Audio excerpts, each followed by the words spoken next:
I feel like I'm the pocket, like more the boomy player. I don't think we don't have a drafter, like we all draft together and give our own opinions. But yeah, more the player who is chilling and watching my teammates struggle and coming back with full eco and start playing the game when I'm 200 pop. I think I always blend. Yeah, I always miss player. Try to help my teammate can enter advance. No, I'm definitely a pocket. I always like to boom. I always like to add like 670 season fully boom. I don't know. Give me a good flank save and give me some archers and I will micro them. That's all I'm doing.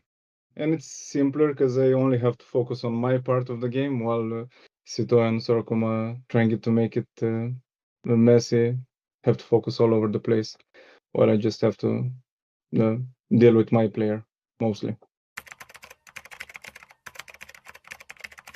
So I think we want to go final. I have seen how much effort everyone put in every single day, whether it's practicing, prepare strategy, or review our guests. Of course, everything here is strong, and that is a great thing. But if we keep playing our game and continue trusting each other, I believe we have a real chance to make it to the final. I feel like my goal is for us to do, I mean, as good as possible. Like final would be great, but improve our team play a lot because I feel like we are very strong players. Especially we have a really good style for team games. But we struggled the most in the past show matches we played together were communication. I mean, my goal as a team is to improve that and play really well together. As a personal goal, try to not mess up as little as possible during the games, because if one player fails, then it's hard to make it a win. But I think as a goal overall, I think we aim for the finals at Hamburg. I need more practice if I want to feel confident against all of the teams, because we are still have our lagoons. Let's say lagoons. Yeah, we definitely need for more practice, but it's not like ever practice is enough. I feel like we are pretty aggressive most of the time. We think aggressively when it comes to strategy discussions. And sometimes, I mean, I feel like this is typical aspect of my gameplay, even in 1v1, is like over preparing, overthinking strats when it's just better to play just YOLO. But I think we are like pretty clean players and aggressive. Like it's like a sharp gameplay overall. That's what I would, yeah, that's how I would call our team. I can speak English with my teammate. It's fine. My teammate is have patience and have patience. They can accept my poor English. It is confident for me. I feel like most of the time, all the ways of the communication is put on the shoulders of the person who don't speak English, but it's also on the teammates. It's like a teamwork to find a good middle ground, I would say. Like, for example, when we speak, we have to also be as clear as possible, as simple as possible, like not make complicated sentences. So that's something we are all bad at the beginning as well. And something we also learn on our side with Mihai and MBL to speak as clear as possible so he doesn't have to think too much because it can also affect his gameplay. You would think that language barrier will be an issue with Sorokuma, but sometimes it's with MBL, but that's a different story. Especially He's not when here, things are so getting messy. yeah. So Akuma is really good at explaining a lot with a few words because he knows a few Yeah. words, but he just says exactly what he needs to say for us to understand what he means, what he means during the game. You guys, I mean, they are not gonna say it. If they blink twice, you know why, okay? But no, every morning 6 a.m. they have to go for a run, and then they take their coffee, and then it's 5 to 6 hours training. And if not, careful, guys. No, just kidding. Obviously, like captain is just. I don't think captain role really exists in Age of Empire in any team. It's more of someone has to take the role because when you sign up, you have to put the role. I feel like everyone is expressing his opinion, and it's just how it is.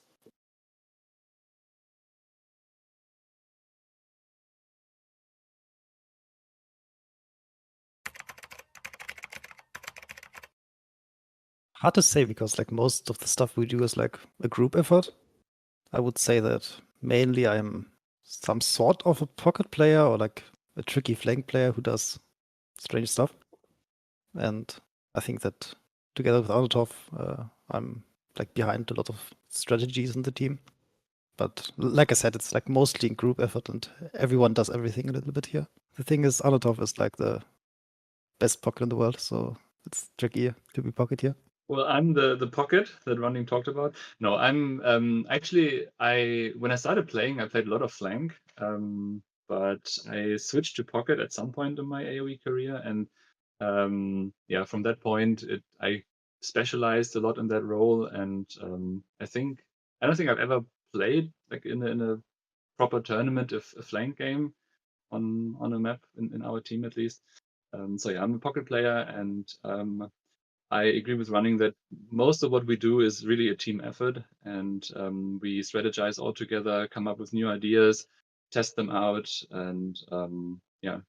Well, I'm kind of a slow player, as everyone might know, so I'm more the player that gets sacrificed or put in the front, fighting on the flanks, and see how it goes. I'm probably the player that's closest to like only a flank player on the team. So I mostly play flank, mostly archers, maybe some galley wars a bit, but yeah, a lot of range units. That's a tough question because obviously the goal is always to just perform as well as you can, and with us being a German team and the finals being in Germany, obviously that's a really cool goal to achieve, but also extremely hard one for us. I think the goal is just to perform as well as we can, and maybe have a shot at qualifying for the LAN event, but it's going to be really tough with the opposition we have. I think we feel ready. Like, I think our practice looks a little bit different than most other teams' practice because it's very like, how to say, we don't practice that much like in games against other teams, but mostly we think things through and we plan all the steps ahead and try to watch recs and analyze all the steps which we have to take in the game. So it's more like a mental exercise oftentimes than it is about like getting the practice in. But yeah, usually like all the practice sets we played so far, they went really, really well. I think if we can keep on playing like this, or like how we played against Pa4 in the tournament, then I think we should have a pretty good shot against any team. Usually, I think as a team, we like tend to more underestimate ourselves than to be like overly mega confident. And I feel like that's usually not the best trait to have. It's like better to be like a megalomaniac who completely overestimates himself and just plays really well. But I'm not sure. I think we never played such a big team game tournament in this team, so I'm not sure how we will deal with it.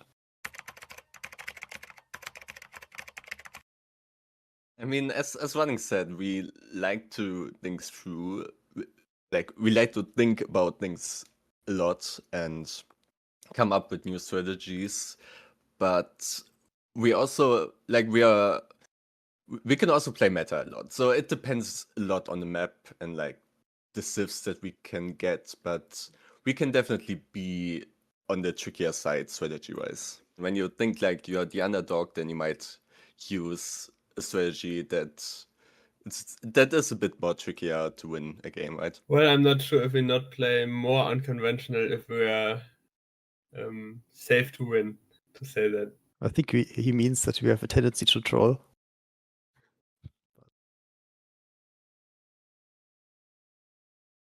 Hey. Thank you so much, Shikso, for the resub. I appreciate it a lot. Thank you for 9 months of support. What's up? No.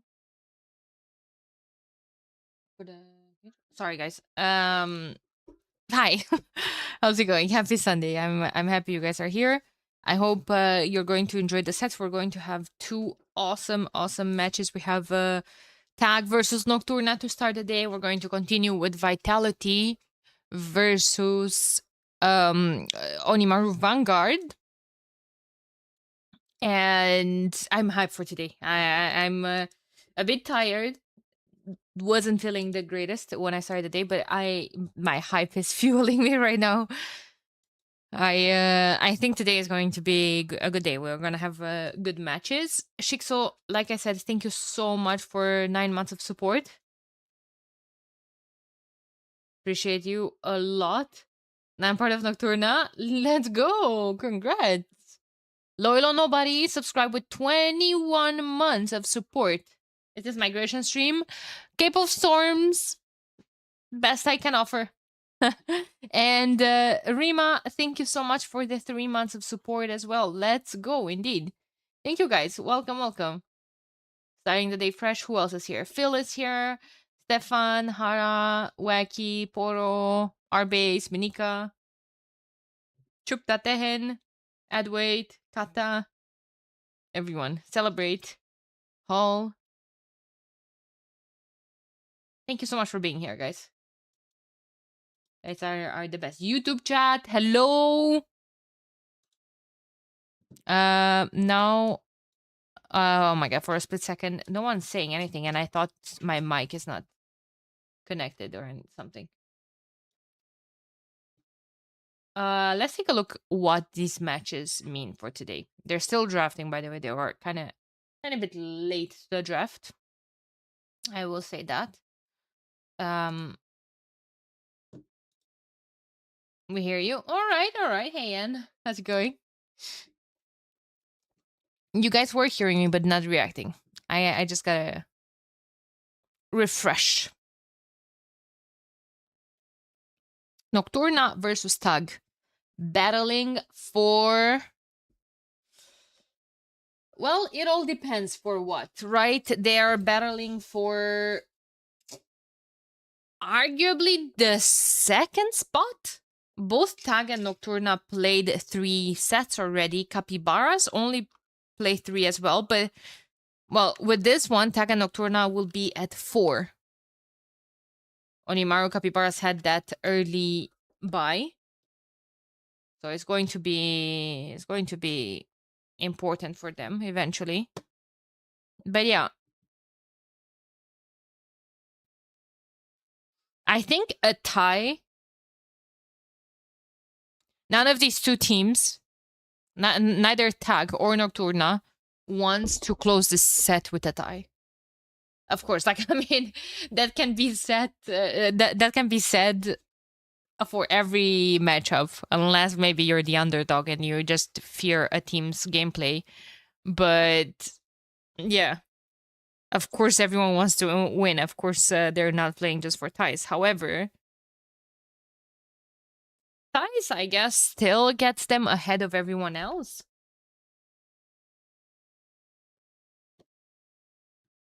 But yeah, not really sure here. Guess it would be the best would be for Capybaras for them to get a tie, because then they would kind of fall behind. They would both be at 12 points. So Lingyan versus Capybaras decides the rank 1 basically, and the benefits of being first.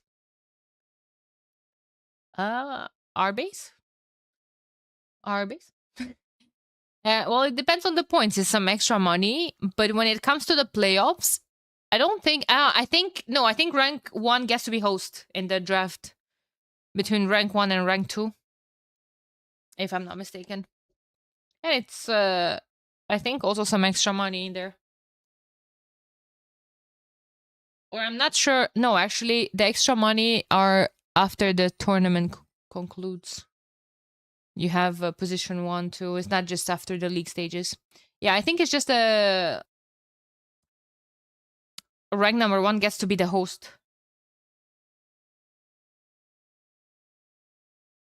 I've been saying I'm watching in incognito mode. Can chat? Why are you watching in incognito mode?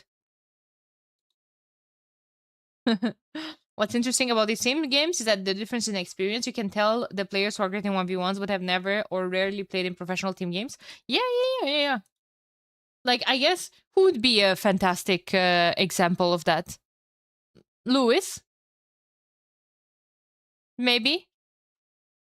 But I think Lewis is learning. I think if you put Lewis on the flank and his pocket, like Viper maybe tells what he needs from him or what he needs him to do, or like what to go into. I think it works on like everyone.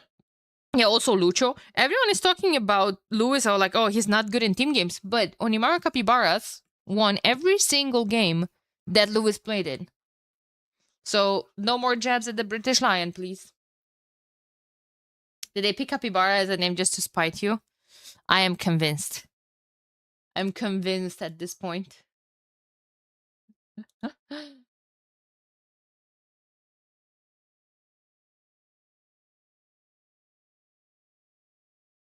All right. Sum of defeated opponents' points. That's what it is. Ling Yuan got 5 points from Wonders yesterday. And on top of that, 4 from 4 from Dark Side and 2 from Vitality. And 4 for Vanguard. 4, 4, 2, 5. Quick maths. Didn't they lose a game versus Tag where MBL trashed Lewis?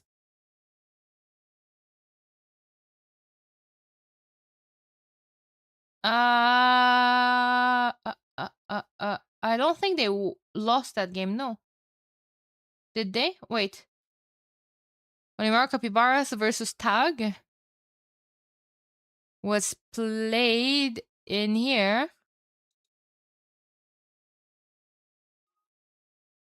You're right. They lost that. Oh my god, I'm sending this straight to Lewis. Where is Lewis? Someone bring Lewis in here. Someone tag him, whatever you see him. You're right. He was bragging about this morning. He was bragging about this. I'm screenshotting this. Wait a second, Lewis.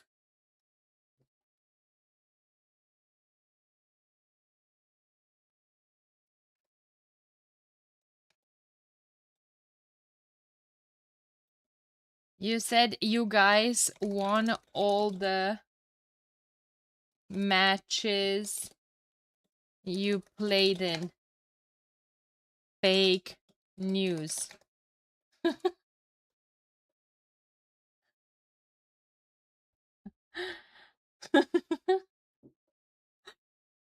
I was casting that game as well. We're casting with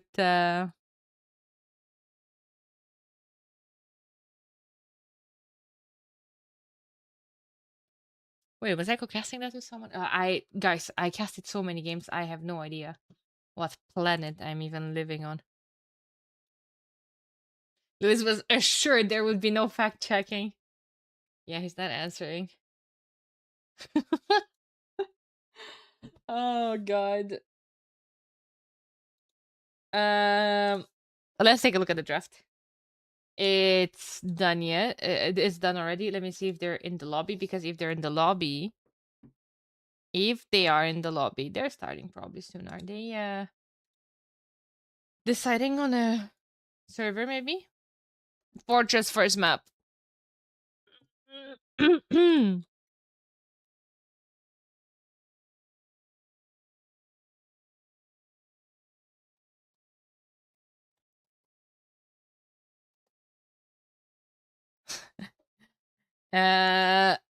They're getting ready. I think I'm ready to bring my co-caster in here. We have won every set Lewis has played in. Ah, okay. Okay.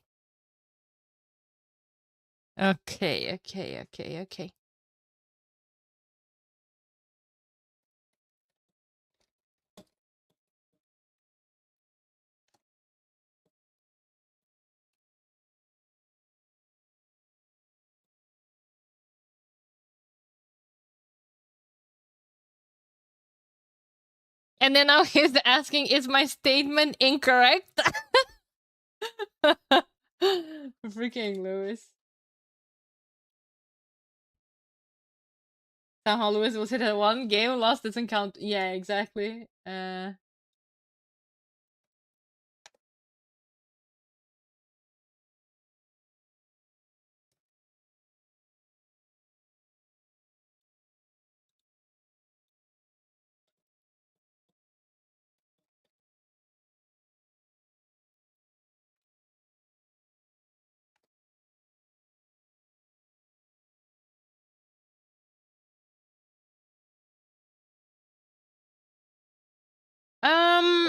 Guys, let me see if my co-caster is ready.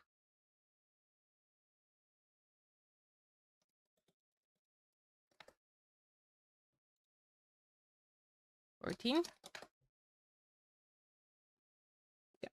Okay. Predictions for today before he gets here. Ad blocker. Ah, I see. Arabia, Cape of Storms, Fortress, and Grand Barra. Very, very crazy map picks, I feel like. There's a broad range. There's open maps, there's a hybrid map, there's Fortress. Fortress is regicide as well. Let me open my window.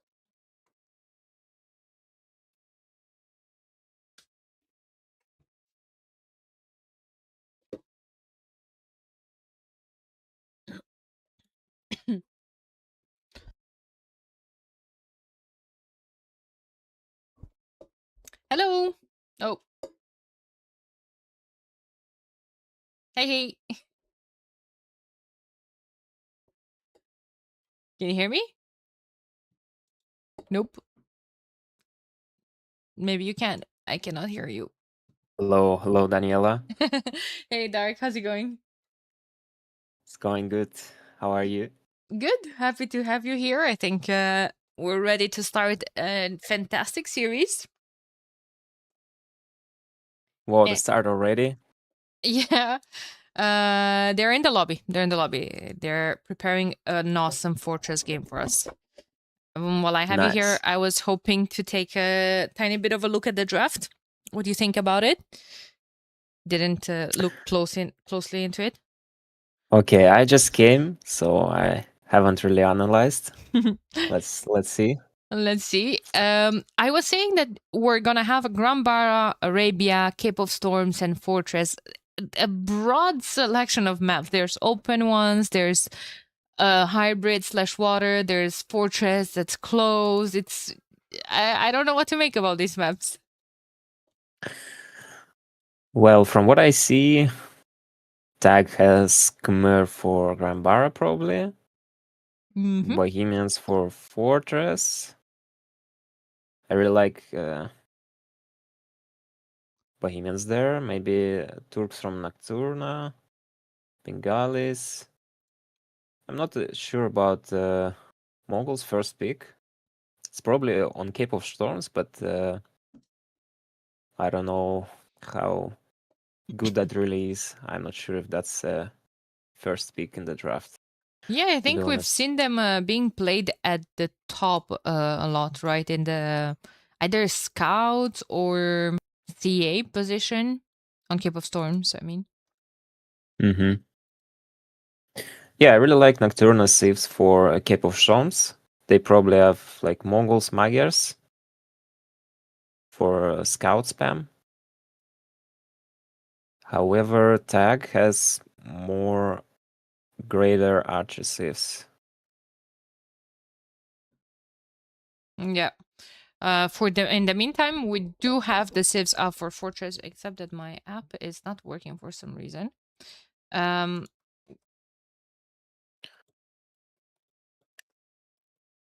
Okay, we're going to have MBL playing for or substituting Sorakuma is going to be MBL, Sito, and Mihai for Taiwan AoE Gamer. With Chinese, Spanish, and Bohemians, I find that a very strong lineup for Fortress. And Nocturna is going to have Bengalis, Jurchens, Turks for Anatov, Target, and Running. Jurchens is pretty interesting. I've never seen that playing on Fortress yet.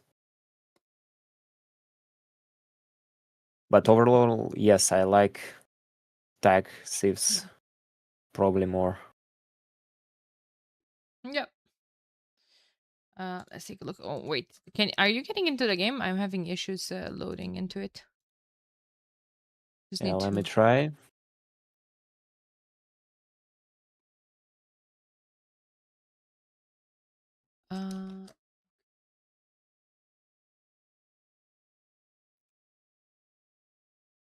Okay, all good. I'm in the game, but I just need a couple of things to start. Need to say that this is Team Nocturna playing versus Team Tag. And I don't know about you, but I will change Running in orange. Like okay.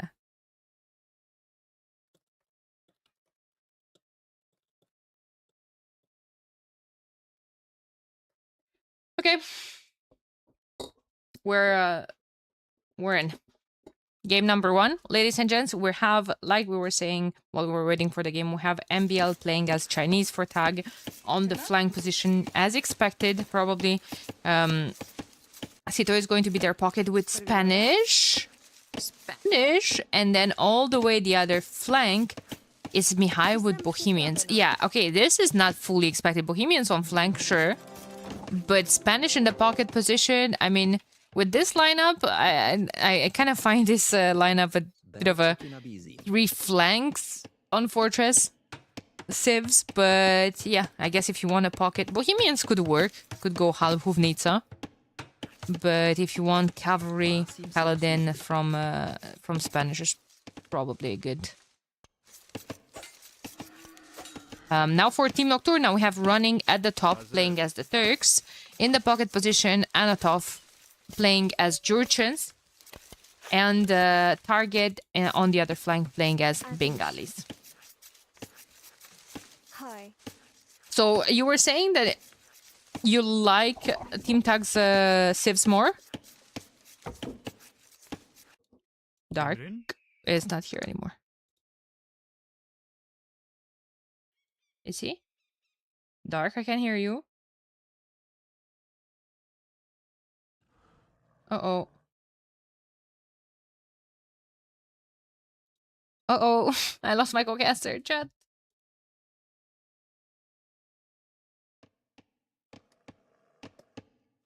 1 second. Let me see what's going on.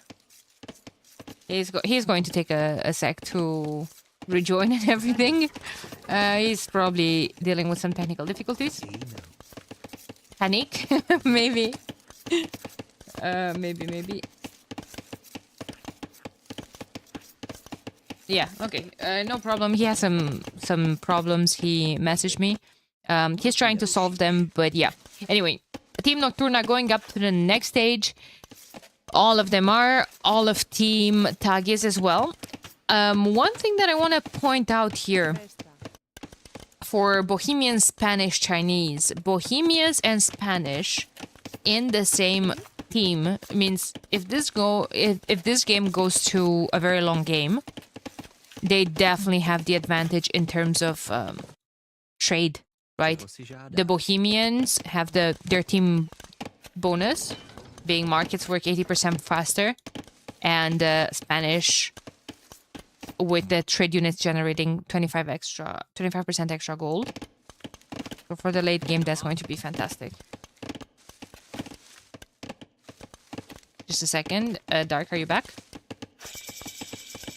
Nope, he's still trying to figure his things out. one thing that's also important here for the trade is that they will have to secure one of the corners, right? You can either trade, you know, southwest, southeast. Depends on how well the flank manages to secure a position.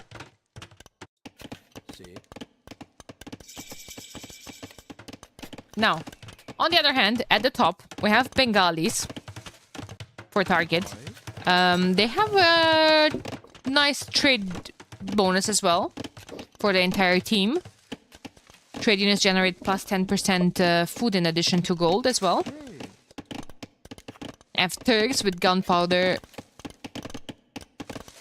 producing faster. And Anatov with Georgians, probably just booming into iron pagodas. I don't really expect anyone to invest too much into military. Rather just simple, pure boom. Don't know what Mihai is going to do here. So on this side we have Turks Bohemians. It's going to be the absolute battle of gunpowder with Turks.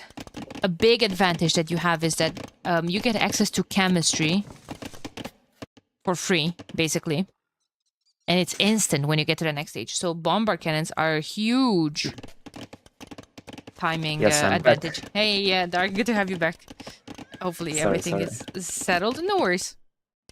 I don't know. I've never has had an issue like this. It's fine. It's always that case, you know, when you need it Yeah, the yeah. most, that's when it breaks. But really, don't worry about it. I'm happy you were able to fix those issues because I was looking forward to cast this set with you. Yeah.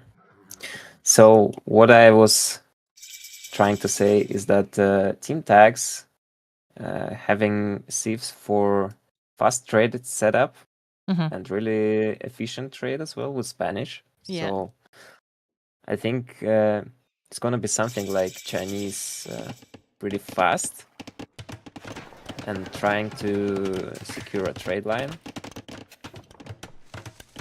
And Spanish could go some paladins and Bohemians just very good late game as well. Yeah, I was just saying right now that usually with Turks, you can push really fast in imp because of that early chemistry. But now Bohemians can match that. Bohemians get chemistry in Castle Age, so they can have bomber cannons ready as well. Pushing into Bohemians is not as easy as pushing into any other civs. Yeah, and also Turks have really good bonus with a gold speed collection. Mm-hmm. And but I like Nocturna's flank sieves probably more, to be honest, because in this matchup Bengalis is pretty strong against any archer flank, which Chinese is. So I think they are going to play for some elephant archers and be good with that. And on the other side, Turks have +2 range on Bohemians as well, on the bomber cannons at some point. Yeah. That's maybe why I like what you said that MBL with Chinese might want to play for something fast. And he is. Okay, I didn't expect him to do it in Castle Age. I expected something like maybe Imp, but maybe a faster Imp somehow, maybe Castle Forward, a trap push. You don't really want to have Bengalis fully boomed here and to go full Elephant Archers, because with Chinese, it's going to be tough. Maybe heavy rocket cars can push that back, but I think Georgians are going to go Iron Pagodas, and that's a very heavy armored unit. You can just dive in and snipe. Yes. I like what MBL is doing now. I think it might work. Mhm. Getting some damage now, and then probably switching to fast imp. Yeah, maybe in the meantime the pockets, 3 TCs for Sito, 3 TCs for Anatov as well. I wonder if there may be... Oh, as I'm saying, I see Sito has a spare 100 stone in the bank. It's probably just waiting to put down a 4 TC eventually. Yeah, I think on this map playing 3 TC on flank is maximum. You don't need the fourth one because the map is usually very aggressive with the gold forward, and then who is winning the map control usually wins the game. So 4th TC is not a play on flank, I believe. Ooh, MBL was actually preparing petards, but really good play here from Target going forward. Like, he doesn't want to take a straight fight against the Chukunus. He just wants to pick up on the reinforcement. So he kind of slows down whatever MBL was trying to prepare there. A little mistake from MBL again, and he also lost one archer to a tower. A little sloppy, but yeah. Do you think it's you fine. should? I guess now he'll start the push. Yeah. Do you think you should start walling the map there eventually, or you want the castle first and afterwards? Because you were talking about the securing the trade, which I think is a great move, especially with Chinese that have great wall as well. But yeah, it's probably too early now. Yeah, I think castle drop forward might be very good because Target also has front gold, and even main gold is forward as well. Yeah, I see what you mean. It has one on the side, but still outside the gate. It's tough to deal with. But MBL is in. Mangonel in defense from Target very well, but is going to lose it. Extra projectiles on those Chukunus. Yeah, now it's starting to work good for MBL. Yeah, I think he's going to be able to delay a tiny bit, maybe kill a couple of villagers, and even if you're not killing villagers, just idling, pushing him off of the gold, off of the farms, idling a lot of villagers. Yeah, I think now just castle drop the main gold from Target, and MBL would be in a very good spot. Now, on the other hand, Mihai is going for the Vil and some wagons. Let's hit cooking. Yeah, I think on the other side it will be a pretty chill game. Probably running is going for CA, and then Mihai is for siege wagons and bomber cannons, I guess. Yeah. Oh, well, Sito actually went 5 TCs. Yeah, I guess he's going to have a very good aim timing with, like you said, early trade. Target is diving on all of this force, but Target was kind of, prompted to get 2 armor upgrades, and he actually took that fight in melee mode. I guess it's more effective. Yeah, probably. A little bit of an overextension from MBL, I think. That might cost him a lot of... Might even cost him a game, to be honest. He's adding a couple of fire lancers, I guess, to protect those, which I don't really mind. Oh, lost both of the rocket guards. Yeah, I think that's very expensive. Yeah, and Target is buying a lot of time for his boom. Yeah. In the meantime, first one to click up to the next stage is actually running on the other side. With Turks. He is going to have to face Hillside wagons, and he's planning into opening CA, which we've seen quite a lot on this map, rather than gunpowder. Yeah, Rolling likes to play CA. He played that against me too.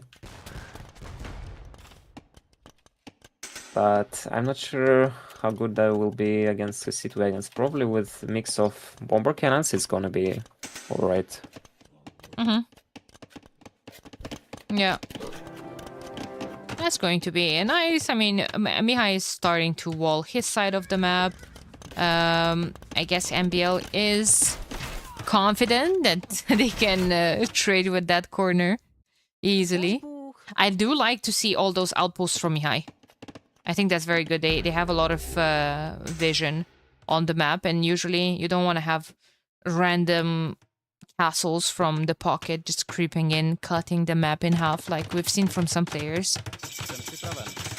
Yeah, but running is sneaking in perfectly here without any vision of Mihai. Yeah. Lol. That I was guess... kind of lucky. Yeah. I guess he knows he lost the Vil walling, and now he's being pushed off of that front gold. He's up to the next stage as well, and Wagenberg tactics are in. Did he get chemistry? He did not. I think that's a bit sloppy. Yeah, a little bit. Right now would be nice to have some bomber cannons already. He just I realized. see pikemen in the queue, so probably he's planning pikes and Hasid wagons against the massive bombard cannons. I'm not sure how good that will work, but maybe when Sitok comes with paladin, it would be good. Mhm.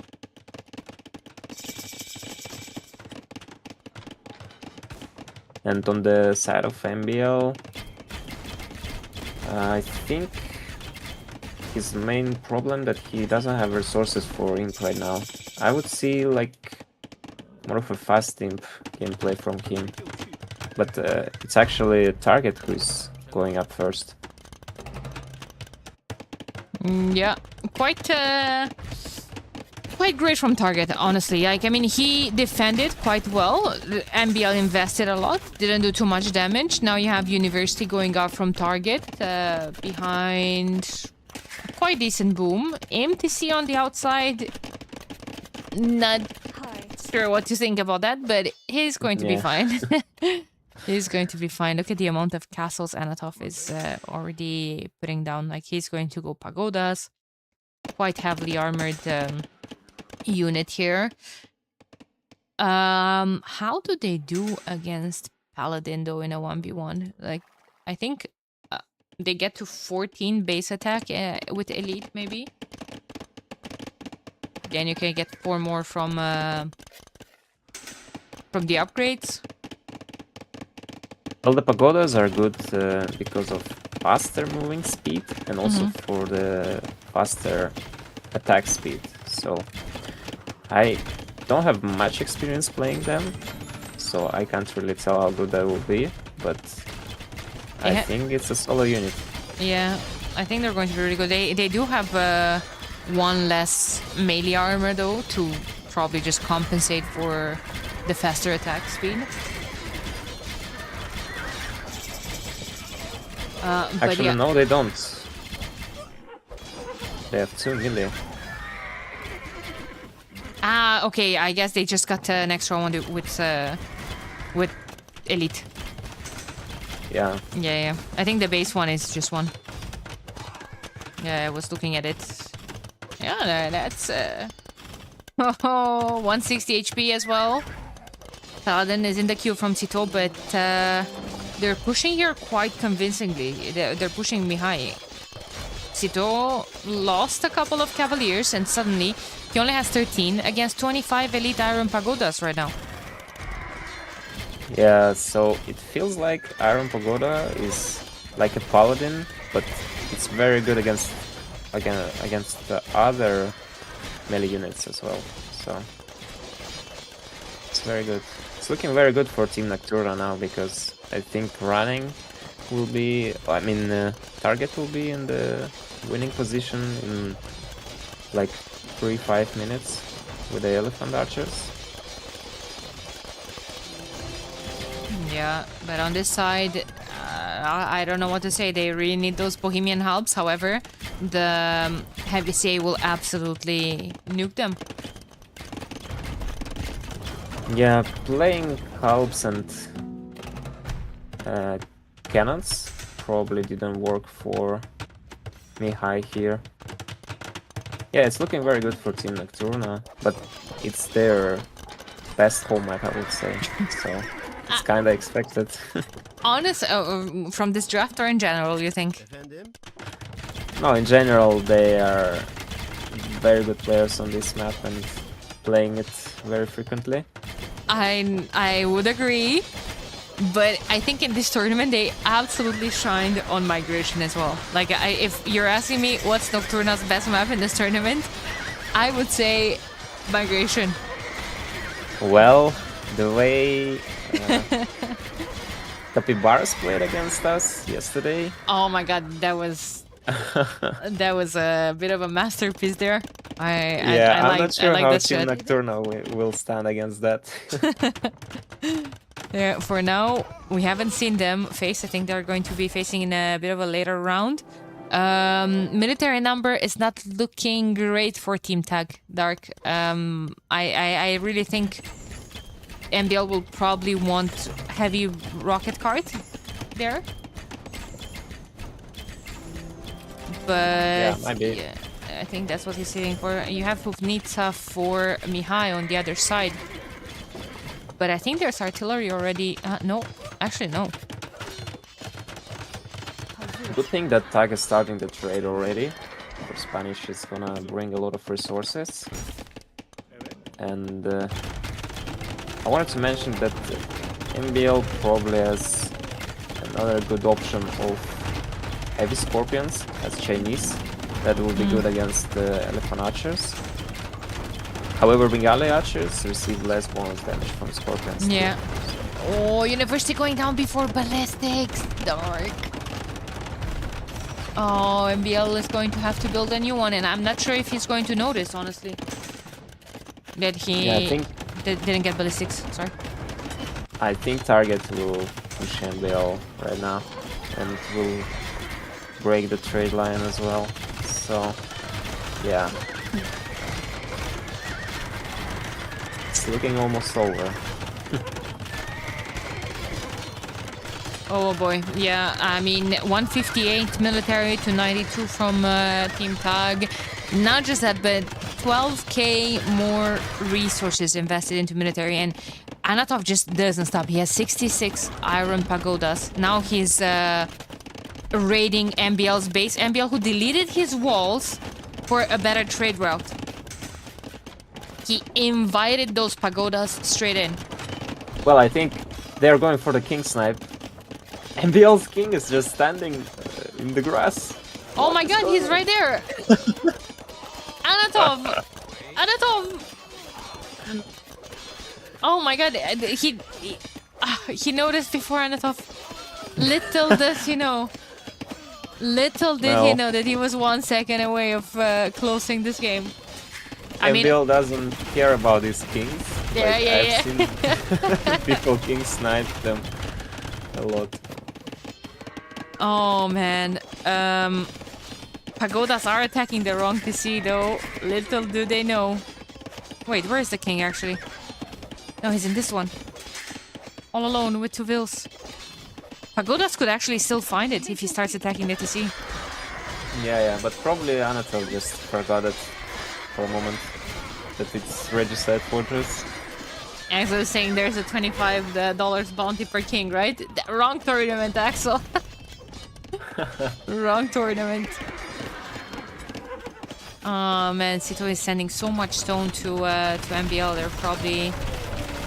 He probably wants to save that castle. It doesn't have any gold to buy more. There's the heavy scorpions that you were talking about. He already has rocketry, but only 12 military. I think MBL is straight up dead here. Yeah, Chukanus just don't stand against these elephants. All the Huvnitsa going down to the iron pagodas on the other side as well. Actually, I would say it's a little bit lucky for Nocturna that they had these distributional flanks.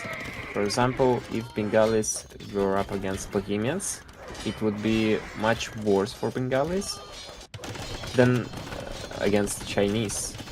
And then Chinese could also be probably better against Turks with the massive Chukunu spam. Some really nice raid attempts here from Sito. He's going to snipe those traps as well. In the meantime, on the other side, Mihai had just lost like 5 Huvnitsa to the Iron Pagodas. So that was pretty bad. However, the most important thing right now here is that the trade, they got greedy with the trade, Dark. They wanted to trade from corner to corner, feels like. With those walls. I think they just messed up a little bit. Like, they are wanting to trade on the left side right now, but it's not really secure yet, so they put it here. Yeah, well, they definitely cannot trade with the right hand side right now, especially with Target's push. And Target right now cannot be stopped, not by MBL. Sito only has 42 military, all paladins. Sito researched reasons. They're going for a Hail Mary. All the But there kings are are in the tower. 18 Iron Pagodas. Yeah, My yeah, goodness. yeah, like MBL has zero contribution to the game right now, I feel like. Okay, other than the Scorpions. Scorpions are nice, but 6 Iron Pagodas can just clean that up. Well, Scorpions in mass work very good, so I think he might have some chance, maybe. Like, the only chance for Team Tag right now to win, I guess, is if Nocturna messes up with the trade. Like, they're only starting the trade now, and that might be a little too late, if you ask me.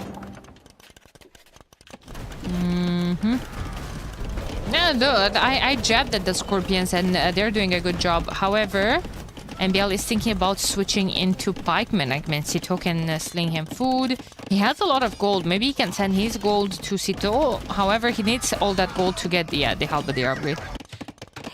There it is. Target is getting more markets up as well. They have good trade numbers. They could add more. They have Bengalis as well, which gives them some extra food, which is always great.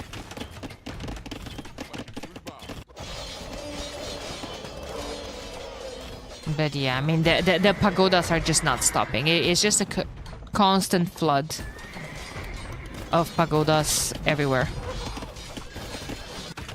Yeah, but Anatov will be out of gold soon, so I'm not sure. I think I have a feeling that Nocturnal might throw this. I don't know. I mean, Tag does have more military right now. Yeah. And the Surely Scorpions it's are not massing. possible, right? Surely I it's don't not know. possible. Bengalis could go into Onager. Yeah. Onager for Bengalis would be very good. Very good against those Scorpions. And against everything that Chinese can make, probably. Not sure. They have a siege. They do have siege engineers as well. Nice snipes. Castle got a couple of them as well. Also, Target. Does he have herbal medicine? He was healing. Oh no, they do not. Wait. They do get herbal medicine. My bad. He was just healing them in the castle. Imagine this game would be over already if Anatol just sniped MBL's king. Yeah, exactly. Oh my god. Can you imagine? Look at Sito throwing light cavalry. He's trying to pull a Hera in the... What tournament was that? Garrison? First edition, I think. Yeah, probably. Oh no, he's going with Garrison. the trade. Ah! Oh my god. Yeah, but now the kings are in the castle, so that's not gonna do anything. Yeah. Good awareness from Nocturna. Yeah, like that's the thing. You research treason and you hear, all of you hear that sound immediately. When you hear it, the best move is to just move all the kings away. Yeah, like running, I think just needs more siege. Okay, he's adding 3 more bomber cannons. He still does not have artillery, which is the issue here on this side. Yeah, I think with some massive bomber cannons he should order push down in the Mihai's base. But Mihai is full survival mode here. Fortified wall, trade, and we just try to survive. Yeah. Tito's playing this really well. But like I'm impressed. Oh, there's Onager. I'm impressed that he's able to go raid, hold both sides. He has a couple of paladins. He didn't have much military. Now, there's a factor also at this point that Spanish trade starts carrying, especially with the Bohemian markets. Well, with all the markets working faster due to Bohemians. Yeah. Yeah, I really like how Sito started to trade very fast. I think that was the key. Now we do have Onager though from Target and Siege Engineers on the other side. However, Target losing a lot of ground, a lot of production. He needs to replace all of those, and he kind of has the slow unit. Now, on the other side, Dark still hurts my soul to not see artillery yet from running. Yeah, but they don't have much trade. That's the issue. Yeah. They were late on trade. And they're not adding more, so because now they're kind of forced to try to go up to 200 pop and have more military, because they kind of fell behind. Oh, there it is. Finally. And Anatov has 5k food. I think he should have just spammed the stars for these resources. Got a nice snipe, but that was a costly dive there for running. I'm looking at 3 Huvnica, well, 2 of them, but one died with 38 kills on them. He took a huge shot on the Cav archers.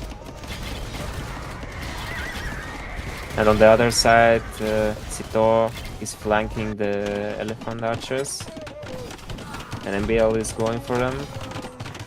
I think it's starting to look very good for Team Tag. Oh my god, I can't believe. I swear. Yeah, me It's too. like the ultimate caster curse that we were like preparing to wrap it up. I swear to god, like whenever I don't remember the exact tournament, but I was watching Tato play in a tournament, and I said like, Tato is so dead. There's no reason. Like, I'll stop casting. I'll uninstall my game if he loses this game. If he wins this game. Like, Tato is just so dead.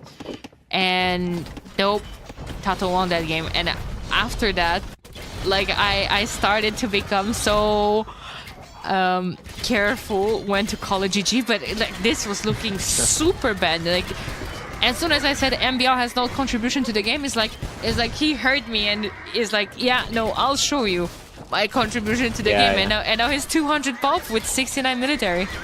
And bomber towers are going. Yeah, Chinese bomber towers as well. Imagine if he just puts Chukonus in them. Yeah, they will shoot. How many balls do they shoot? Two or I think, three? yeah, two. I think it's a lot. I think that's probably one of the best units to keep in the bomber towers. Nice job from Mihai stopping that castle. I mean, running deleted it, but not sure if he can go up. Now it's looking over. What? Maybe we turn it around. Yeah. Daniela, Let's see. let's go. Let's say, yeah. And Dream Nocturna is completely dead. There's no way they come back into this. Oh my god! And then we go for like another 3-hour worth of fortress. I mean, running is putting up that TC. Military is just super low. Like you said, trade is low as well. It's 32, 41, 39. They're still adding, so like they're trying. I gotta say, like I was praising Sito earlier, but I gotta give a shout to my boy Mihai here, who has been defending for his life and soul. Like, I also thought he was dead at some point. There were so many pagodas, so many CA attacking him, and right now he's holding alone. Sito is not here anymore. Sito is just raiding and helping MBL push on his side. Mihai really standed like a fortress. True. Oh my god! No one clip and send to Anatov where MBL's king was. Please, ever. Don't do that. And I was like, MBL is starting to push in the middle. Yeah, not in the middle and in target space. Yeah. Yeah, that I don't know how Target stopped that. This game right now, I think if I watched it alone, I would have stopped at the moment. I said it's probably over.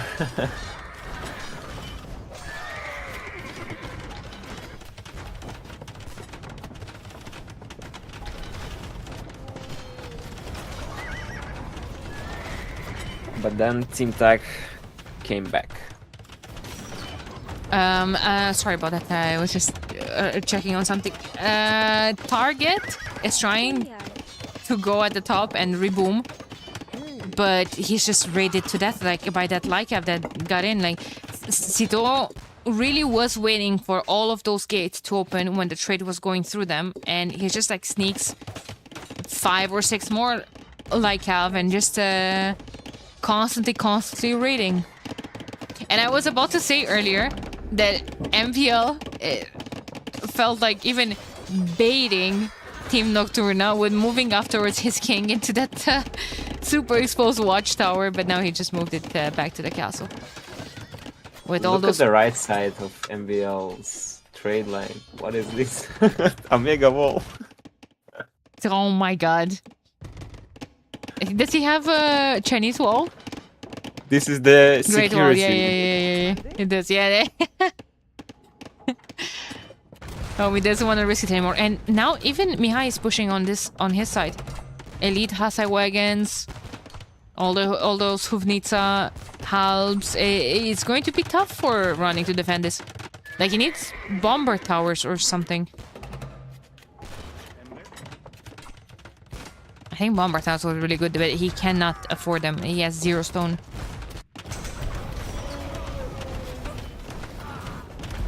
Wait a minute. Yeah. Target is back. Wait, what is MPL doing with the wall in the middle? Yeah, it's really funny how MBL has this fortress on the right, and then he has a gigantic hole to the trade line, just a bit to the left. Yeah. True. Yeah, the pagodas have been running there. Like, I think, well, now Sito is chasing with his paladin. He manages to maybe clear them up. But, yeah, pagodas now raiding... Oh no, they're trying to deal with Mihai's shenanigans. He's starting the bomber tower creep here.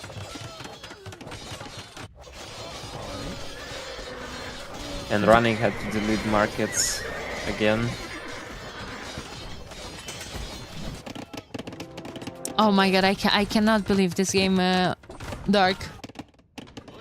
It's so frustrating. Like, I'm dwelling so bad on the fact that this game could have been over with MBL's king dying. Yeah, as I said, the only thing that could win tag the game is Nocturna not having trade in time, and that exact thing is happening right now.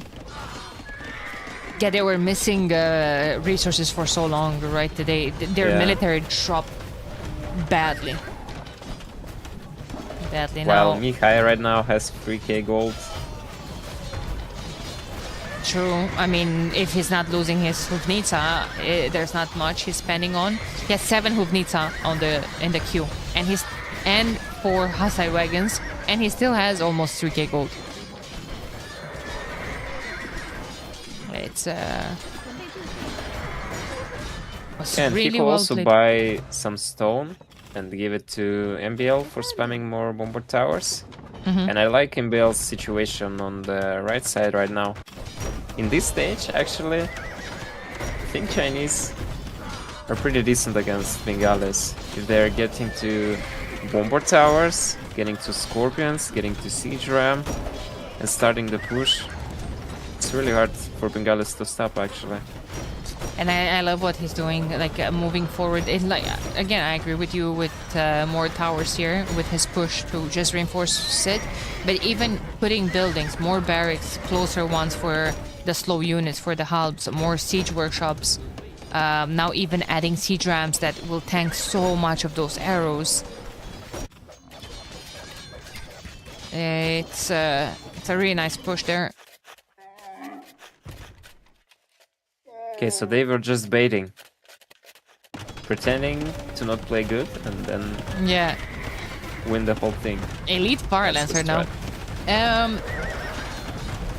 Pop difference is around 80 right now. There definitely was a tougher spot for Nocturna. They're making a lot of military. Like target is recovering nicely. It's still low on trade though. Still low on trade, all of them. Thing is they're not producing either. That's the thing. Like, oh well, Anatov doesn't have wood right now. Target could sling him some, but then I think he should always queue a couple of trade cards as well, not just 11 Iron Pagodas. Mihai and Sito are pushing so hard on the other side though.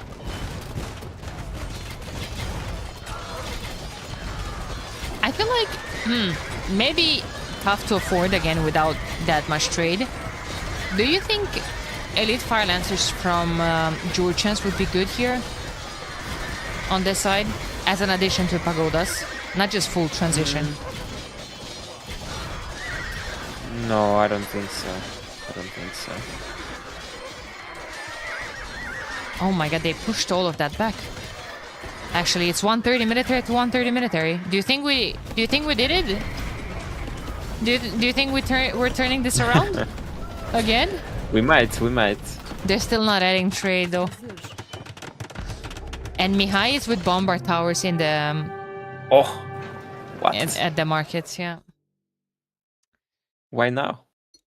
I guess they had to delete their markets again, so like they have no trade basically. Yeah.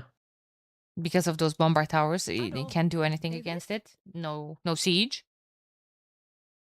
Damn, it would be really frustrating for Anatov to rewatch this game.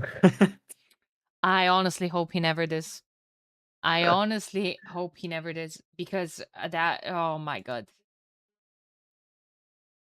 No GG. I think they probably said it in game. Let me check, because if they said, yeah, they said it in game. But if if you resign, then capture is just register that as, game ended and that's it. It doesn't register the chat afterwards. But yeah, there is a GG in game, definitely.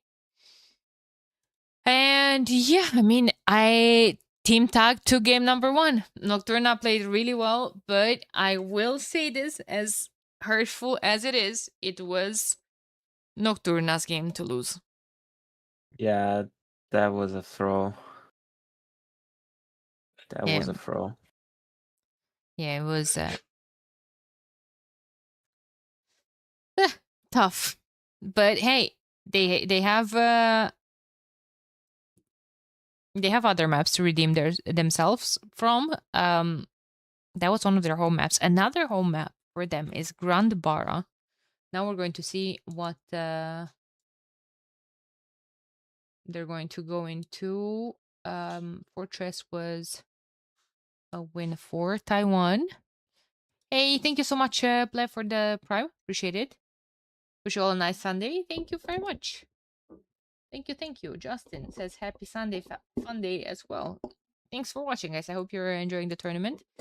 Dark, how are you enjoying the tournament? I think your team has been delivering some very, very nice sets as well. Yeah, I'm glad that viewers probably like them. Mm-hmm. And of course, I'm enjoying myself playing here. Like, for me, is the best to play some kind of crazy strategy, which you see. Yeah. And I'm really having fun for this. And it's such an amazing opportunity to play the team games as well. Mm-hmm.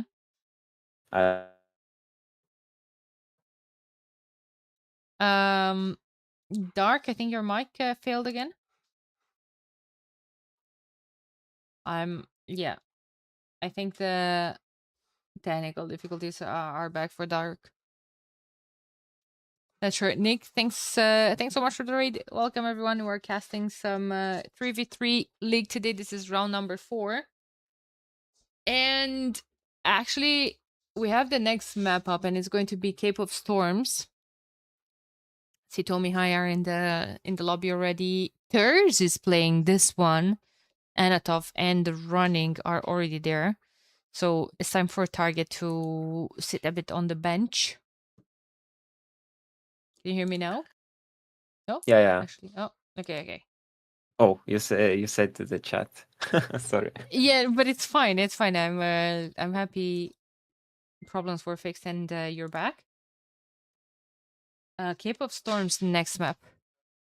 What do you think Well, about at this least one?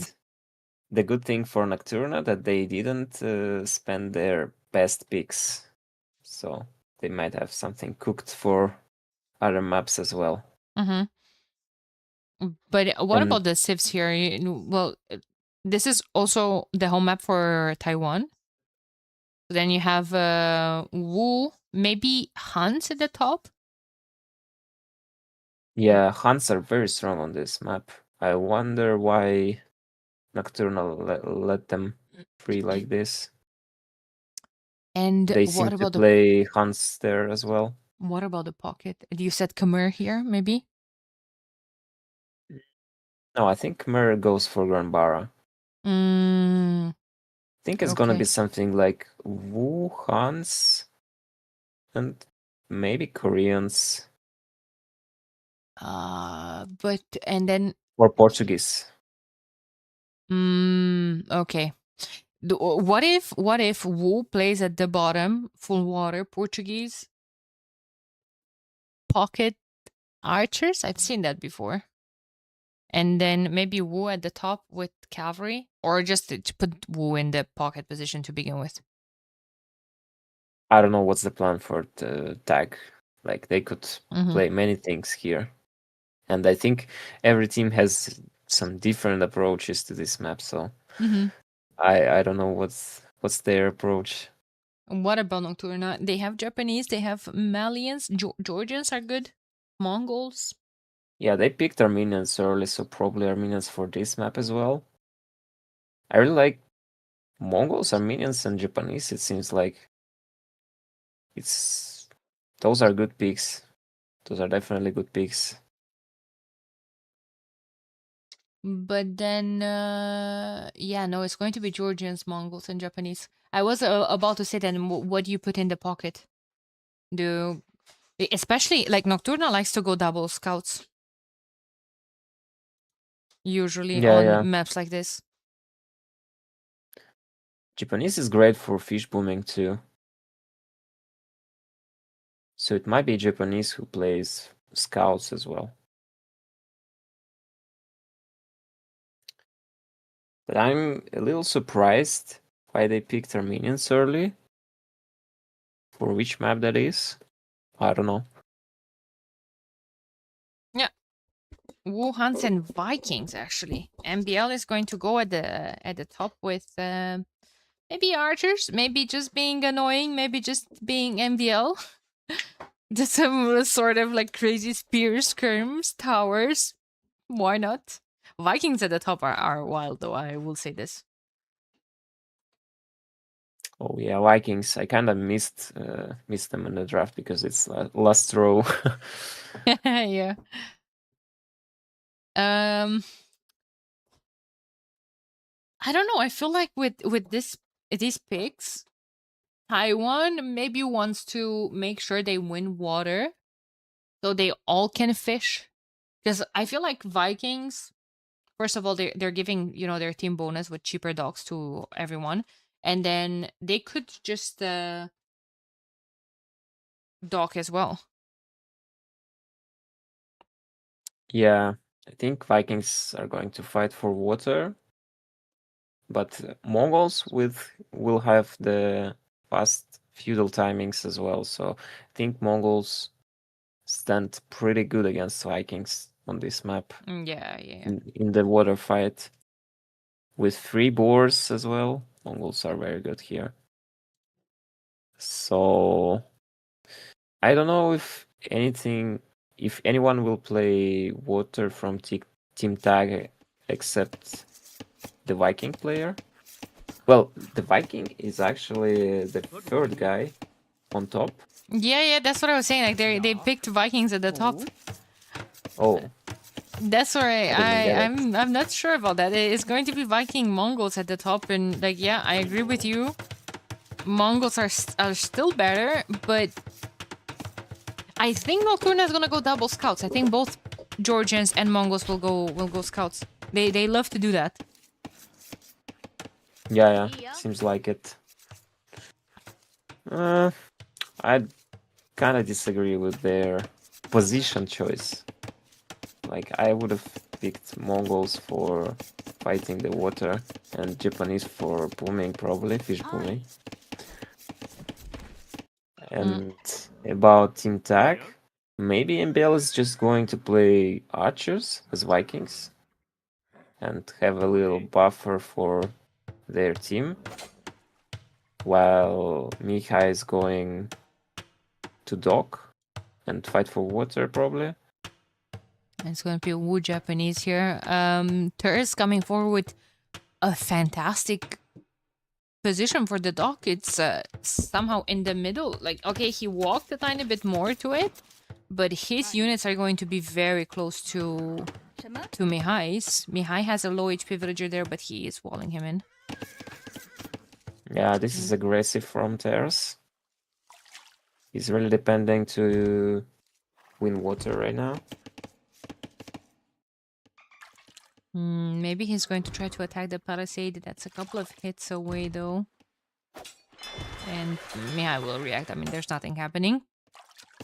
But MBL is not going for dock. Find it kind of surprising. And I think Nocturna might get an advantage because of that. But I'm telling you, I think this is going to be some crazy shenanigans from MBL. Something crazy, like maybe men-at-arms, archers, spears, skirms, towers, something like just... I don't know, he's wild. Like, you can't read him all the time, I feel like. He's taking the boar? Maybe. Of course he is. Yeah, nice. Taking board to Mongols is huge. Yeah. The best lamer and in he's the up. Age of Empires 2 history. Oh god, and he's up. Militias are in the queue. He's moving on to gold. Yeah, I think it's just men-at-arms archers, but with or without towers, that's going to be the question. Wait, he lost a boar. Oh. You were saying, best lamer? Yeah. This is just the Casa Cures. Welcome to the stream. Welcome to co-casting. It's always the case. Oh, of course he's sending the bills. Like he cannot help himself. It's just... Damn. Yeah, he has a couple of militias in his barracks as well. There's no barracks yet. Maybe he's just going to open archers and go more heavy into water. Yeah, I think so. And the double scouts might counter MBL, I think, pretty well. I think I like Nocturna's approach more here. Oh, MBL lost his scout as well. It was a good job from running. The running is already placing a safe tower on his wood line, so I think MBL will not achieve much damage here. Yeah, it's looking very bad for MBL again. But we know how that will turn out.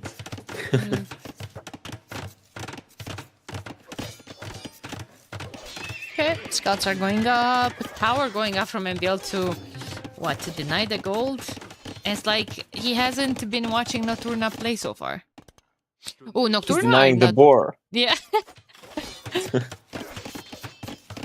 They're not walled though. At all, and I'm not sure how this will be for them.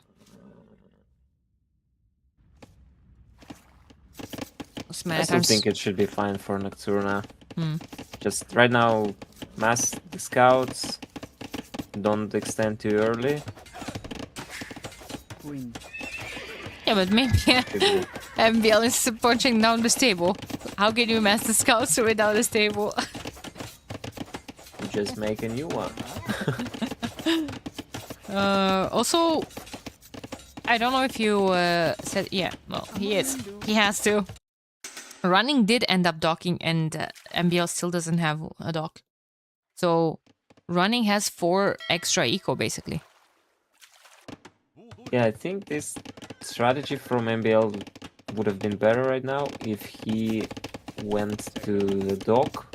He might have gone to dock a bit later, like in Feudal Age, but still getting these free eco units in terms of fishing ships is very good thing.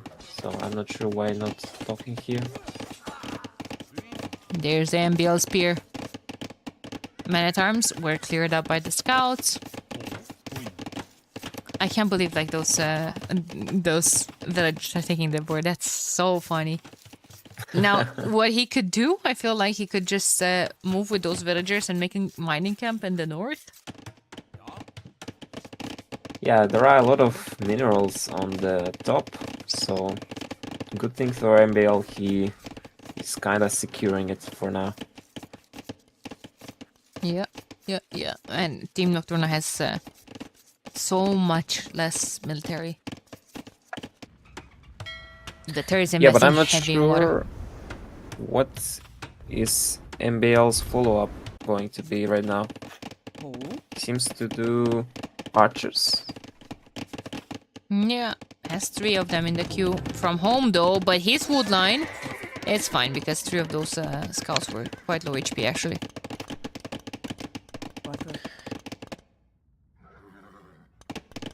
Interesting. Okay. Tags are not walled either. Yeah, I think Tag should wall right now. Because they are having slower armies. They have probably 2 players going archers and 1 going scouts, while opponent's team has double scouts. So walling is a good thing here. No, they're going to try to jump on all this military. There's still 1 spear there. But I think theirs is winning the water right now. It might be very huge. Yeah, but oh my god, running lost almost all his wood line. 1 of them. To Sito scouts. Lost running lost 4 vills. Yeah, Sito is playing very good again. He's playing This is on starting to repeat. yeah. He's playing on water. He's defending back at home from those scouts. He's doing a lot of damage to Running's wood line, and he's going into the other one. Yeah, but I'm really afraid that right now Anatov will have free fish boom and he will be just better than Sito in like 5 minutes, let's say. Yeah, but those will have to be 5 minutes that Nocturna survives to get there, to that fish boom. Because, yeah, like Mihai's military right here is scary. He's even I getting think the armor. someone from Team Nocturna should start to play archers right now. Because Mihai is just playing some spears. Like spearmen in general work very good against Nocturna's team right now because there are no archer player yet. MBL has some military at the top as well. He's actually looking for Running, who's running into a corner. Oh, I'm afraid he is gonna find him. Dark. Oi, oi, oi. Oh, that's gonna hurt. And MBL moves on stone as well. Oh god. Uh-oh. Uh-oh. Running, no. Well, yeah, this is really bad, but I'm sure Nocturna still has a decent situation going. Because Yeah. Mikhail lost all his army as well against the scouts. And as I said, Anatov is really strong. He's really ahead of everyone else right now. Yeah, he's just a free fish boom. Imagine if the churches would affect the fish traps as well. They would be broken, but Yeah, would be uh, broken for fish booming as well. yeah. Tito still doing damage to running. Like running lost 10 villagers so far. 11. Oh, Sito's coming here with his scouts from the top as well. Yeah, those 4 are dead as well. But it's okay. Tough carries. He almost has resources to click up to the next stage as well. Yeah, it's really good, really good.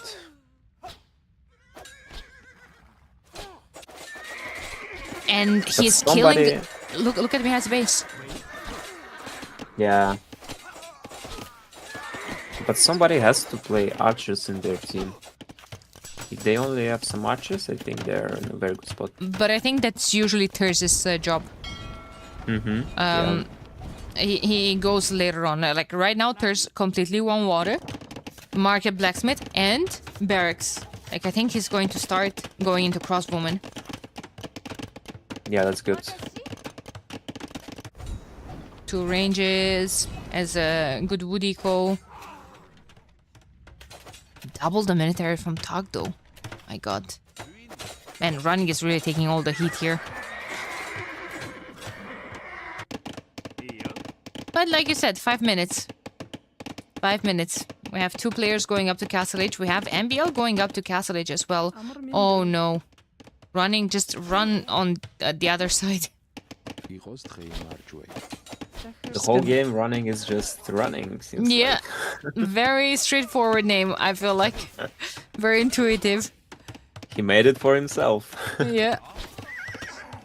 Well, has to be one player taking all the hit, right? So Yeah. far, he lost 22 eco units. Poor thing. They still have water, though. It's not like he has any wood access. And now MBL put another annoying tower. But they might be Right now- focusing him on him. Sorry. Yeah, that's true. Overfocus is definitely there. I think Anatov and Ters will be just in a very good spot right now. Very dominant with archers and cavalry. And I think they are going to dominate the game. Light cav is coming in. A +2 from Anatov. That's couple of knights as well. He's going to clear up MBL alone. Like, Sito is very far away from clicking up to the next stage. He just got armor as well. So yeah, okay, he has fully upgraded scouts, but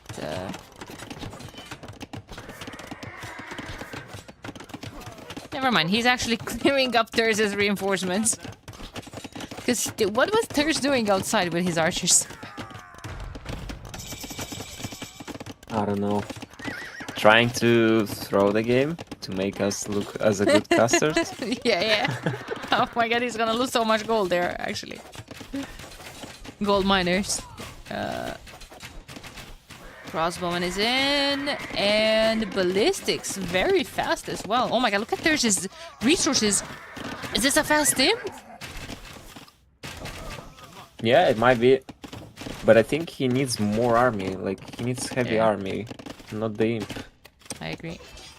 Even- Yeah.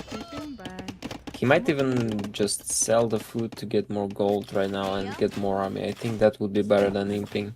I Because agree.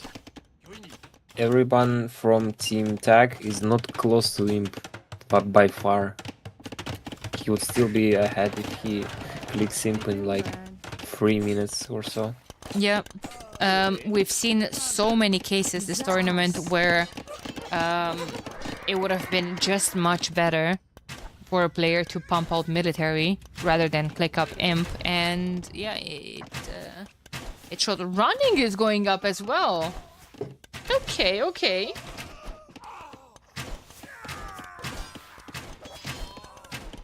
Yeah, just don't lose your archers. Aye. Anatov's gonna clear up Mihai's military here. 47 military and 171 eco. Nocturna ahead. And right now, with the better military value as well, I think maybe Siege Workshop forward would be good from Thurs. With more army, of course, with more archers. He only has 2 crossbowmen.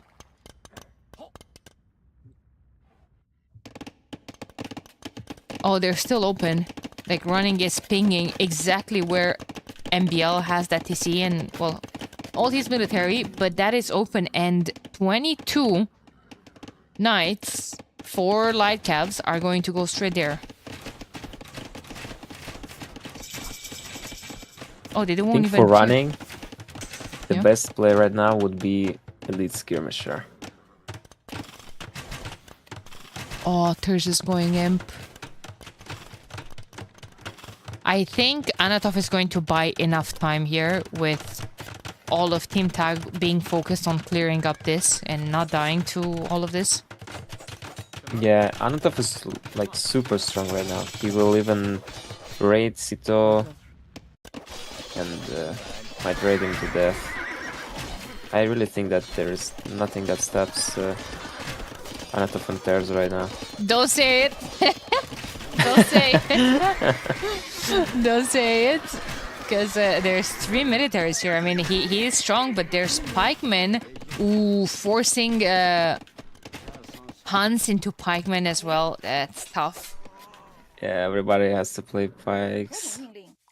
Not a good situation.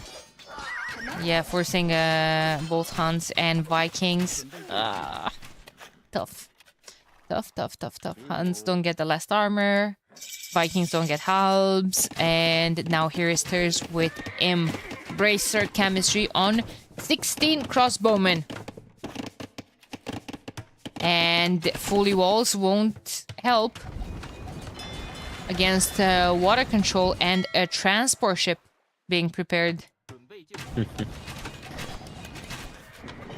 Uh-oh. Maybe Team Nocturna can start the water trade right now. That would also be good. Especially running. Running has 27 vills only. And feels like he needs all the eco production he can to just add more eco. Thurs is strong, but Thurs can be cleared up right now by that amount of archers. Yep. I think he misclicked something there. Oh no. Oh no. I'm not sure what's better in the running spot, because you're way behind of everyone else, and if you try to reboom, it's gonna take you a very long time. So maybe it's better to produce more army to contribute to the fight right now. But in the other hand, if your teammates are getting a better army already, then you might be rebooming. So I'm not convinced what is the better play here. He's adding some CA. Really good micro from Mihai at the bottom, by the way. He's killing Thurs' Arbalesters. He's gonna clear it up by Anatov, sure. But killing that much military from Thurs is really good from him. But now his base is goodbye. Again, Thurs doesn't have a really huge production. That's definitely his mistake. MBL going imp at the top. Is this an MBL carry? It might be. Might be. He's the strongest right now. But well, maybe not if Anatov goes to his base instead. Vills coming forward. 630 stone. Only 3 vills though. Oh my god. Okay, well, good enough, I guess. Would like Anatov to just start jumping here on the production, maybe from Mihai.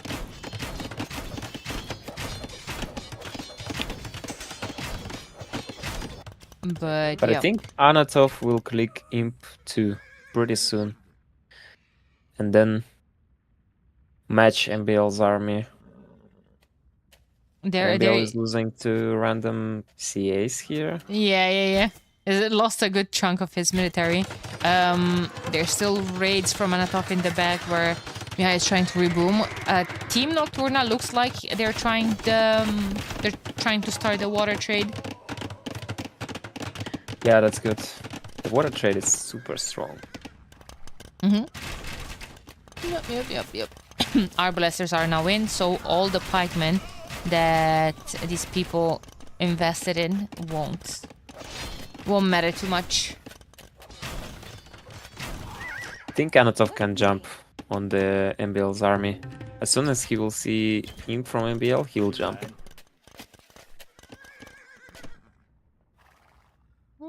Yep, that's not it. And everything. Running good raids on MBL. Like, yeah, okay, MBL is imp, but he doesn't have a castle forward just yet.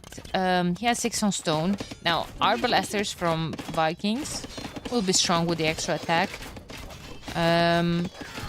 But not if they have to just come all the way in Mihai's base to defend from all of this push. Which you see, they're now in the pocket space defending.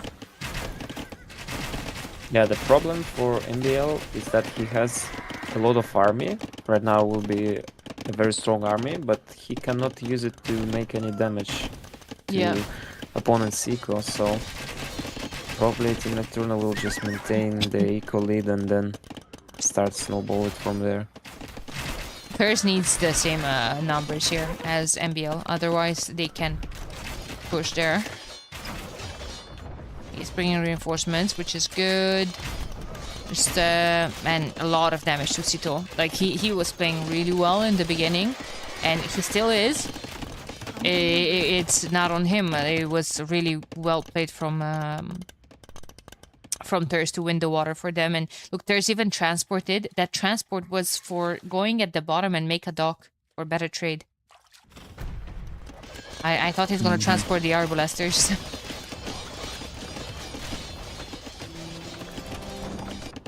Yeah, I actually didn't know that you can build a dock here. It's just very good for somebody. I think who's winning the water just wins the late game then. Yeah, it's really important, especially when you invested that much, to make sure the water really counts for something. Otherwise, you invested all for nothing. Like, I have a lot of people in my chat that are saying like, oh, whoever wins the water usually loses the game. But that's not really the case, and it definitely shouldn't. There's so much more eco from Team Nocturna. Right now they are at 76 units in terms of eco ahead. Yeah, no, they killed a lot, but so much is fish and trade cogs. Yeah, I mean, Tag's chance is only MBL right now. Yeah, but like you said, he has slow military, and his slow military is forced to stay and defend the bases, and in the meantime he's getting raided at the top. He doesn't know. Surely Nocturna cannot lose this now. I mean, it can be the same. Okay. Now I believe.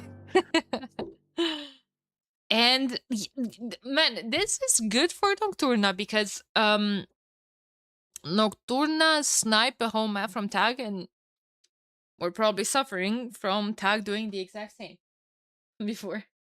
Yeah, both teams won the opponent's home map. Yeah, crazy. Definitely didn't expect Nocturna to lose the Fortress, but hey, this set is full of surprises. This entire tournament, as a matter of fact, is full of surprises. Who was MVP? Who was MVP this game? I gotta put it on Thurs. I'm just not sure about the Tag's strategy, to be honest. Losing the water is it's not good. Yeah, it feels like Vikings playing at the top is not great. as a matter of fact, like I know usually Wu are played at the bottom to just go infantry into archers, but if anything, I feel like Vikings are better to be played at the bottom rather than Wu. At least like with Wu, you can be annoying. You can infantry push from the top, especially into Mongols. Just annoying things like Yeah, siege and giants and whatnot. yeah, maybe. Rather than Vikings, I don't think I've seen them played before at the top. But I'm still curious, why did Nocturna pick Armenians then? For Grandbara? For Arabia? Maybe it was just a snipe. Like there are going to be civs that are not going to be played. Yeah, but it's too early of a snipe. If you ask me, the third pick is snipe. Yeah, they're very, very close, very early, right? Imagine it's gonna be Armenians on Arabia, and they do the phosphor rush. Oh my god, with composite bowman, you think? No. No, with the churches. With the churches. Oh. Well, could be. I I mean, I think don't see another reason why they pick Armenians. so. Here, I think Thurs is going to play Shu, and he's going to play Bold Magazine, Arbalesters, and he's going to dominate as per usual. Like he always does this on Arabia, and it was always fantastic for him. Pockets, Mhm. Magyars, probably. Magyars or Berbers? Which ones are better? Maybe Magyars. the pocket is Poles. Poles, and I then think, they are play from double Grambaras. scout. I think Poles are more Yeah, maybe. but they could be they could pile something like that, Poles Berbers or Magyars Berbers. Then Yeah, again they Team go. Nocturna really likes to play this Poles plus 2-player going double scouts. Okay, now I'm cooking. Listen, what if they're going? Oh damn it! Wait, I overcooked a bit. What if they're going Berbers, Magyars, Berbers in the pocket, Magyars on the flank? They open scout and they transition into CA. I don't know. I overcooked here. I don't know. This is definitely a good hit in the Nocturna's cooking service. They're gonna go Magyars, but in the pocket and with Malians on the flank. I saw Malians. Malians are decent if you're gonna think about. Malians have been seen playing archers. Now they could go stable as well. Why not? Like I mean, they have fully upgraded cavaliers. I don't know. Yeah, this is probably going to go into scouts territory.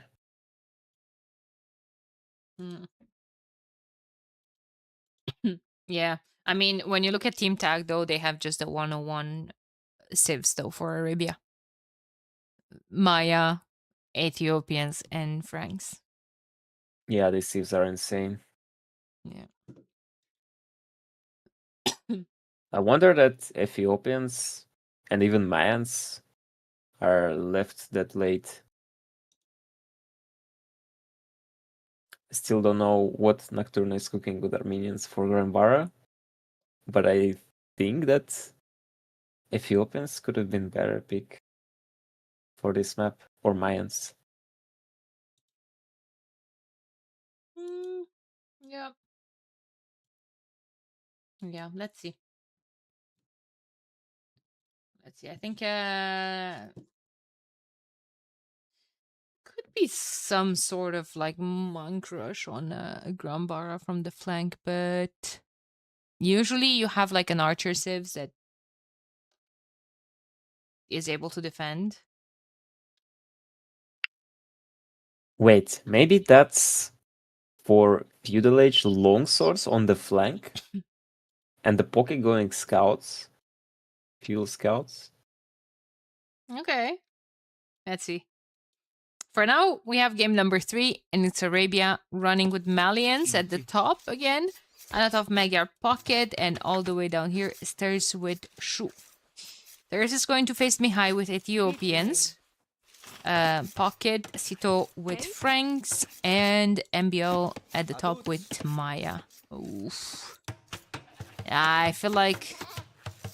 Yeah, I don't know what to say, because feels like it's very unfortunate matchmaking for the flanks, but yeah, the flanks for Tag are just stronger in my opinion. Yeah, those are standard strong sieves. Yeah. But maybe good thing that Malens is up against Mayans here, because in long term they are potentially having champions. Like they're good in late game, I might even say, against the Mans. Yeah. Shu will struggle a bit. Looks like most of the archer civs are going to struggle against Ethiopians, faster firing archers. But they have, in the late game, Bold Magazine, extra projectiles is still very good, as long as you're not overkilling too much.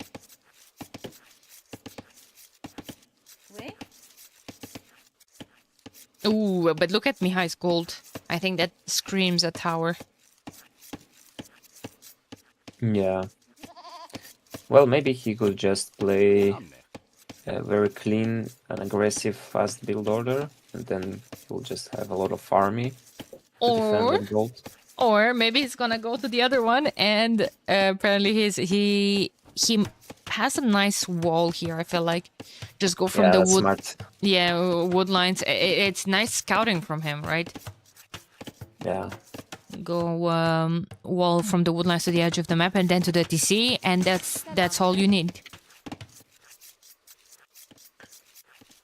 Also, the Magyars, isn't it like a second pick for Team Nocturna in the draft? Yeah. That's also very early for Magyars, I would say. Yeah, maybe they. Yeah, I don't know. They're cooking something here. All of them are going up to the next stage. Someone is late. Who's late? MBL. Well, he's Maya, so and a bit of a slower start. He has a barracks up early. Wait. And he's going to both mill and gold. Can he afford double range? Maybe if he goes that much later? This is definitely not a clean build order from MBL. I don't know why he's doing. Do you think he's just like some panicking, things. expecting the double scouts? And Maybe.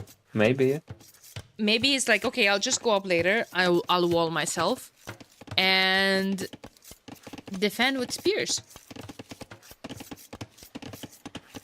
Yeah, but then again, Malian player could also play just archers. He has a very strong bonus in gold collection. Yeah, but he's not though. He's not. Does MBL know? Let me see his. MBL knows he scouted the mill.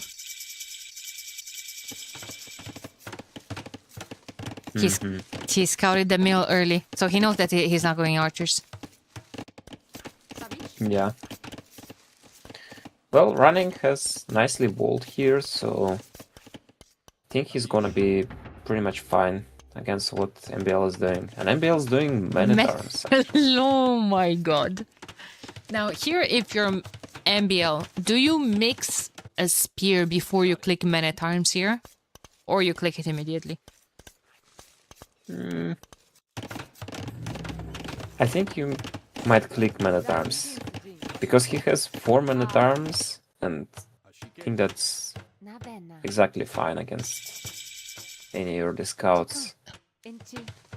Oh, nice wall there from running, but I don't think he can get away with saving the vills. Ah, he can actually. Very nice job. Yeah, nice. But he's just buying time. I think MBL is doing really smart right now that he's playing man-at-arms. Yeah, it was a good adaptation from him. And what is he doing? He's sending them to the pocket. Oh my god, that's gonna be so slow, I feel like. But he's forcing so many walls here. Yeah, I'm not sure about sending them to pocket. Just because Anatov can always wall. And he can be doing shorter walls too. I swear to God, it's so hard to cast MBL because like we went from we went from he has a really bad build order into oh my god, that was so smart from him to scout early the mill and adapt to meta terms. But now he's sending the meta terms to the pocket, so they're gonna arrive so late. Guess what? It's still gonna be open and he's gonna get damage. So we're gonna turn it to oh my god, he's so smart. Yes. Oh.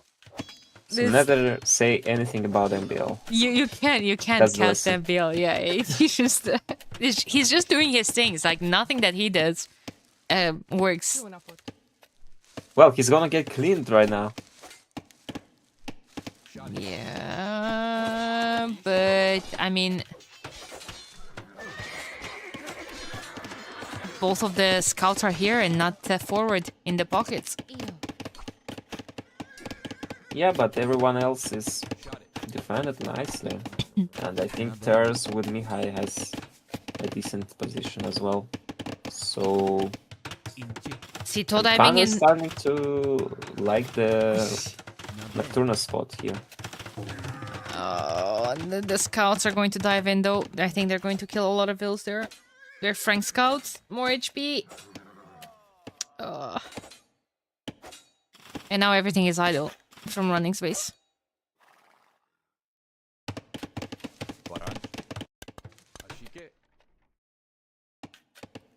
Oh, it's fine. No, he's not. He double clicked something. Oh my god. Absolute panic in his city. Yeah, what? Oh my god. And he also has the least amount of heals. Yeah. 27 Running is is not great. kind of dead, I would say. Okay, this is bad. This is bad for Nocturna.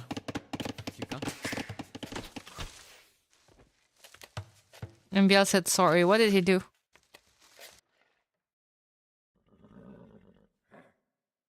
Maybe he What? paused. I don't know.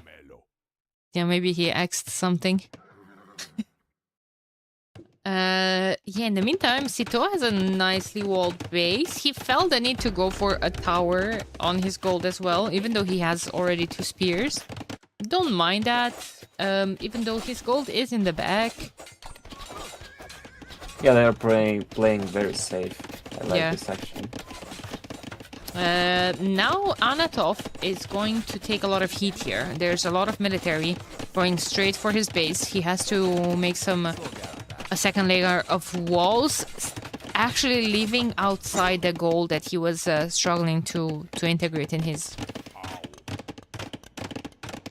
walls.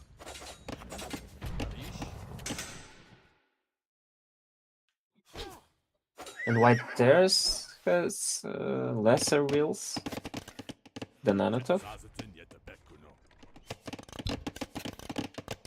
Yeah. Yeah, he does. Where's his military though? Okay, he's defending from Mihai.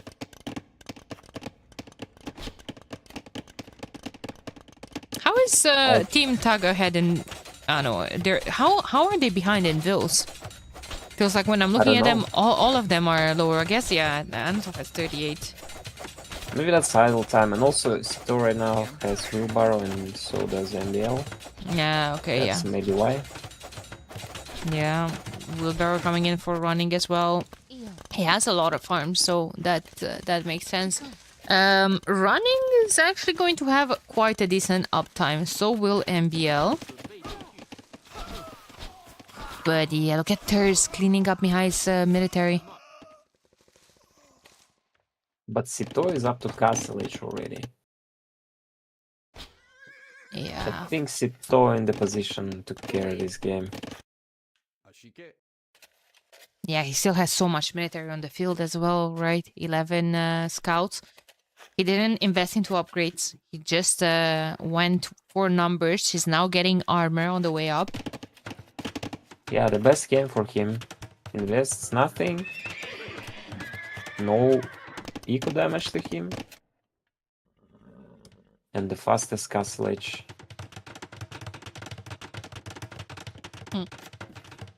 Yeah. So it's just going to try to go raid some more, do more damage. They might change to game over. What? Where's game over? Did someone drop?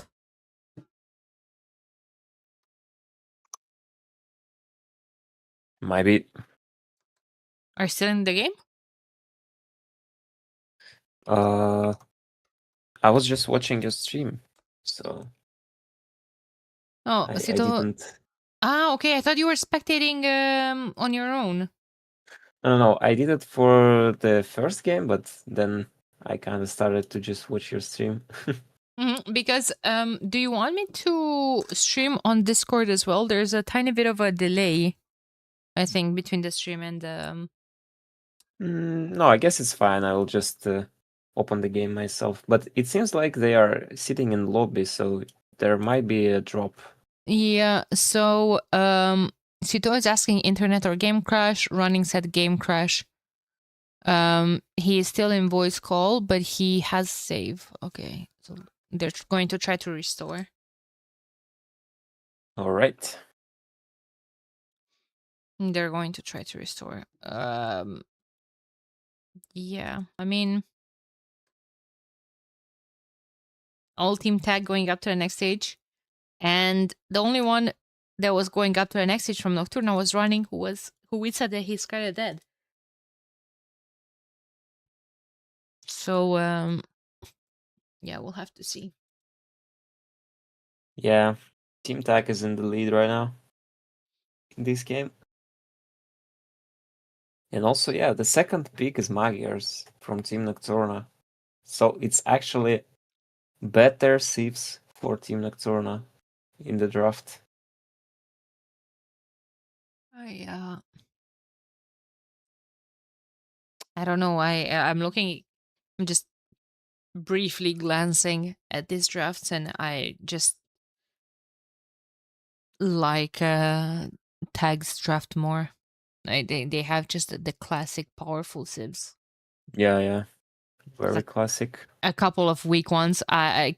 What are the weak ones? Maybe Huns, Burgundians, and Vikings. And Burgundians could have actually been. Well, Burgundians is not a weak Sieve at all. Yeah, It could exactly. be good on Like Grand Barra, I'm on Cape of Storms. I'm thinking that just slightly maybe weaker, but yeah, Cape of Storms pocket. If you win water and you go for fish boom, that would be amazing. But again, it's Tag, and MBL is playing for them. I could see him asking for Burgundians on the flank to go Flemish and Skirms, something like that. I don't think it's gonna be a great idea. They have amazing Sieves, so I think they're playing standard here. Well, we are talking about the guy that went human pockets on Arena and then he rushed in Feudal Age with rams and spears. we are talking about the same guys. um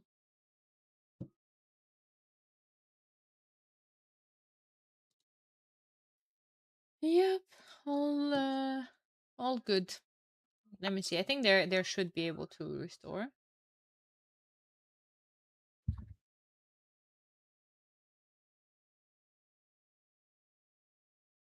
You can ta-da.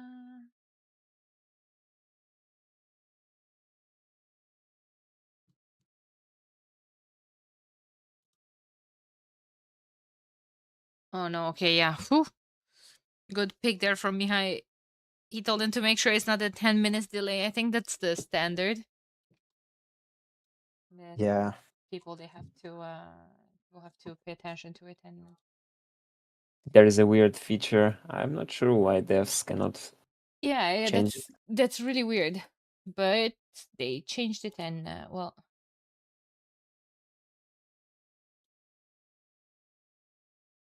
We have the game.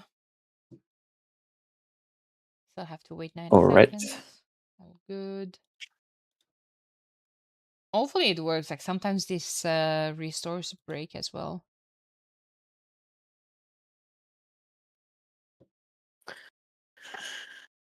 Let me check in the draft which sieves are left. Not picking.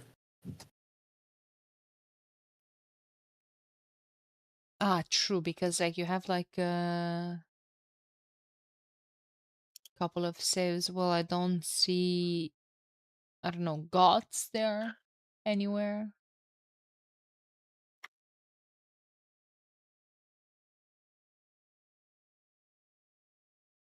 I can't think of literally any other save. Yeah, there are Incas, Aztecs, Goths, Bulgarians, Burmese, Sicilians, Khitans, Muisca, and Tatars. Ooh. Tatars have been played a couple of times on Arabia. Not the greatest civs on flank. I feel like the transition in late game is weird, though they can hit some very nice timings, and the free thumb ring is really nice on their archers. Or crossbowmen, rather. Yeah, I'm not sure which of the Sith you're going to pick instead of any of the Sith that are here. Yeah.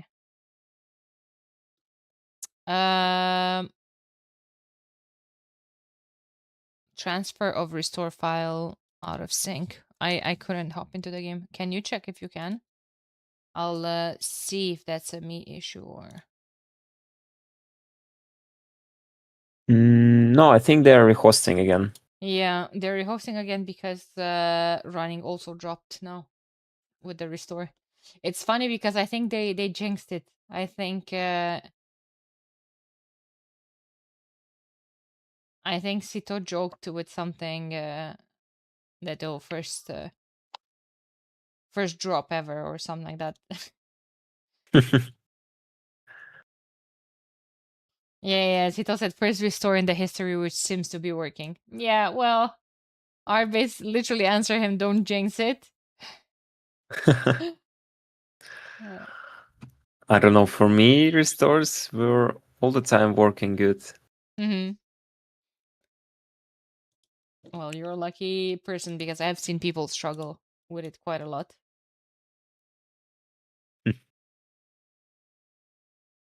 Quite a lot. All right.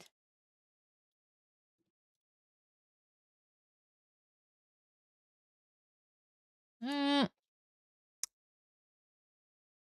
I'm looking at the next map, even though we're still not ready with, well, not done with this one. But when it comes to Grambara, we settled on Poles. And then what? Poles, Malay, Armenians? Probably Poles, Malay, Armenians, yes. But I'm not sure about it. Like, I like Khmer more than Poles. And also the flanks are stronger as well. So I'm not sure if playing standard is the way. Probably they might do something weird. That's a better shot to win this game. Thing is, I think Khmer are going to boom into elephants. And Poles are going to boom into Shlata privileges. Maybe they won't just want to go Castle Age Halberdiers, you know? Armenians, that is.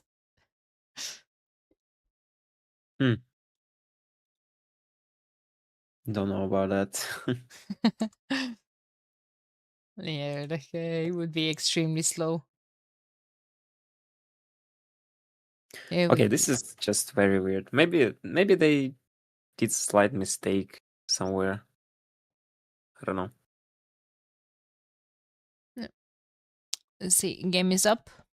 Have 1 minute till we start. Let me just check a couple of things.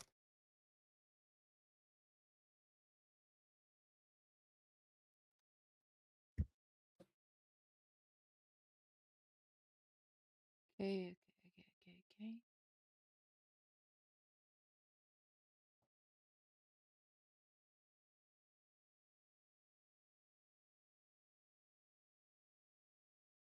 All right.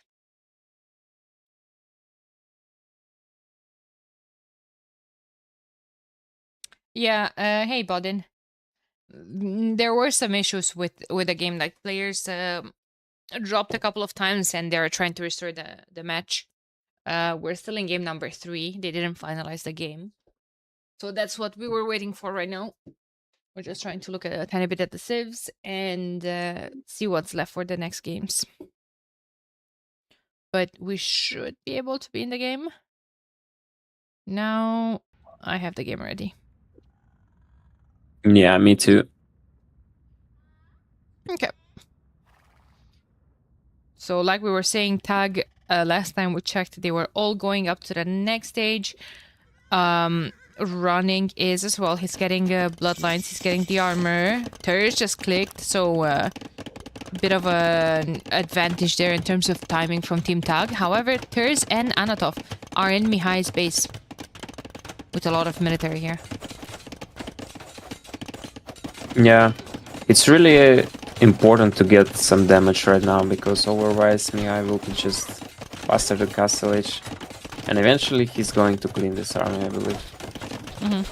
So the next few minutes will decide the game, I believe. Yeah. Sito has a lot of light cavalry here. Mihai is up to the next stage. I think Sito and Mihai will just end up trapping this. Yeah, it's gonna be a clean, I believe. Yeah, it's and going then to be it's a clean probably a GG. Because running also dies at his pace.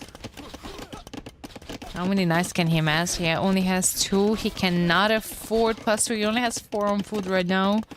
Military numbers are looking quite dire. It's almost it's 60 military to 20, so 3 times. Okay, nice strategy from MBL, I must say. Okay, so we settled on it was good what he did. Yeah. Oh, so they just prepared to play man-at-arms against Running's flank. That's a good idea. Oh boy. They're still going to try a tiny bit more. I mean, Anatov is up to the next stage. He has Magyar Knights soon. He still saved 13 scouts that are soon to be light cavalry, and well, he's gonna have to get husbandry soon. Okay, it's in the queue. Thurs is playing well, as per usual. It's just defending right now. He is being forced a lot of reaction though. Not sure he can even afford... Well, he can afford ballistics actually. But yeah. Yeah, maybe going in so deep from Ters was a mistake. Like, if he would have run back as soon as he saw Sito and Castle Age, probably he would save all the army, and then they might still have a chance. MBL has so much military here as well, oh my god. Eco upgrade is not the best from Nocturna, they don't have a bow saw.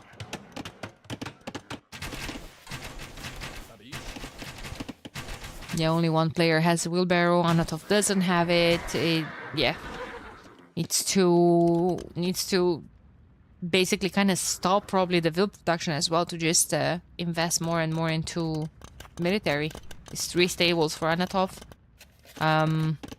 2 from running, but running can barely afford to produce.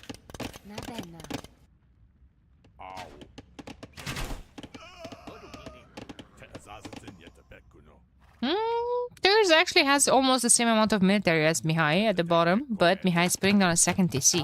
They're even team walling. Oh my god, these guys. Yeah, and I also like that Sito is not adding more TCs right now. Because maybe the only way they could lose is if Sito is getting raided. If he has no army. Because there are double cavalry army from the Nocturnus team.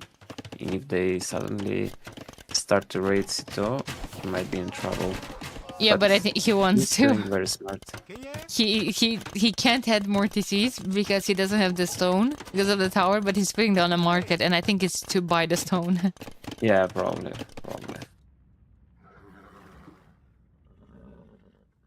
Yeah, they can't really raid Sito that much though, and MBL has so much military.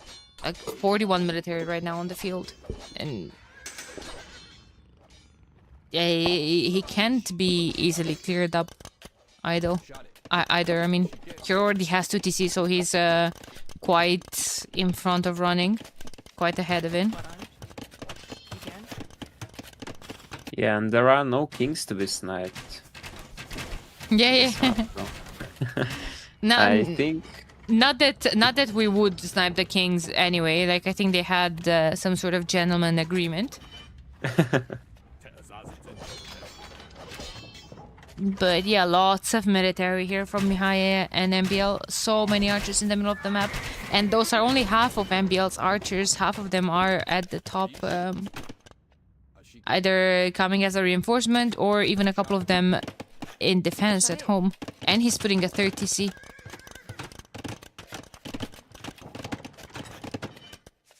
Yeah. Complete domination by Team Tag right now. And MBL is even doing the outpost rush. No, is he? Look at this. Where? Oh The no. outpost line. Yeah, but surely that's not an outpost rush. It's just... Yeah, it's kinda an outpost rush.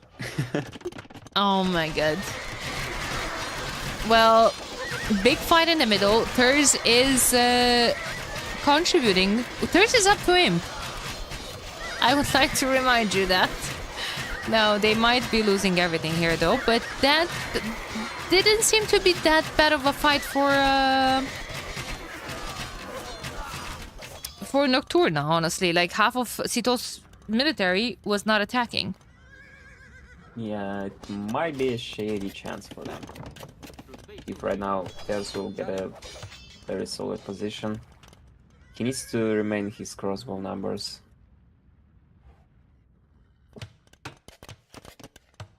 Yeah, but like, I mean, okay. Oh.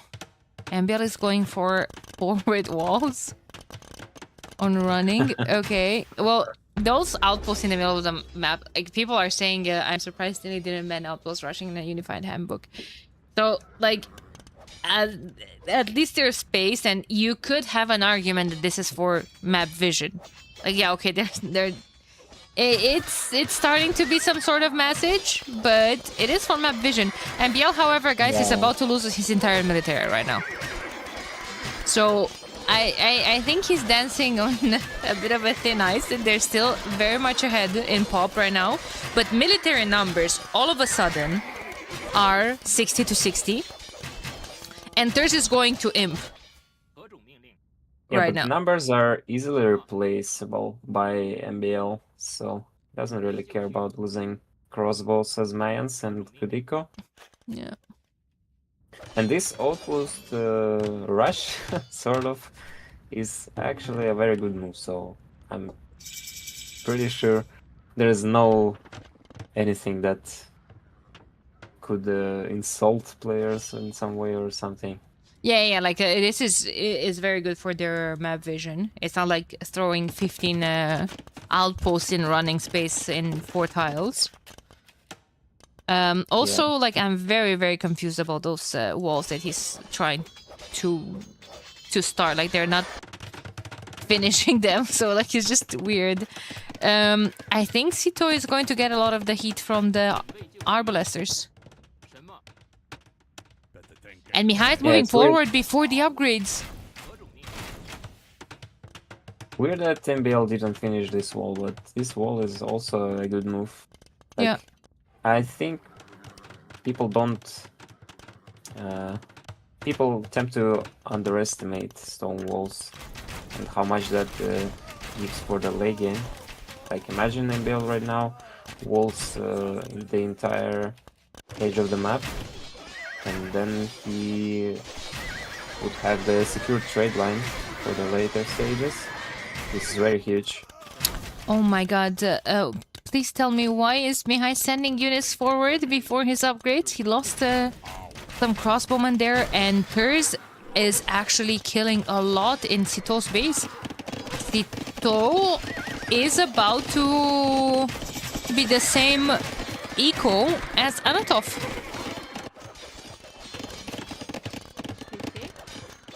Yeah, but I think MBL should never allow this game to be lost, in my opinion. So Yeah, Maya are in a really good spot right now. He just got to aim. Cheap archers to replace our blaster bracer chemistry. Mihai is even bringing all of his future arbalesters to clean this up. Like, they need to clean Sito's base, but that means that his front of the base will be pushed by Thurs.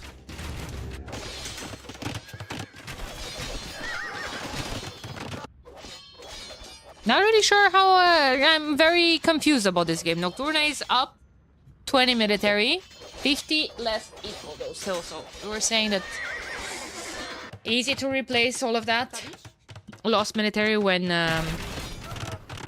have more eco. Sito is taking a lot of damage here though.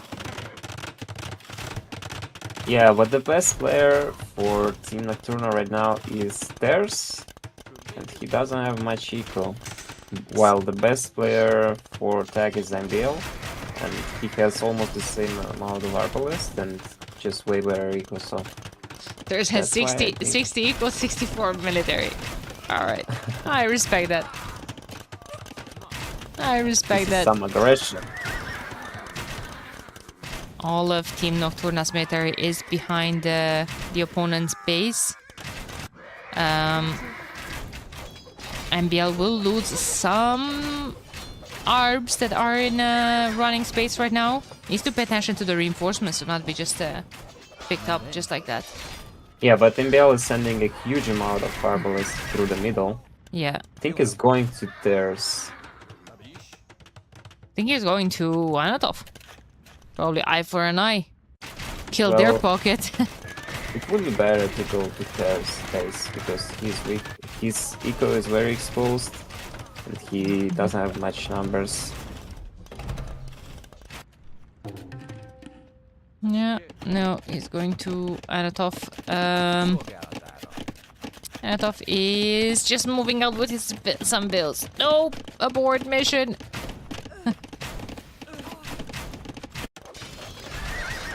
Mihai is getting rated quite a lot as well. They're about to sandwich him. He still has some military, 51 arbalesters. Sito is getting him. Man, that's with 0 military though. However, it's, I don't know, is that the correct move to go imp? After he just lost so much, it's again about the amount of military that you have on the field and resources being invested into imp rather than military. I think it's good for Sito because the main player they're fighting right now is Thers, and against Thers, a lot of Castle Age army doesn't really work. So he has to go imp and upgrade his scaff to Cavalier. Yeah, and like- what's best right now is that MBL is almost 200 pop. He has 70 military, and he has been just slinging Sito. Yeah, Like he sent him so many reds actually. MBL is just uncontested right now. Yeah, Maya are just really good. Yeah, MBL is killing alone, running. He's killing Anatov. Well played from Team Tag. You're taking game number 3. Ow. Yep. This next game is going to be really important, though. Team Tag lost a lot of good civs during this game. And the next map is going to be another very aggressive one, an open one. But it's Nocturna's home map, which kind of tells me they have been cooking something on it. On top of that, a tie, I don't think anyone is happy with a tie between these two teams, other than Onimara Capybaras, who are probably thrilled to have a tie, because then they're basically at the same amount of points with them. Mm-hmm. But Capybaras only played 3 rounds because they had a bye out of 4. So yeah, A very important game. it's a very important game. Like Nocturna probably would rather have a tie, so Taiwan doesn't like jump a lot from them. With a tie, they have the same points. But if Tag wins game 4, then Nocturna stays with 1 point, and Taiwan actually gets 4. So they're getting 3 points ahead of them, when technically they could be with the same amount of points if they get a tie. So Nocturna really wants a tie right now as well. Mm-hmm. But I'm really wondering, what are they cooking with Armenians? I mean, from the start of this series, I didn't know what is it about. Yeah, you were really focused, but like, what if it's a bait? What if oh my god, I can't don't believe. even know. What if they go like double infantry? What if it's gonna be Armenians and Romans? I would be super happy about Yeah? it. Oh, I know you would be super happy about it after yesterday's game. After yesterday's set, I'm expecting you to be happy with the infantry, but yeah, for now.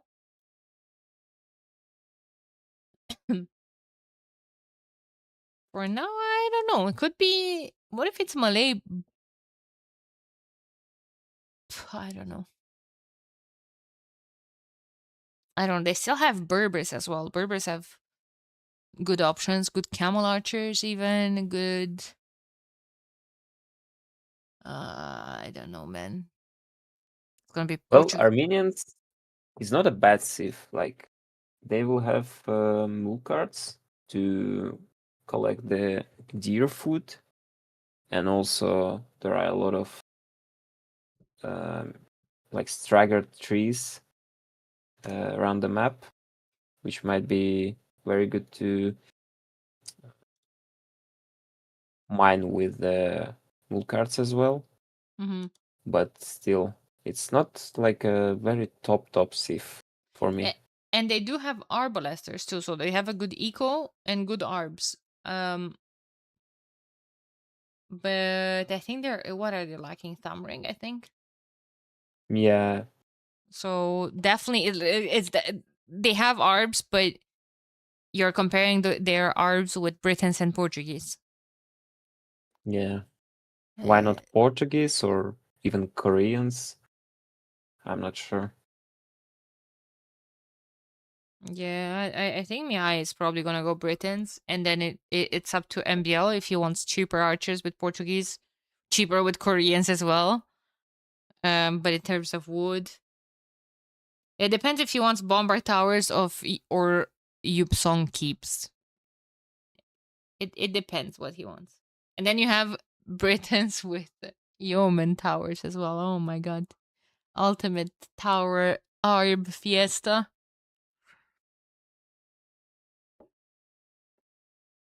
I discovered only yesterday that Britons get +2 on skirmishers as well. I mean, +1 for skirm on skirms with that From Yeoman? technology. Yes, Yep. I've never thought about it. It's so funny how sometimes we just like assume some things. Like ever since a couple of weeks ago, someone corrected me, and like I keep mentioning that because I'm dumbfounded by the fact that camel archers don't have bonus damage against cavalry. I always thought they do, because like it's a camel unit, so surely it has to counter cavalry, and it usually does, but for different reasons, not because of the bonus damage. So it's yeah, I was super surprised to find out that they don't. Yeah, a lot of things that you discover every day you live. Exactly. Okay, we have the civs. Malay, Poles, Armenians. There it is. The third pick. I'm excited. The third pick, and they're going to fight Britons, Khmer, Portuguese. Oh my god.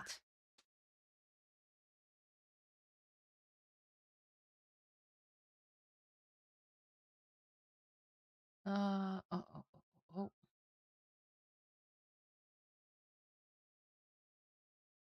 Imagine it's gonna be like Karambit spam, and then they picked Armenians for the infantry +2 line of sight. Yeah, like I'm I was thinking about that. That's why I said then about Romans. Imagine if they just get Romans in. Yeah. But they I'm just trying to oops. find any reason. Yeah, like it really doesn't make any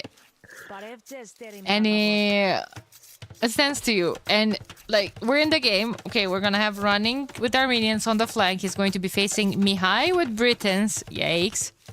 Then Anatov pocket Poles as expected. He's gonna place it over Khmer. And then on the other side, Malay Portuguese. Malay Portuguese is a decent matchup. We have Persia versus MBL onto this side. Now let's go back to the Armenians. If I see target here instead of running, I know that it's a monk rush. I know it's the church's shenanigans. But yeah, no, if I see running, I'm tempted to think that he's going to play double scouts again. Oh, sloppy from Mihai to eat so many arrows from the TC. He's going to lose the scout now, probably. Aye. Maybe. Mihai is on a mission, though. Mihai has militias in the queue. I think he wants to maybe go some sort of Drush FC-ish, maybe?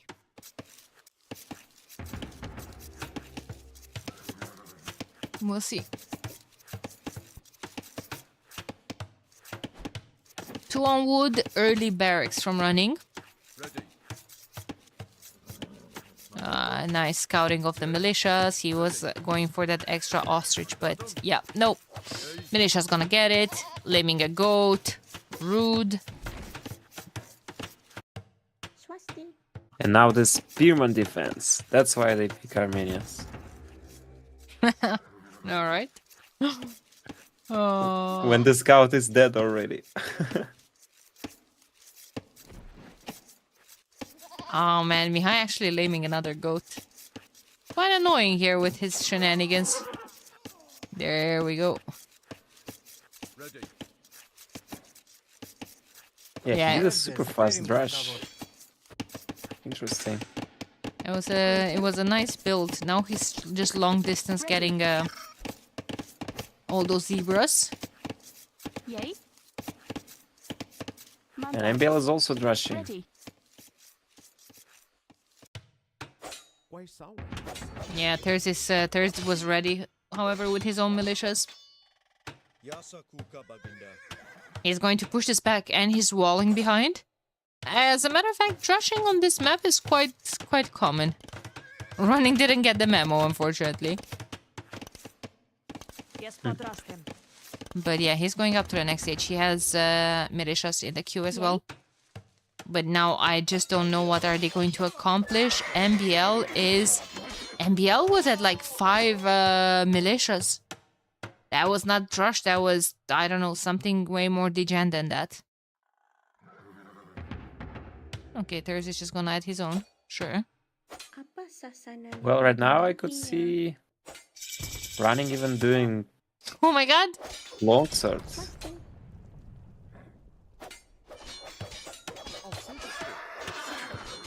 Oh my god, who's winning that? I think Thurs is going to lose everything there. He's trying now. He's gonna run into the lion. No, Thurs! He got diagonal hit. Yeah. Freaking MBL. He's doing a good strat again. Yeah. Well, I don't know. Well, let's see. It's a lot of investment. It feels like he's never up. But he has farms as well. So, yeah, we'll see. Nesha's forward from running. He's gonna go into stone walls. And he's just gonna mini boom behind all of this. His opponent. By the way, Sito is playing scouts. I'm quite surprised about that. Me too. I expected, like, usually on this map I've seen just pure boom. People that ended up playing scouts ended up being quite behind, but I guess that's why MBL invested into 5 militias. Because look at that, Thurs is going to rush. Oh, they see Sito being feudal age that early. That means no boom. That means those walls have to go up. Yeah. This is good by Thurs. But Yeah. I'm not sure about running. Why did he just went fast up to Stonewall? Like he is behind the Nico compared to Mihai already. And going up just to Stonewall, I don't think it's very good for you. It's going to be a good defense from Thurs. I mean, he is walled. This will prompt MBL into engage into more annoying things. Villagers coming forward. Range, towers, etc, etc. It's gonna be tough for Thurs to defend, but Thurs also has melee. He has a faster uptime. Yeah, he could be But he's fine. not quite close to clicking up, so... Yeah. Thing is, Anatov is already up to the next stage, though. Anatov might think about investing to a stable himself, but he went up with Market Blacksmith. Ah, yeah. He needed the stable here because I feel like Thurs is going to be in trouble. This is gonna be tough. Scouts attacking at the top from Sito as well. He also needs to put another house next to the ones that he has in front of the towers, because that could be a very weak link. Oh, Minotaur is in. Arson as well. Yeah, Arson is super strong. Yeah, Thurs is going to suffer a tiny bit. Anatov really needs a stable, because otherwise all of that is going to go straight up to him. Well, I think right now the best scenario is actually for Anatov to free boom. To try to free boom and win the game by that. I think that's the only case they might But have a chance here. that's the thing, like, can he free boom with Sito going with his scouts, harassing everywhere? That's the Well, thing, considering that he has Folworks, it's very bad for him. yeah. That's the thing, like, what is he doing here? Is he putting down a 40C? I know he's walling, yeah. The Palisade wall, oh my god. This is almost like a Titanic.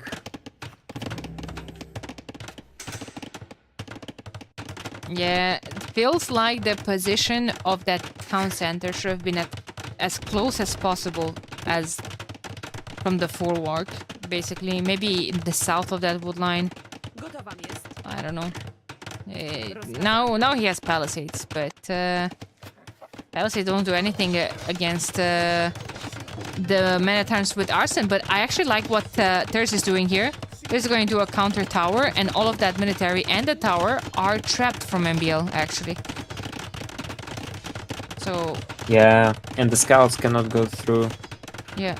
This might be okay for Team Knock. Yeah, there's saving them once again. Well, let's not get ahead of ourselves, actually, because now it feels like MBL might trap him. Rip. It's okay. It's okay. Little caster jinx. Happens. Happens all the time. Yeah. It's fine. He is just doing his things. Now, do you sneak a Vil to try to put down a house there in the wall? Could be. Could be.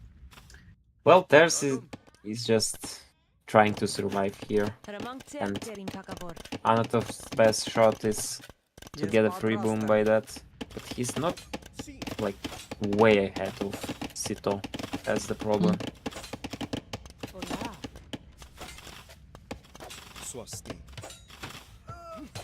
Yeah, that's really good from Thurs.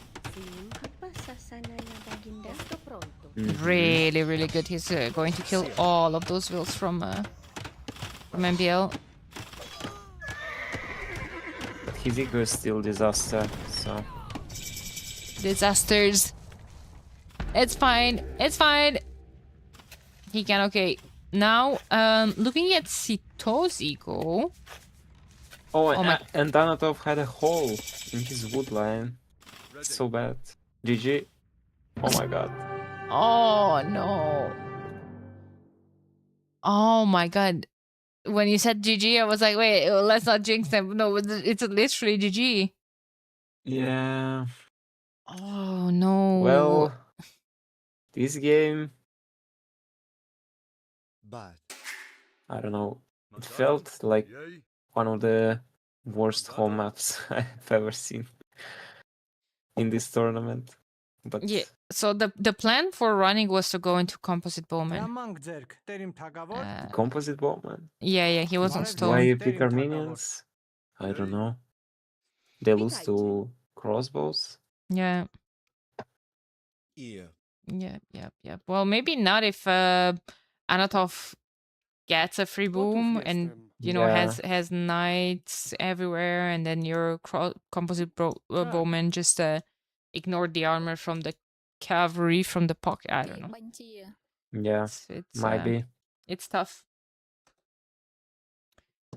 It's definitely tough.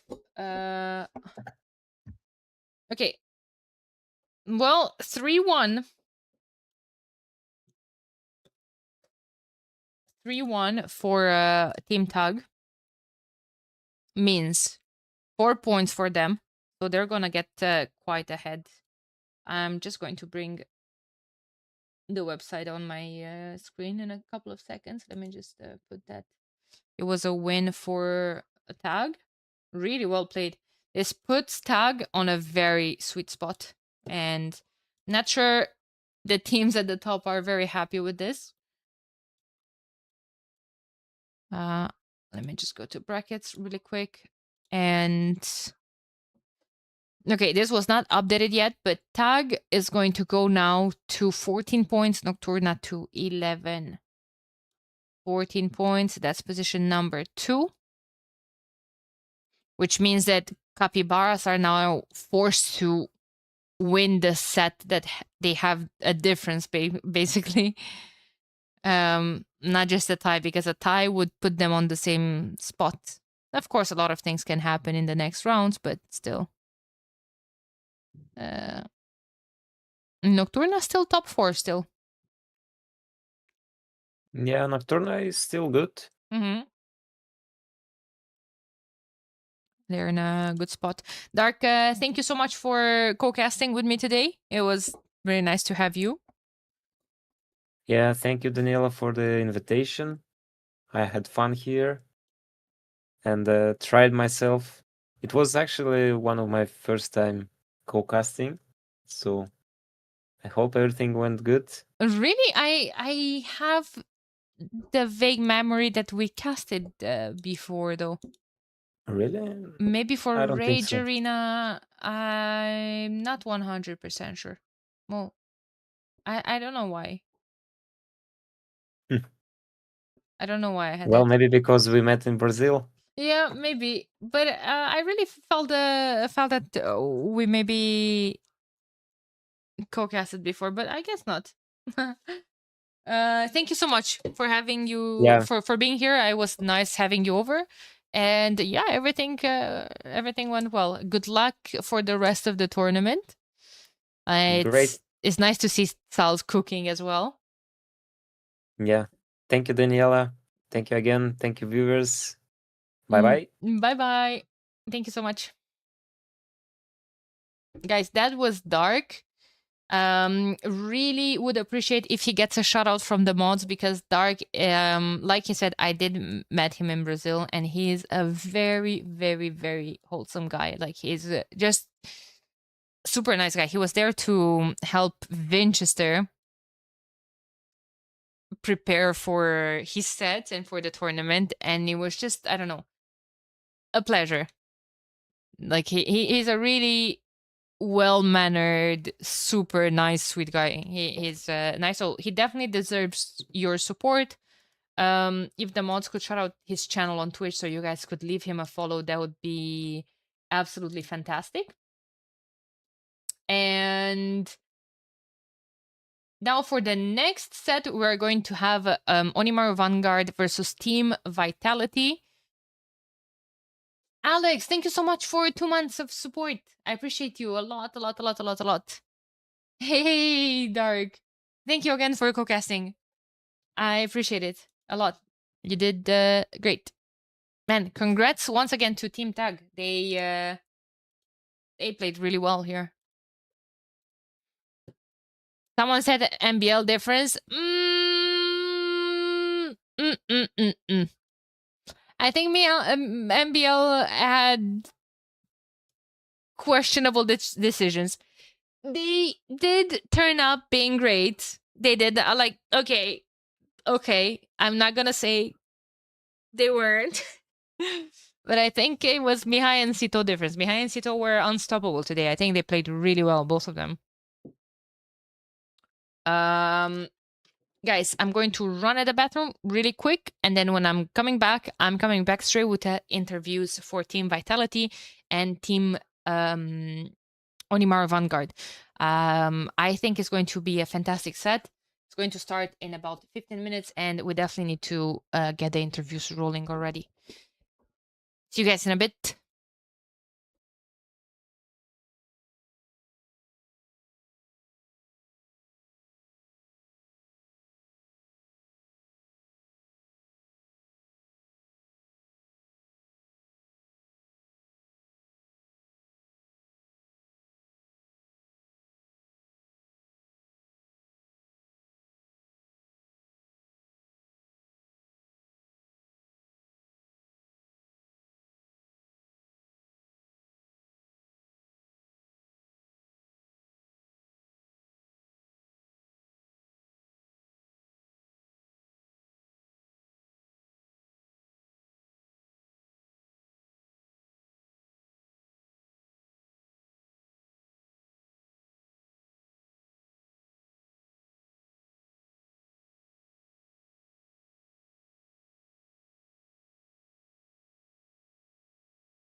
That's a good question. No, my role is definitely being the guy who does the scheduling. Running after people, that's something I can do very well. Other than that, I think my role is also to, I would say, keep Andy and Doubt the strongest as possible. Like, I would rather sacrifice myself rather than Andy or Doubt, because I think both of them play amazing in late stages. I do as well, but I think both of them are a little bit better. So I try to sacrifice for the team. It's so hard to say because every map is different, every day is different. I guess just survive and try to get to late game, and mostly I'm doing the drafts. I think Jordan is like, "Oh, Andy, please do the drafts." I have no idea. Doubt might be able to do the drafts, but he's lazy sometimes. So If I he's guess there, he draft. can do. Yeah. Well, drafting is my role, I guess, and then well, depends on the map. Sometimes being the sacrifice player, sometimes the boom player. It really depends. Of course, being at the LAN event, right? I feel like Andy Dowd and I are playing super well together. We have a very unique combination of play styles. It's not like meta, which I really like as well. And it could throw a lot of teams off guard, who especially excel in meta. So I think going for the LAN event is going to be a big motivation for all of us. I have an individual goal: make a Dow show up to every practice and every tournament game. No, but on a serious note, like, of course, there is a goal that I perform to the highest standards I can. Right, that is very important to me because I don't want to let Andy or Doubt down. That is always something which is in my mind. Other than that, have fun, right? And ideally, like top 4 is kind of a must for me. Well, the thing is, we're representing only Mara, right? So everyone kind of has to perform, and everyone will be looked at individually as well, not only as a team. So I guess you have to perform and you want to perform, and yeah, what comes out is hopefully a good result. Well, I guess in general, more strategic, probably more slow than others, like not all-inish, not crazy, more like chill and showing up in late game, I guess. We kind of want to go to late game and we kind of force it with the way we're playing, right? With not going, I don't know, crazy forward cast with all the villagers. So we kind of want to play it safe. We don't want to lose. So it sometimes or mostly goes to imp. I also think in terms of late game, the 3 of us are excelling there a lot. So I don't see too many teams competing there with us. I would say we're ready. Yes, I wouldn't mind getting a little bit more practice in just to. I mean, last time we played was I think 1.5 weeks ago, or even 2 weeks ago.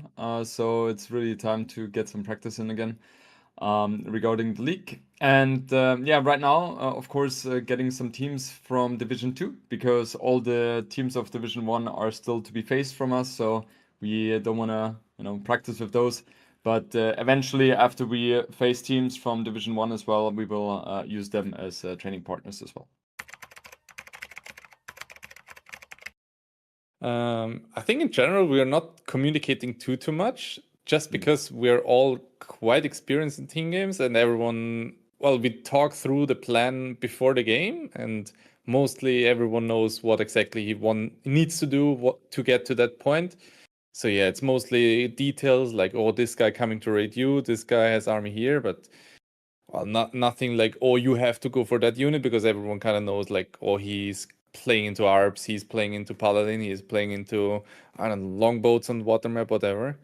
So I think it's quite clear before the game and mostly details like map decisions and stuff in game.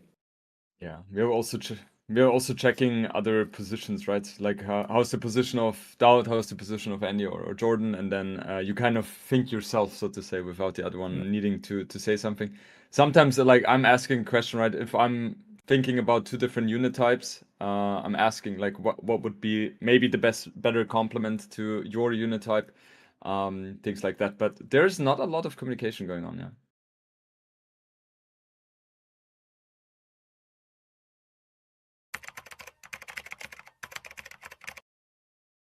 Yeah, I have a war speech before every set.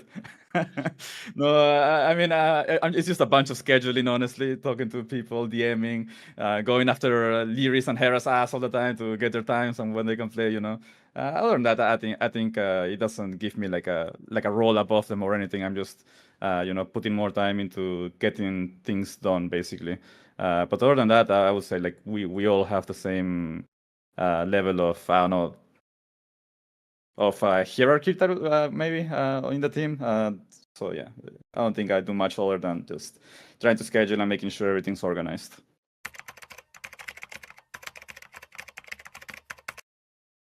Like nothing unusual. Like we have played with him like what, how many years before when we were AM, like 6, 7, 8 years ago maybe, back in the days, back on Woobly days, back on Steam days, I believe even. So we were kind of forming back then.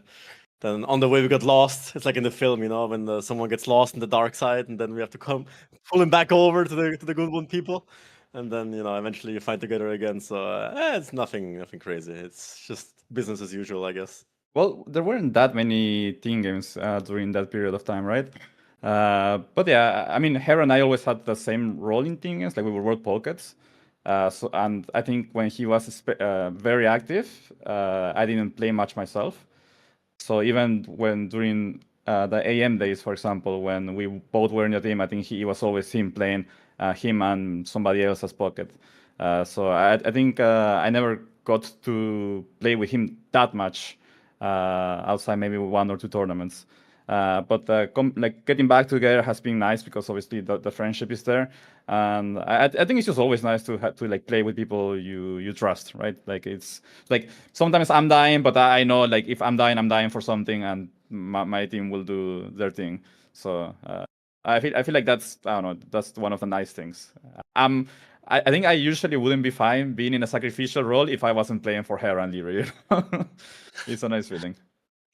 I was gonna say as well, there's a pretty big role swap happening this league because, like Hart was saying, we're both pockets, but we initially considered a debate of where I should play, where he should play. I don't know. In the end, I just stuck with the pocket. I feel more comfortable there. But I actually think he's doing a good job on the flank. So I think this team could be like the best team we've ever had. Like MBL back in the day was really good. He was a great sacrificial player. But I think he made some calls that were a bit hard to play around sometimes, whereas Hearts is a bit more reliable. So I think this might be our best team, but it's going to be a bit difficult to, adapt to the new roles, let's say.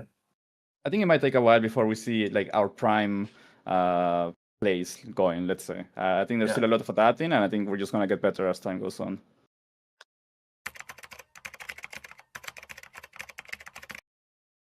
I think it's quite different, actually. Like, I think obviously to some extent it matters. Like, if you're a good 1v1 player, you'll never be a terrible team game player because you can still play the game. But like, for example, I think the best team game player is actually Tato. I think he's got the most versatility. I think he does his role the best, and I think he's able to dig deep for the team when others aren't able to. He's also like very, very experienced there. And it's not that the best 1v1 players are going to be weaker at team games, but we are lacking. I mean, I should speak for myself only. I feel like I'm lacking certain certain situations. I don't know exactly what the best play is. I'm uncomfortable in different situations. Of course, it'll come a time I'll get better, but I think I'm certainly lacking a bit more in the team game department compared to my 1v1s. Well, I kind of grew up with team games as well. Back in the BF days, BF was actually my first tournament I ever played when I was like, I think 14, together with Hart and NBL, funnily enough, And even back then we were playing team games on Woobly, I was going FC Chukunus from Pocket, back when it wasn't meta, when there was no phosphor available, letting Hart dice, preparing him for this day, actually. Looking back. Sacrificial player since 2014. I was preparing you mentally for this day and age. But yeah, I think that there's definitely some similarities. Obviously, there's a lot more strategy involvement because you have so many more factors. You have civ bonuses, team bonuses. You have way more civs than in 1v1 playing a role. But I still think the raw mechanical skill translate 100%. So if you're a really good 1v1 player, you already have natural skills, the mechanics, to micro, to macro all behind. And then you obviously still got to work on the strategy and the experience part, but that will come over time. So I think it translates quite a lot. And as long as you prepare properly, it should be fine. So I think we have a good edge when it comes to that.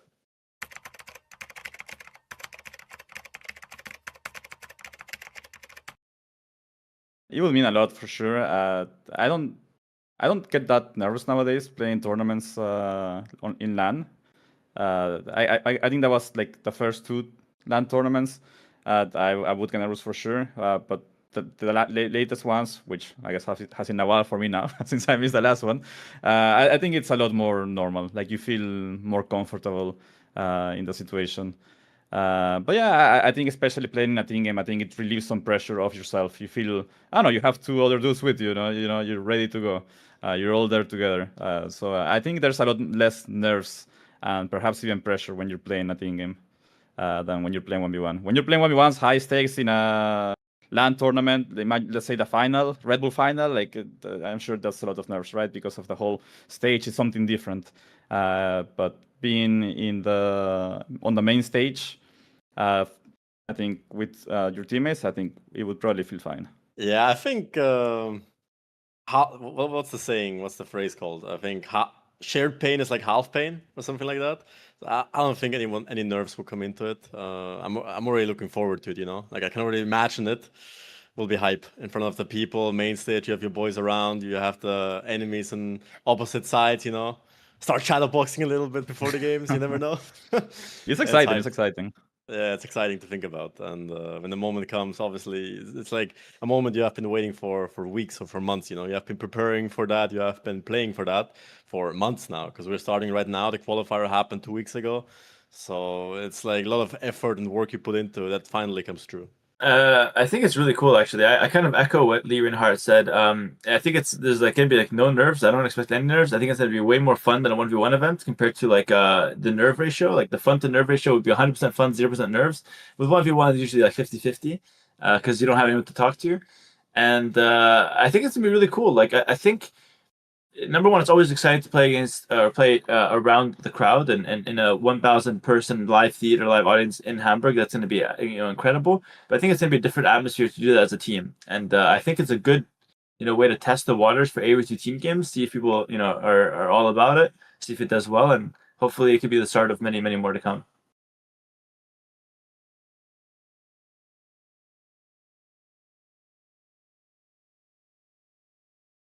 All right, I'm back. Thank you so much for waiting. I hope you guys enjoyed the interviews of the teams.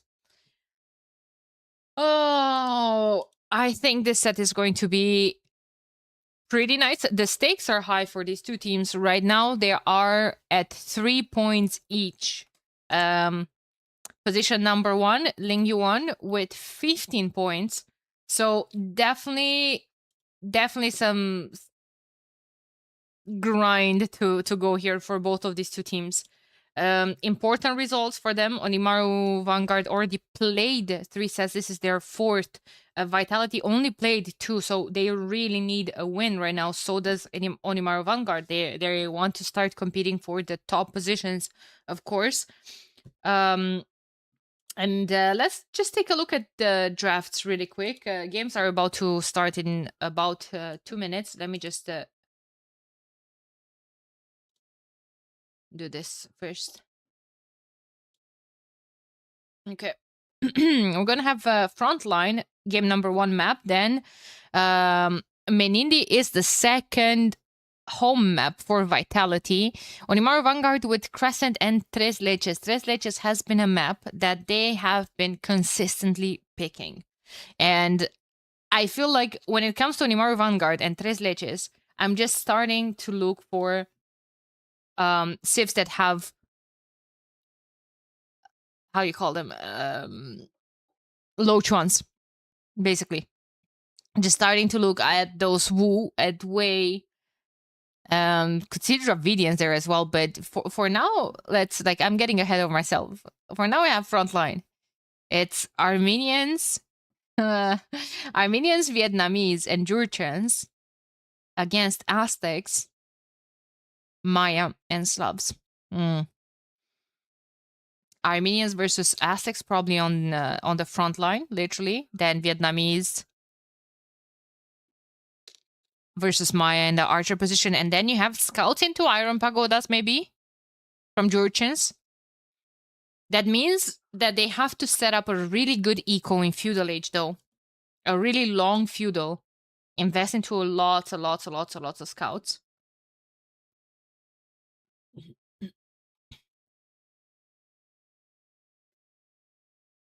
Hmm.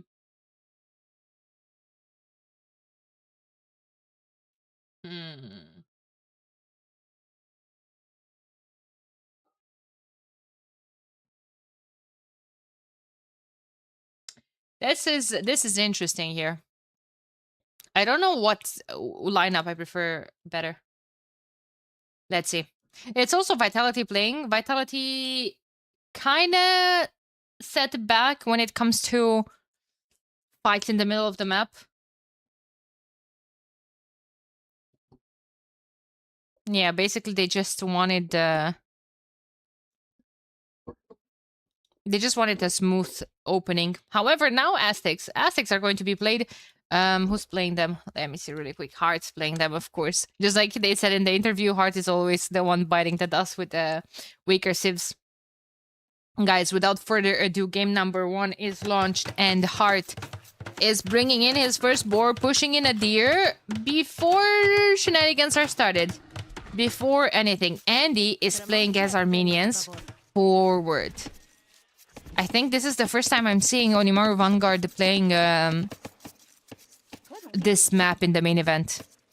Andy sending 2 vills forward. It's tough because Hard does have the scout.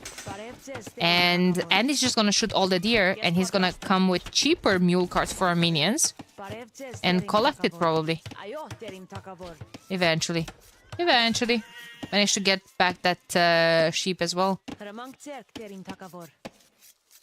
No, he's not done with the laming. He wants to get a couple more hits on the Eagle as well. Eagle can heal in the TC, but yeah, basically he's just gonna get those 2 vills and go forward, try to do some damage, maybe to the pocket. Maybe shoot all of those Ibex down as well. Heart's gonna go for a mill, getting his second boar. I wonder if Heart at any point can just send a couple of vills here. He's Aztec, so he carries more res as well. To just get a couple of, you know, that meat from the hunt. Not fully let it expire, basically. Okay, so classic monk civs, I would call the ones at the ones in front. I see an extremely low vill from Andy. That's the first eco kill of the game, ladies and gents. Eagle's gonna bite the dust as well, but it's fine because they have another eagle. Lear is coming here with his Maya one after he's done probably pushing deer and whatnot. And there he goes. Hart is thinking about going to take that that hunt. Sending an extra vill and time, and the eagle being here makes sure that he's not losing any vill. And here I go, daring to jinx one more player. Yep. Yep.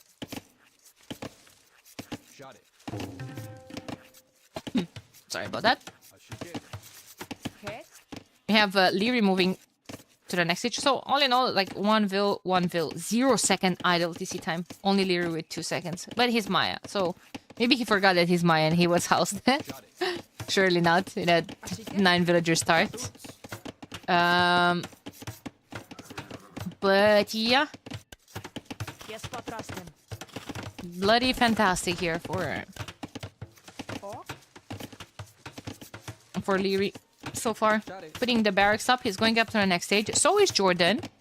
Jordan is Vietnamese. He's going to play archers, probably. Now, where do the ranges go? Do they try to go... Oh, he's going to try to get them up in front of Andy's base. So less walking time for them. That's going to be very aggressive on Team Vitality here. And then the Pocket Stout is playing as Jurchens. Going up super slow. That means no scouts into Iron Pagodas. That's going to be just straight up Iron Pagodas. Where's the stone, though? Stone is here forward.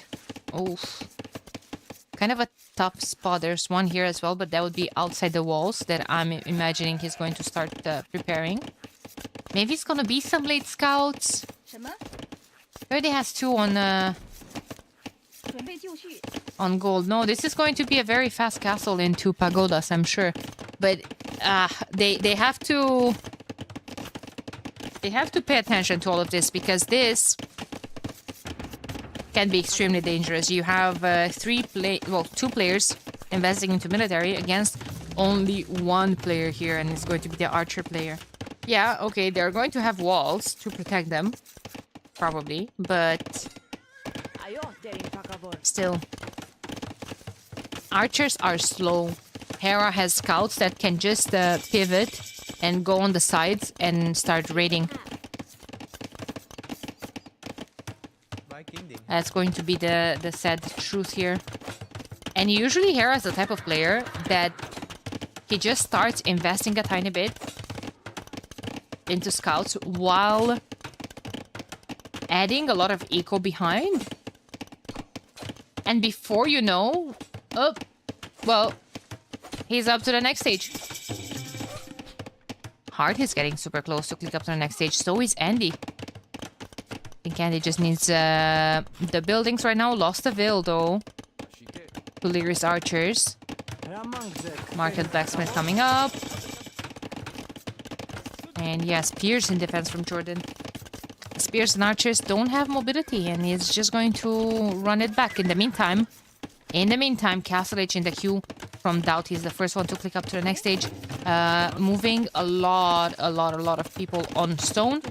He wants those pagodas, but all of this might be just a slow start, I'm afraid.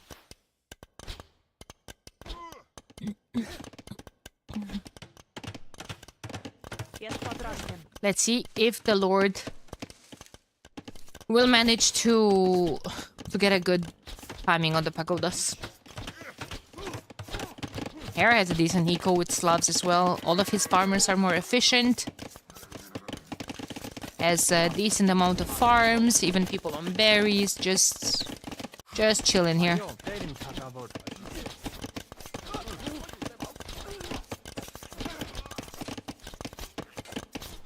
How many vills did Andy ended up losing? Third one, fourth one.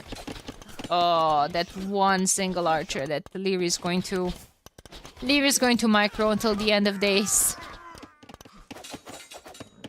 And that's a fantastic pressure from Hera. This is what I was saying, and this is what I was afraid of, you know, when it comes to investing into scouts versus not investing into scouts. And just going fast castle. Because like Doubt is gonna go up to the next stage right now. He's 4 villagers down. With 385 stone in the bank. So like he's 21 vills right now. He's dead here. I'm afraid. Like, Vanguards are 75 eco versus 91 right now. 12 minutes into the game. Same amount of military. And Heart's up way faster. I think Heart is going to open Monastery Siege Workshop forward. Leary has a lot of archers there. Andy's gonna be fine though. Andy has the fortified churches to, you know, just defend with.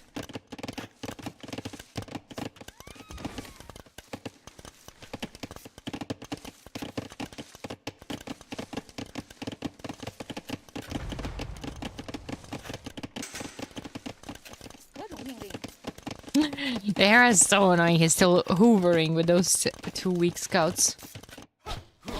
Oh, well, I spoke too soon. I spoke too soon on Heart. Fantastic job from Jordan. That Siege Workshop was 1 hammer away.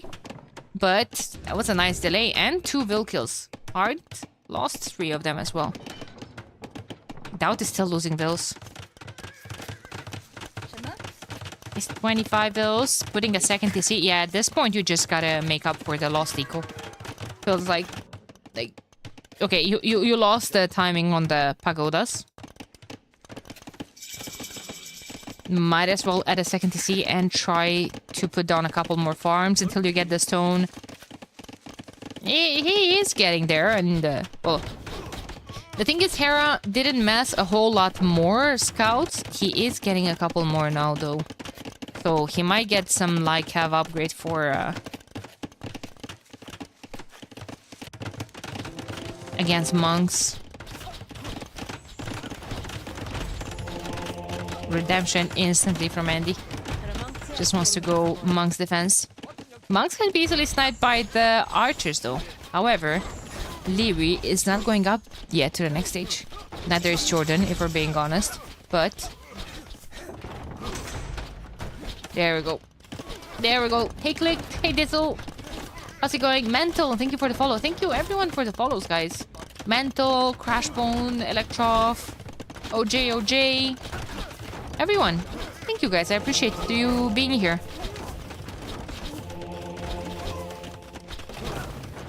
Yeah, this is a very nice pressure from Team Vitality. However, Vanguards are defending. Yo, thank you so much for the 5 gifted subs. I appreciate it. Thank you, thank you.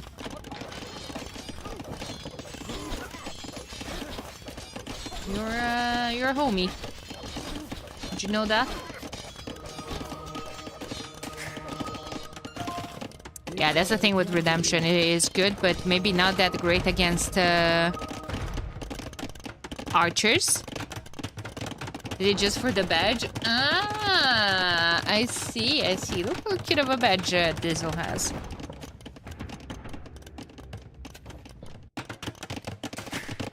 Hera putting down immediately second and third. PC as well is gonna have a fantastic eco. Like Cav right now. He's not even investing too much more into military. Gonna have knights with +2, but he also probably just wants to boom it out. Like right now, Leary and Hart are... Okay, Leary is giving monks against the pagodas. There's only 3 pagodas because, well, Hera knows that Doubt's eco was in absolute shambles. But Doubt is actually catching up with Hera in terms of vills, at least. Because eco-wise, Hera has Slavs farmers. And probably resources collected. Look at this. Quite a huge difference right here. There's a castle and there's this mangonel, so they can't advance throughout all of that. They have to go back, which will give Jordan enough time to get the needed upgrades for his crossbowman. Atonement is in for Hart. That micro is so annoying. Oh, but both of the mangonels have to shoot at once. The monks, otherwise, oh, that might be a conversion.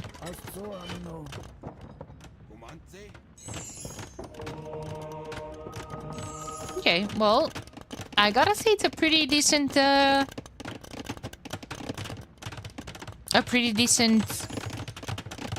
defense here. What's Jordan doing? Pinging here. Walls, maybe?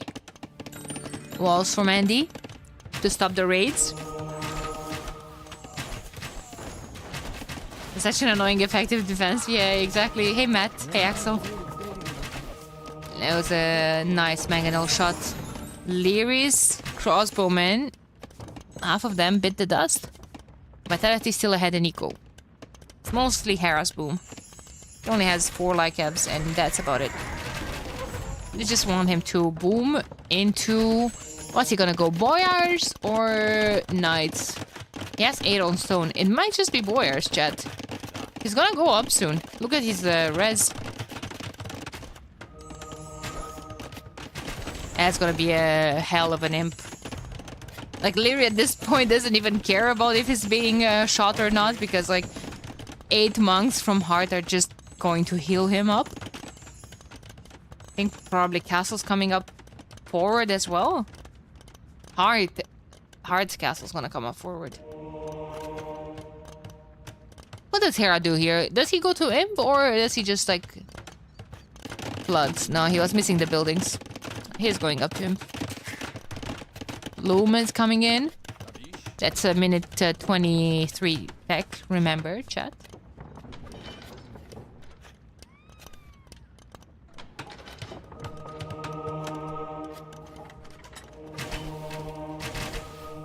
And yeah, the pagodas are getting all their upgrades. +2 bloodlines coming in as well.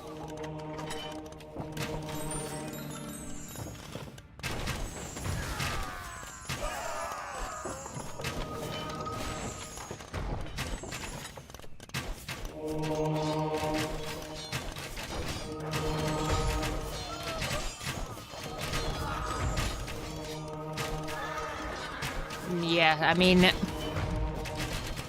I don't know what to say about that. Hera needs to come here with military ASAP, because that mangonel completely destroyed all of Heart's military. Heart is at 1 military, the Ram, and that's it. That's it. It's moment like this when I wish that I would have a replay function. However, Heart almost has the rest for... Oh my god, he's gonna lose all of his buildings forward as well. He almost has the res for a castle. Almost. There we go. +2 is coming in for Hera though. Does he have a castle? No. Is it gonna be knights? No, it's gonna be Lycav? What? Maybe it's Lycav and Boyars, but feels like Hera is taking too much sweet time. And it's 25 military to 54. We all like to boom it out, but this is risky. Like, technically so far from Team Vitality, the main strategy we've seen is basically just Hera booming and Heart and Lyri buying time for when the time, for when the aim time and just swing with military comes from Hera. I'm not sure it's that effective though. Score suddenly super close. Score suddenly super close. I mean, they lost a lot of military. Now End is coming with a get out of my game castle here. Heart's gonna lose his TC. He's rebooming here on the side. Like, Hera needs to go into something else than Lycav, guys. I don't think I can be clear enough. This has Lycav to snipe the monks.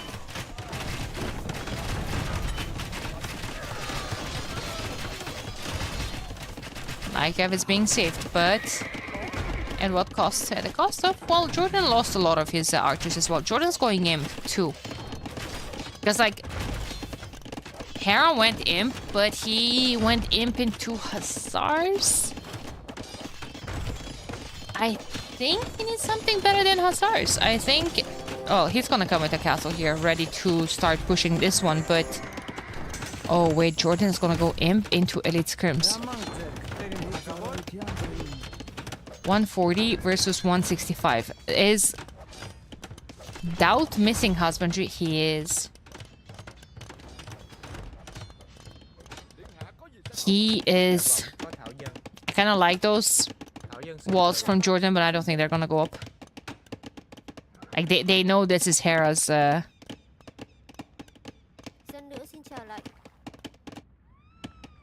this is Hera's move. Just raid with Hussars everyone to death. Skirm, well, technically behind Iron Pagodas. Don't like the Skirms though. Maybe they just want... They're going for the counter unit instead of the power unit themselves. Is he... Like, he doesn't have much gold control, that's the thing. And man, I was judging the Hussar opening so much, but they're doing a lot of damage, I swear.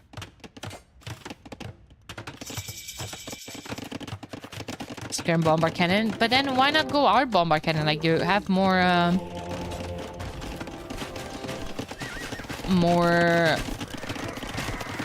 Wait, Lyri might lose a lot here. Actually, quite before the upgrades. Have more HP on your Vietnamese archers. That's why I was saying. Those are still doing a lot of damage. Unfortunately, that's why it's so important for all of those walls to go up. And probably even here, you want stone walls here, you want stone walls here. You don't want to just leave it to chance. Jurchen's walling is nice. They can get fortified bastions eventually, so all the fortifications will regen like 500 HP per minute, which is quite a lot. I guess that doesn't apply to walls now, does it? It's just castles and whatnot.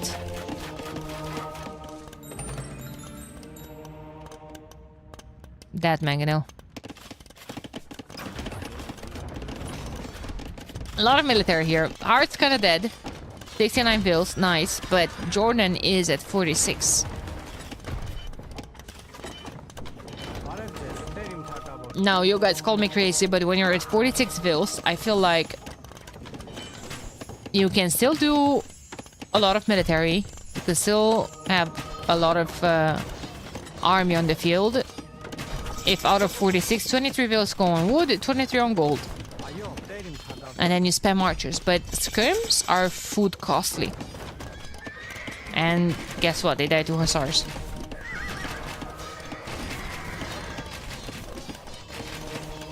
I think... yeah, I think this is kind of bad. However, Andy has a very decent contribution. It's just putting castles, defending. Doubt is trying to do some damage. 170 pop, yeah, 170 pop is crazy. Started the trade early as well. If we would at least see Onager from him and to cut while we're at it. Elite Iron Pagoda from Doubt.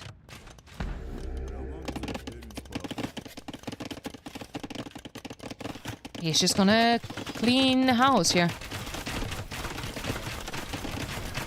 Does he have +4? He does. Goodbye, Lyris Archers. Heart's gonna go...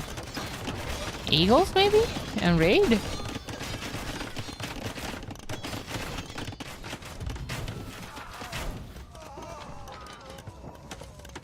Yeah, well, look at Jordan pushing the arbs back because of the scrims. Igeros. Might be. Yeah, 0 gold though. Hikeman will have to do. There's some gold. Hey, don't tap. How's it going?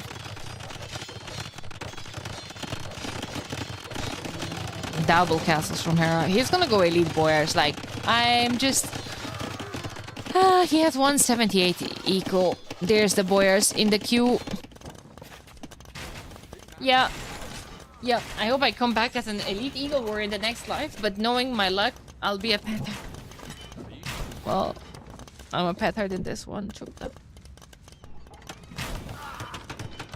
I hope I'll come back as a Gibero in the next one. Just lounging on this fine Sunday. Yeah, League has been an absolute blessing so far. But I'm telling you guys, it has been tiring. It has been tiring. I can't wait to just rot in bed tomorrow the entire day.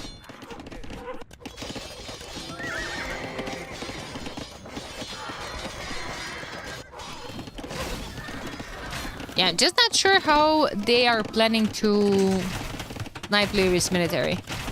70 arbalesters from Maya. Super cheap as well. Look at all his res. Now he can sling all of his res to heart. Elite scrims just simply won't do it. Like, even if you kill a couple of arbs, they're cheap from Maya. You can just get them back. And you have elite boyars now. Hera really needs to start deleting some bills. There we go. Nuke in the wood line.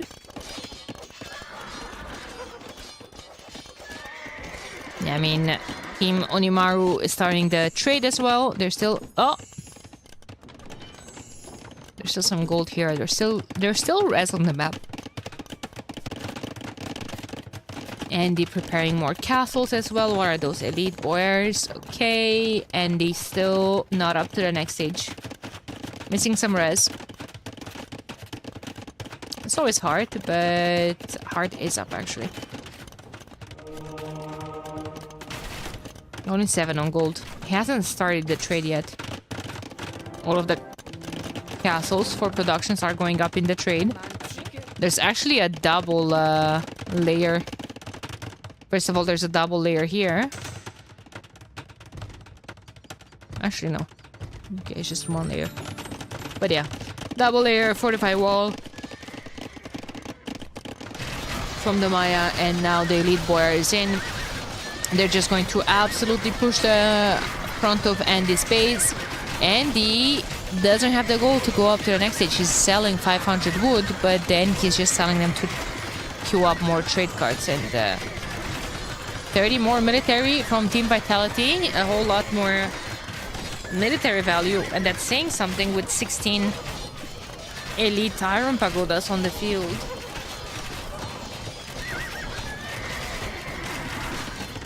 Yeah, they can't really stop all of this. Can't really stop all of this.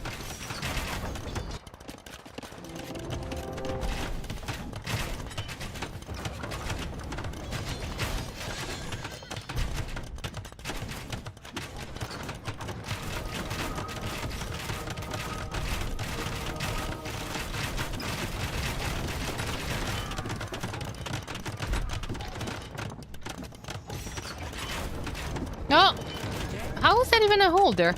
Ah, okay, that's not it. That's a hold because like Andy has a gate. I was like, wait, what? How did he snuck through?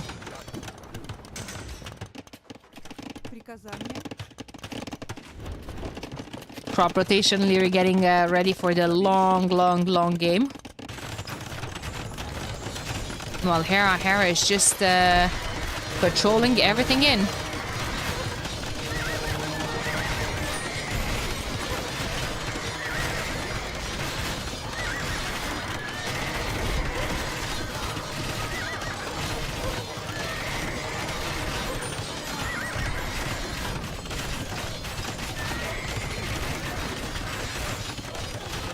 Fortified church is under attack. A whole lot more treads coming forward. I don't know how Onimaru Vanguard can defend from all of this. Where's the MTC from Andy? This one is protected. But yeah, that's a nasty castle from Heart. Chef's gonna move forward to this to see all the churches. Onager from Heart. Aztecs do get SO with Siege Engineers as well.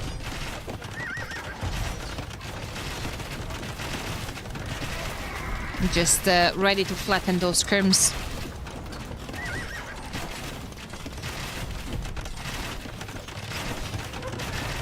Attacking elephants. From Jordy, probably. But yeah. Is there time? Are there res for that? He can afford 1 elephant and +2. Only 22 on gold, won't cut it. It's a short trade as well. 42 gold per trade card. He only has 24 of them.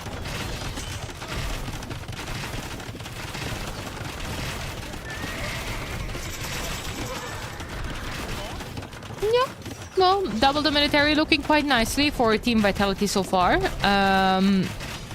Heavy rocket card from Team Doubt could turn things around, especially if those rocket cards land on this massive Arbalaster. But look at that, Leary is not stacking them, he's just keeping everything staggered. More churches, more siege workshops from Jurchens as well. Siege engineers are also much cheaper in terms of wood. Got back to 160 eco. Boyars are expensive, but yeah. It's fine. I think 76 bills, 77 trade cards is really good. But boyars are expensive.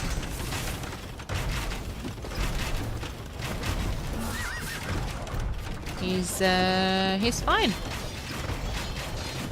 Capram, Siege Onager, Fate. Yep. What was I saying about the scrims? What was I saying about the scrims? And it was even before SO. But it doesn't matter. Jordan probably needs the pop space for the elephants. Does he have the unique tech? Nope. He does not have a castle, actually. Which curves? True. What about Armenian halbs here? Or champs or something? I don't even know what Armenians can do at this point.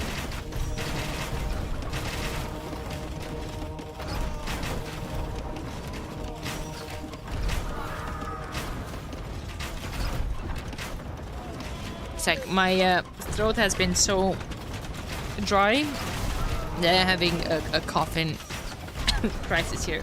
One sec.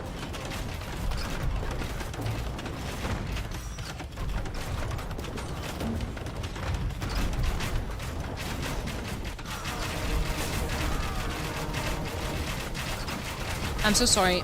I'm back.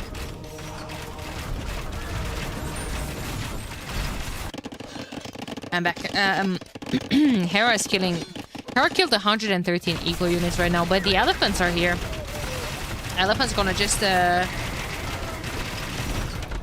dive in. Heights are still decent. Still decent. The monks are going to be a bigger issue, but battle elephants have more conversion resistance.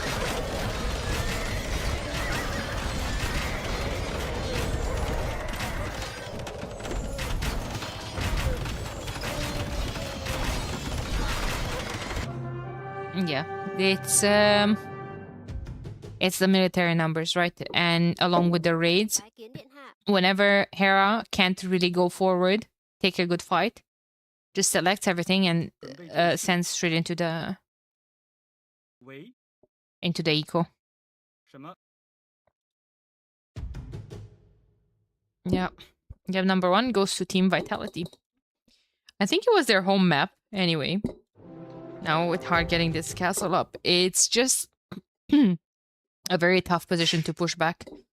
Team Onimaru has so many castles. They could definitely mass some traps of their own. But how can the traps survive to all those elite boyars just running in?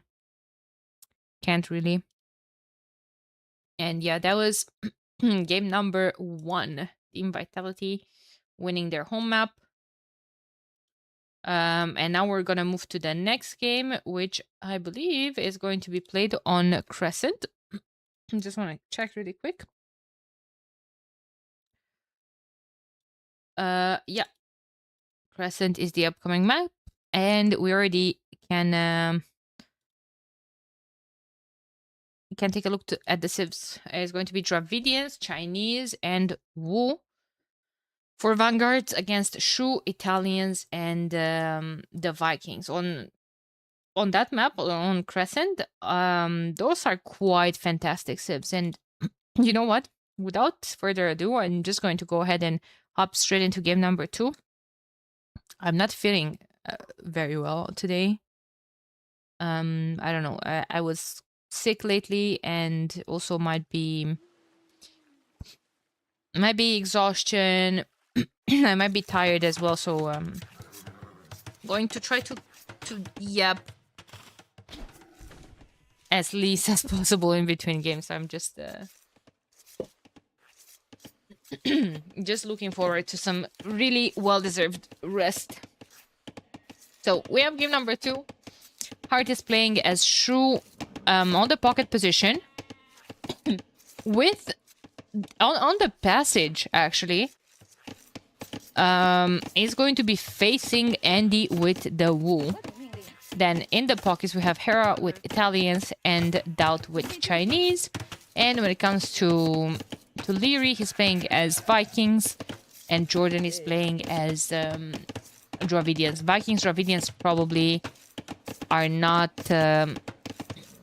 upset at all facing each other on the water passage. You see, it's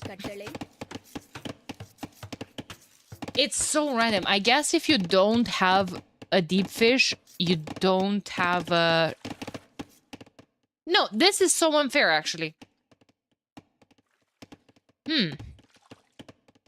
Not necessarily unfair, as inconsistent. Sometimes we have deep fish here, sometimes we don't. I feel like after this matchup, let me just take a screenshot. Because I want to talk to Zednas about this.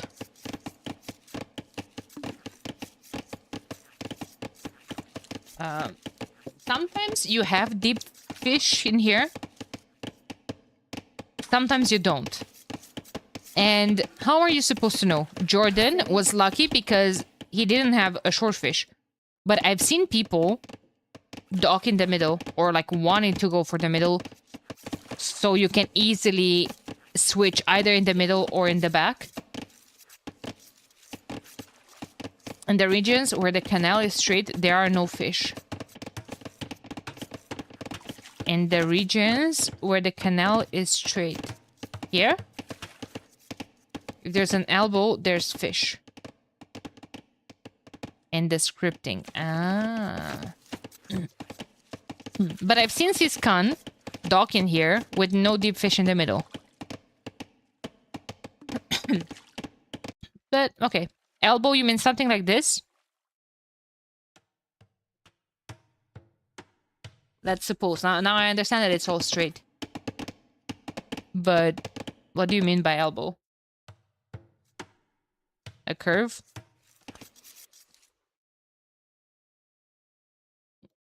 Okay. Jordan's going up to the next stage.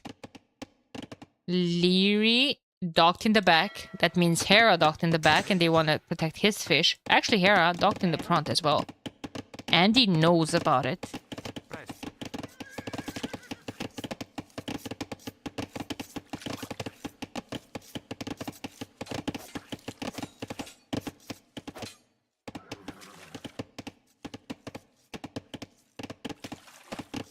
Leary's probably win that scout fight.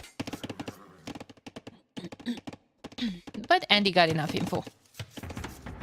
On this side, 3 militias, brave ones, coming forward from Heart. Wu already basically got... You see those 2 militias? Those are 3 militias. It's 55 food from the barracks, 55 food from the dock.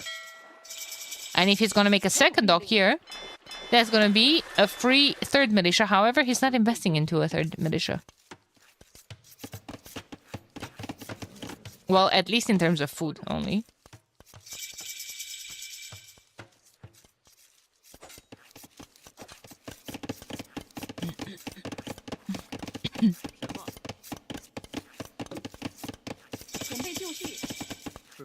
But yeah, he's just going to defend with a range. While making some pressure with 2 militias of his own. No man-at-arm, however. So Heart's just gonna punch this back. There is a 3rd militia. Oh my god. Homie missed the memo. He's... Oh, he's fighting here? Okay, okay. They're Wu ones though, so he will regenerate, not if he's dead. I should just stop talking because... Ooh, Man-at-Arms is just in. He just wants to harass. And then save the HP and heal them. Yep. Another one bites the dust. I should just stop talking. Hera actually going up to the next stage. His scout is forward, but that's a feudal age scout. He's gonna be weak. It's gonna be weak. In the meantime, hulks and fire ships on the side against fires plus galleys. Not a whole lot of galleys, so the Hulks can do a lot of damage here.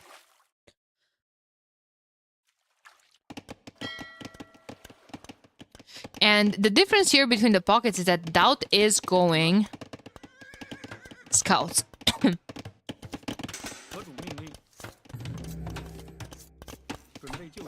Doing a lot of good defense here for Andy. He's sending his first archers forward. Now, could be some good pressure on Heart.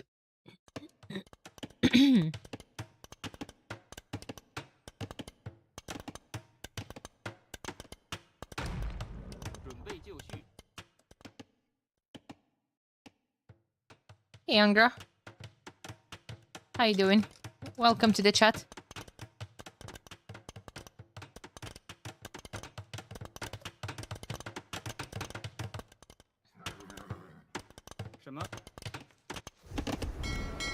Jordan even putting some pressure on Hera's forward fish and forcing Hera to invest into some water. He's Italian, so he's probably not upset with investing a tiny bit into water. He's preparing a barracks, probably one stable, I would say. Hera's a bit of a boomer, so doesn't want to invest too much, especially if there's no need. Heart is fine. It's not gonna take too much damage, technically. And he's gonna be able to defend as well. He's gonna have a second TC here. Now, it's all about deleting the walls at the right time. Yeah, we talked about this when it comes to... It's funny, I was talking about this with Jordan in Brazil as well. He was saying that it's quite decent to have fires plus hulks. I really think the galley line plus fires is superior. However, seems like Leary is switching into galleys plus hulks of his own. Okay.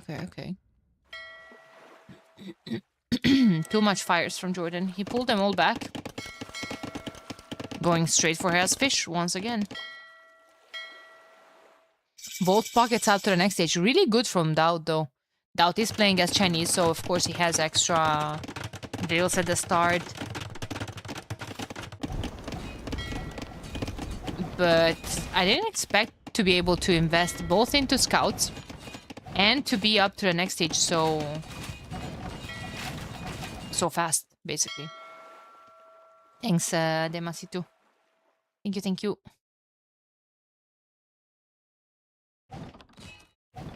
How many stables from Hera? 2, actually. Alright. Gotta protect the pockets. In the meantime, Andy seems like he's just defending a tiny bit.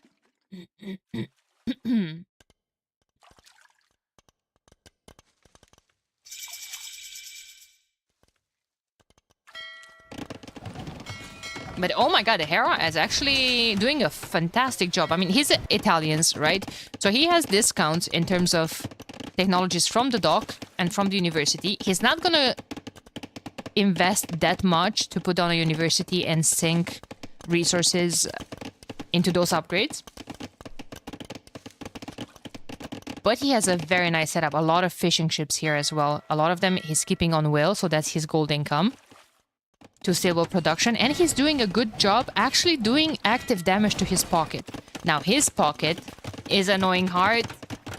His pocket is damaging our homie. Uh-oh.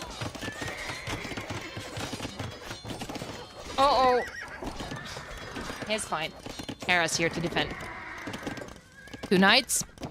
Bloodlines. Forging and first armor upgrade, all the upgrades he needs. I like that he didn't invest into +2 so early, because it's not like Andy has a whole lot of archers. So, not that important. Now, Doubt doesn't have +2 either, so similar upgrades. Feels like in the long run... I don't even know. I think Chinese should be better. But Italians can use the water so well. They have bonus on their trade as well. Medium Worship coming in between Hart and Andy. Both of them. They're actually going to invest a lot on water, which is not always straightforward when it comes to the passage with the land. Because, well, thing is, you usually go into crossbowmen. But if your pocket has a nice fish boom and he takes a lot of damage, and he loses that fish boom and he's not giving the chance to transition into a land eco, then things get kind of nasty for the pocket. However, this seems to be a game a tiny bit unusual compared to the ones that we've seen so far. Seems like everyone is going for it seems like everyone is going for water. Everyone's fighting. Jordan investing here a tiny bit more compared to Leary. But Leary's behind in eco. He is Vikings though, so he does have all of those handcart wheelbarrow for free. So he's going to be fine. I think Vitality is in a decent spot. More overall pop, double the navy almost. More eco. Everything's fine. Andy pushing well, he's not pushing, he's just trying to clear up all of that navy. That Leary snuck. Probably trying to go for the pockets fish. How much fish is it here? Not too much. Most of it is in the middle from Doubt. But yeah, when it comes to Hera's eco, he just has... I don't want to say the perfect scenario, but maybe with the 4 TC and a monastery is the perfect scenario. He still has so much fish. And he has done a fantastic job transitioning from water to land. So like his farming eco is actually fantastic right now. So is Doubt. Like Doubt is doing a good job. He was kind of forced by Hera because Hera contested his early fish. And well, Hera basically forced Doubt into having a good farming eco. Why is farming eco favorable over fish traps?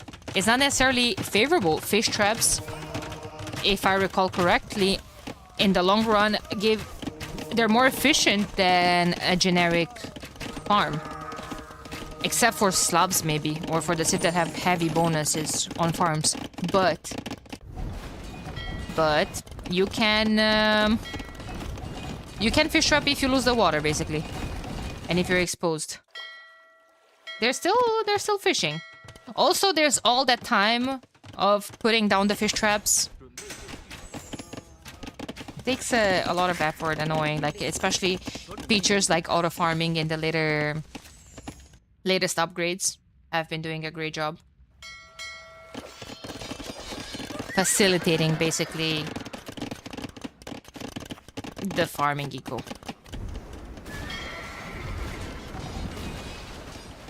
Doubt is now getting +2. He's thinking about getting serious about all of those knights. He's thinking about the raiding. He's thinking about doing a lot of damage. He took a lot of damage. His eco is now great on land. Time to go do some damage to Hera, technically. Correct? Correct. He's gonna send all of his knights forward, but Hera is up to him. Hera is going to be prepared for this. Probably more stables coming soon. Now, Italians have perfectly fine cavaliers fully upgraded as well. In the meantime, Hera still has quite a lot of navy. And yeah, feels like...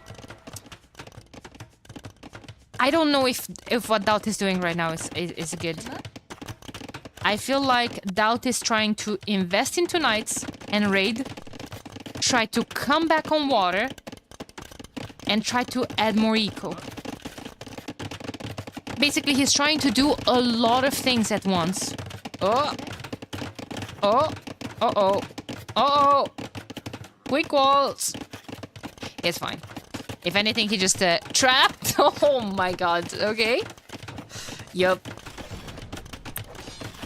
Well, now it's time to think about what you've done, Doubt.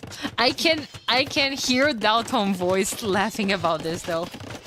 Becoming like, oh my god, I can't believe he trapped me. Yeah, Hera's getting +2 as well, and he's adding a whole lot more stables. Now, in the long run, I see Hera moving on stone. If he's getting overwhelmed by numbers, he can always just add Genoese crossbowmen, even though, like, the Pocket wants mobility. Pocket just wants to raid. I completely missed at some point Andy just ratting this out. Like, when did he lamed Heart's gold? Like, actually forcing Heart to invest.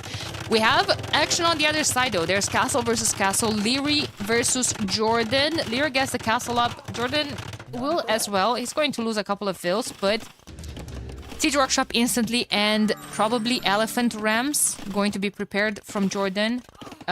Leary is almost amped though when Jordan just clicked about now.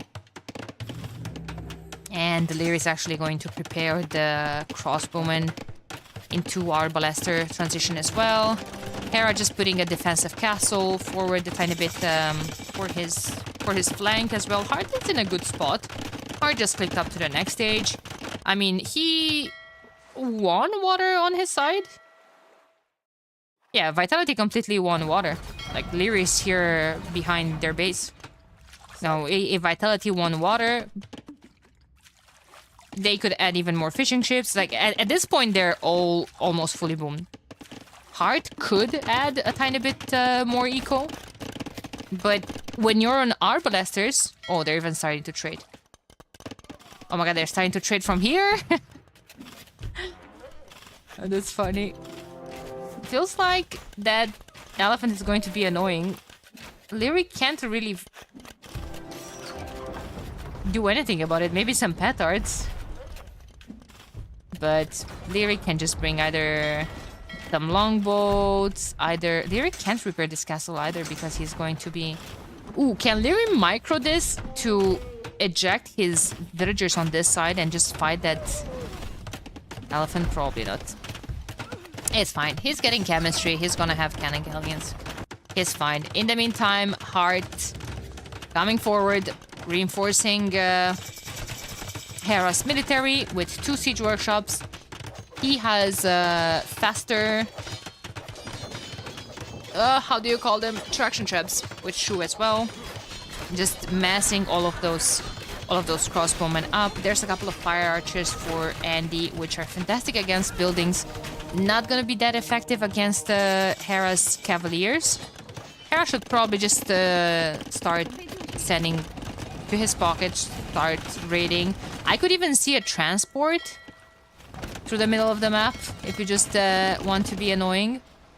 There's a gentleman's agreement here between Jordan and Leary. 2 fires and 2 hulks in the middle of the map. Fantastic job from Leary saving that castle. That cannon galleon helped a lot. And it feels like Jordan is just dead here. I mean, he is imp, but he has 0 land military, guys. 0. He has faster firing skirms, which would be great against all the Arbalesters, but now if Hera just sneaks... I hate what the Zoomers did to me because I wanted to say if he sneaks 6 or 7. But I actively stopped myself because I can't talk like a normal human being nowadays without being anxious that that's a Zoomer meme. Hera could snug a couple of cavaliers and kill all the scrims. That was my point. Hart still trying to kill all of those. 160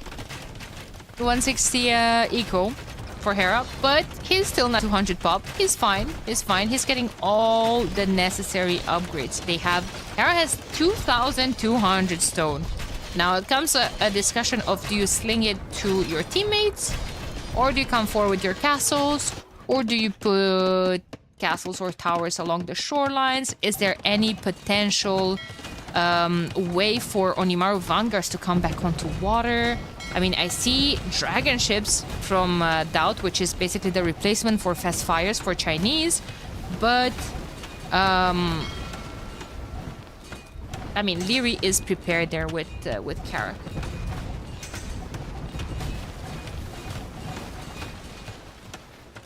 So that's gonna be fantastic.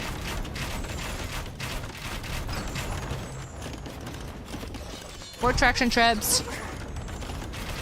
Did Hart get Sitting Tiger? Not Sitting Tiger, sorry, Bold Magazine. You didn't. Sitting Tiger is for the Wu. And he could get that, so then he could have additional projectile for the traction traps. Silk Road for Hera. Yeah, pretty good game. I gotta say, it's 100 more military for Team Vitality. 50 more from 50 more eco as well. It's mostly trade. Volkswagen coming in for Leary. That's going to be an extra attack on the Longbowmen and on the Arbalesters. Now, low Chuans though, for Doubt. Low Chuans, Mo Chuans. There's a lot of Carrack from Hera, patrolling straight into the fire ships, but oh my god. Oh my god, they can't get close. He needs a whole lot more. This unit is absolutely overpowered. Jesus Christ. I mean, Leary's fine if he loses this castle. Like, there isn't a way to stop them on land. There's the elite scrims. But holy moly. However, Hera was missing a lot of upgrades. Now, careening is going to help against the arrows from the low Chuans. He's going to have an extra pierce armor. Hera also have all the upgrades on the Carrack as well. Remember that the melee attacks from the blacksmith helps them too. And yeah, that's gonna be all nice and cozy. Hart can add his own low Chuans. But here you have both Wu and Chinese. Wu are kind of dead.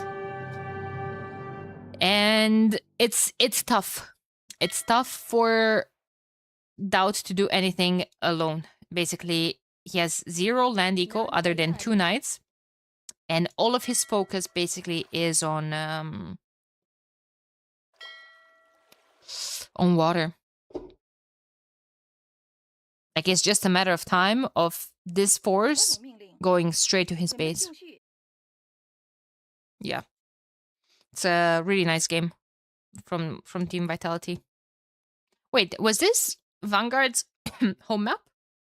I think it was. I think Vitality had Menindi as their home map. Let me see really quick. Yeah. Vitality had Frontline and Menindi. Kind of chaotic maps. Well, I would love to ask them if they really like chaotic maps. Or is it just for people seeing hard suffering and will fight? I bet he's going to be at the front line in Menindi as well, just either TC dropping or will fighting or whatnot. Poor Llama. Team Vitality won game number 2, and that was Crescent. Let me just rule it out really quick. Okay. And then let's see what the map 3 is going to be.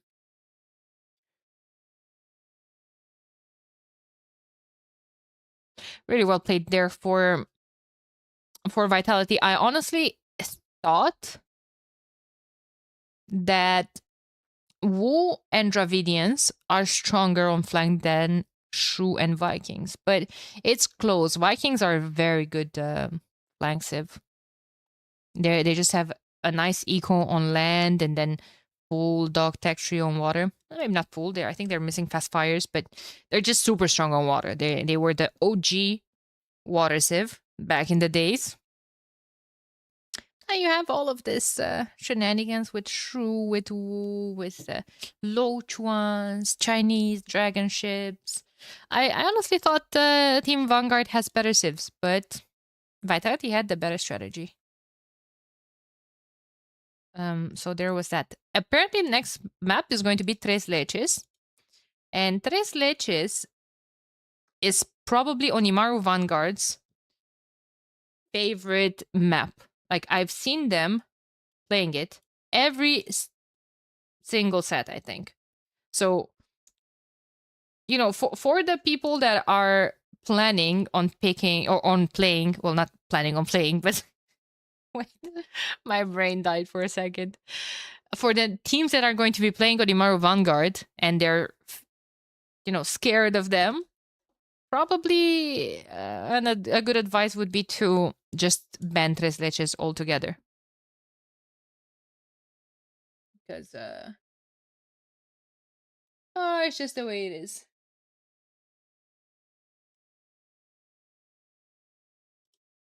It's just the way it is. Okay, I have the game going. We're gonna have Burmese, Lithuanians, and Koreans from Team Vanguard against Wei, Bohemians, and Japanese. Let's see what they prepared for us. A couple of minutes into the game, there was a pause. Jordan said, I have no wood in the screen. Hart said normal, same for me. It is, first time. Okay, then 14. Woodlines are bad. This is a very bad generation for Jordan. Now, there's going to be a discussion to be had about this game and about this map after the series. But, yeah. Basically, this is a very rare generation of the map. Jordan basically starts without seeing the woodlines. He only saw them after an initial scout. It's very bad for Hart as well, but slightly better. Sees some woodline here, sees some woodline here, and these two. But still, basically on this map, woodlines are far away from your initial TC.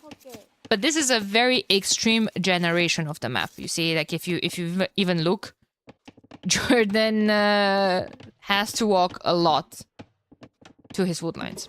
Now, the back pockets basically have an easier job. They still have to walk a lot, but then this is something safer because woodlines in the middle are all just very sparse. Even if you secure this woodline, for instance, you're going to go through it quite fast. So, way easier for the back pocket. And let's talk about the middle. First of all, Jordan is playing as Bohemians. I see Bohemians, this kind of makes me think usually about a fast castle. And Jordan, nicely done. I don't want to say nicely done saving his villager because I don't want to jinx my homie.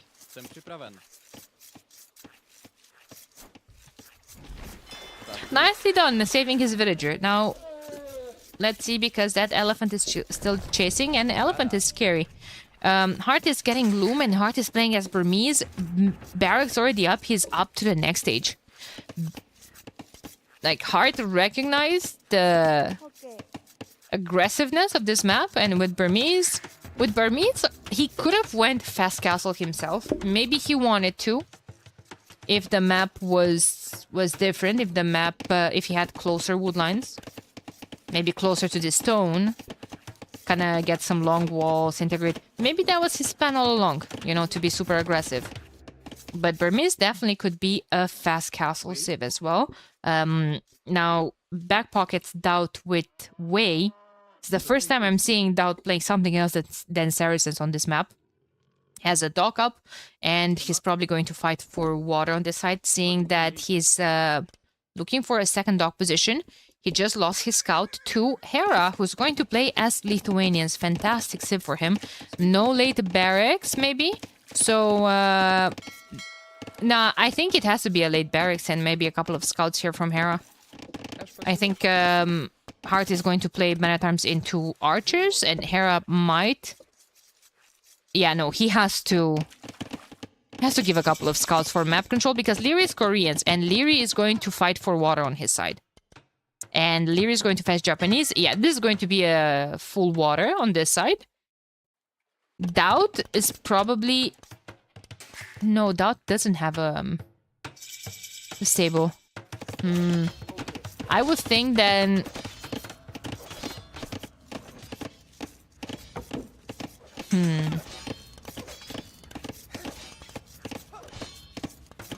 I would think that Doubt has to have a couple of map control presence with a couple of scouts. So Jordan is going to try to go fast castle. This is very dangerous because he's going to try to go fast castle with only access to straggler trees. He's putting down a mill. He's going to lose a lot of the houses to the man at arms. And he's taking the stragglers instead of the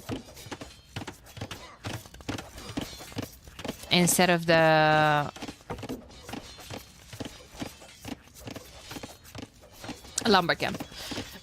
Luis, we're going to save that talk for after the series. These were recorded games. During recorded games, an admin cannot spectate the game himself. Games are played on private. If you think you have a motive for a re, you pause the game and you contact an admin. Basically, that didn't happen. But,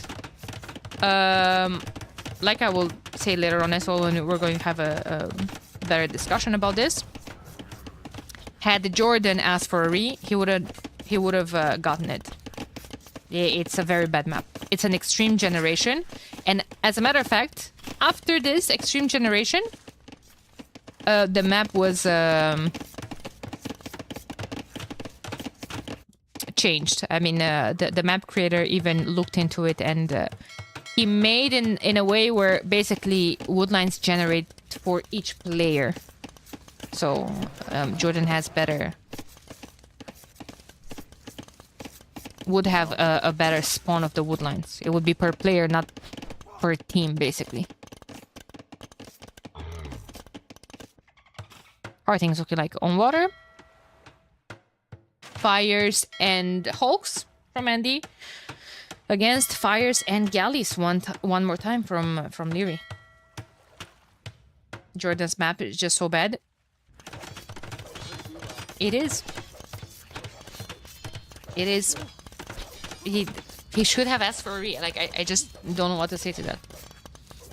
It's on the players, because otherwise, like, there's no way for the admins to know what's happening into the game. And per Unified Handbook, they have a time to ask for a re. It's in the first couple of minutes of the game, basically. So, I was right here. Hera is going to go into a couple of scouts.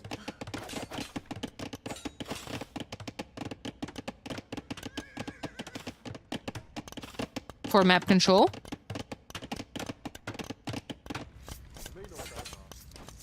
Whereas Doubt is just going to fight for water. And contest Hera. Hera can easily defend here with two Hulks. Wait, isn't this Omega bad for Hera? Wait a minute. I haven't seen this. This map is basically forcing Hera to make the dog here, because this is still not closed. On this map, you usually... Oh my god, this is This is really bad because the Man-at-Arms are coming to Doubt's woodline. They could completely surround Doubt here. Jordan is almost up to the next stage, but he's out of the stone and everything is on gold. Is he gonna go on wood at all? Where do you even put the castle here? Has to be somewhere here in defense, so you can protect the woodline maybe?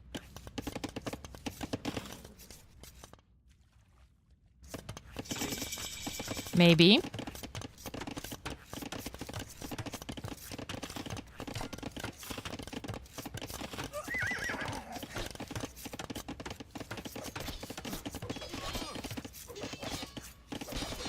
But yeah. Jordan 1 wood in the bank. Yeah, it's tough. He's going to make a castle here so he can protect the wood line. Now he's going to probably use the market a tiny bit, buy some wood to start the Hussite wagon production. And Hera is up to the next stage with Lithuanians. Bloodlines forging coming in. Leary is playing Koreans. Winning water, I would say, against Japanese. Yeah, you see, you usually on this map, you wall with a dock.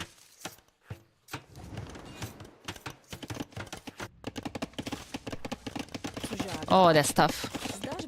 Oh, that's tough. Just go to anyone else other than Jordan. It feels like he already pulled the short end of the stick with the map.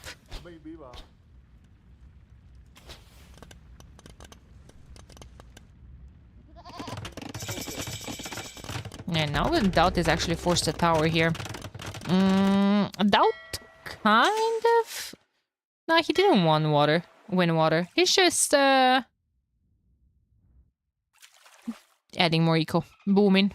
Everyone from Team Onimaru Vanguard is going up to the next stage. As well, everyone from Team Vitality as well. Pop kind of equal. Vanguard's behind is probably just Jordan being 37 Vils, but he's not that... I mean, Heart is 39. He's not that far behind. Like, considering the awful start he's had, he's in a decent spot. Obviously, could have been better. I think he actually had to buy wood. Yeah. To start the Hussite wagon production, which is obviously very bad. But yeah, Hussites are going to come here to defend out instead of moving forward, all of them, to put pressure on Heart. By the time he's gonna get there with the wagons, Heart is probably able to put down a siege workshop. He's gonna go for a monastery instead. Maybe Redemption Monks. It's half the price for Burmese. So, yeah. Redemption Monks works just as well.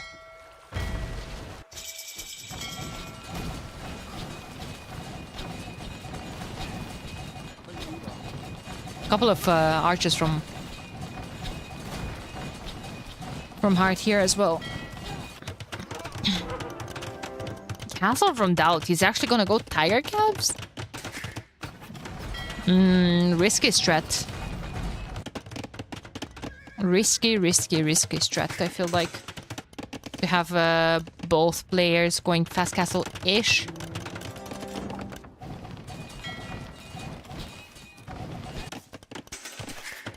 Feels like latest just absolutely eat the Tiger Cap, but until then, probably just some Lithuanian knights. Maybe a couple of monks for the relics. Lithuanians want it because every relic gives you basically an extra attack on your knights. And he lost water onto this side, but he wants to take back control over it in the middle, but Leo just has too much navy. Koreans are so good. Navy is cheap.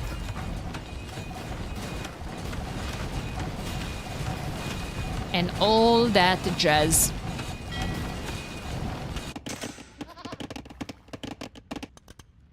Yeah. Redemption is in already. I feel like at this point, Jordan should probably just boom, which he is. He's adding the second TC. Second TC added by Hart as well. All in all, Jordan is actually ahead of his opponent right now. 61 pop to 54. Doubt still recovering from some early aggression here in his base. And, well, he kind of had a lot of people on stone. Planning to go Tiger Cav. Planning to raid a tiny bit more. They are very strong cavalry units. Andy on 2 TCs as well. No production building at all. So no land military whatsoever. He's even gonna lose a couple of vills to random low HP Lycav that Hera still has from the previous age. Just classic Hera. He's so good at just getting value from the minimum amount of investment. From just 2 Lycavs with 27 HP. And they're still gonna do damage because that's a hole. It's just crazy. It's just crazy.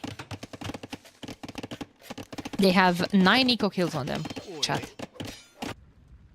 Now, in the meantime, Hart does have a dock up here. So,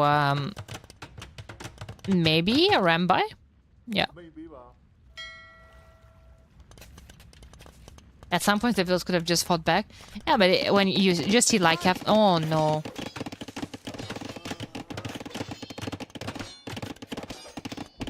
Oh.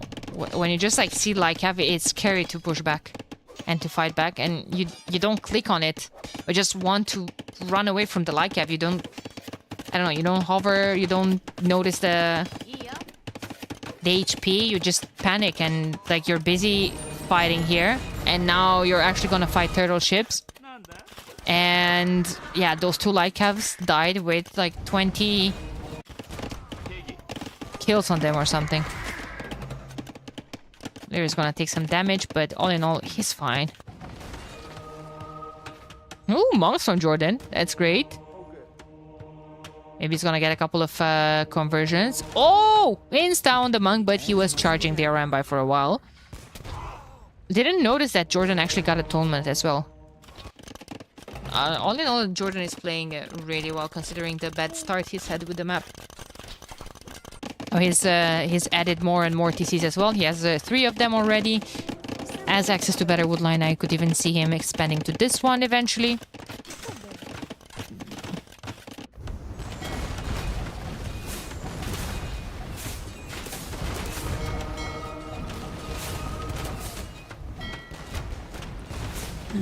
But yeah, the turtles are just going to push everything back.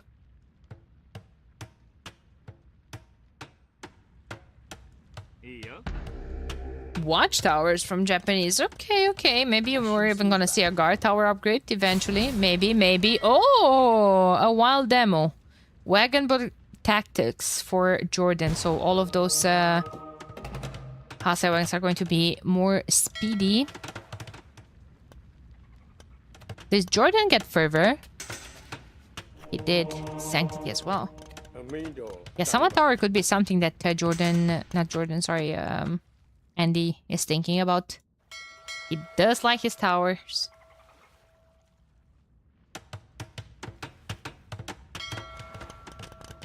He does like his towers. This is what it should scare them though, because like Hera did so much damage with random Lycavs. He killed 21 units in the end. And now he's fully boomed. 110 eco. Lost water, but meh. Dog's still alive. He can be raided from there. Castle up. Ladies and gentlemen. Yeah, those are gonna shred the Lycav, I feel like.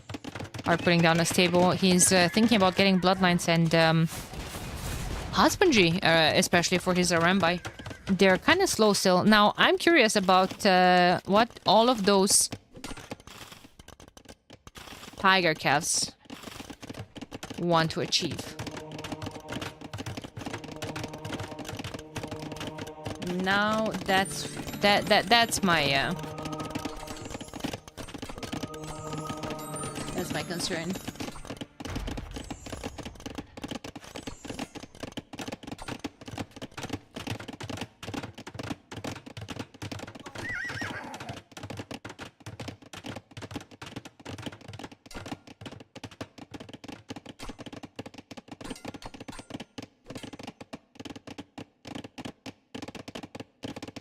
Oh boy.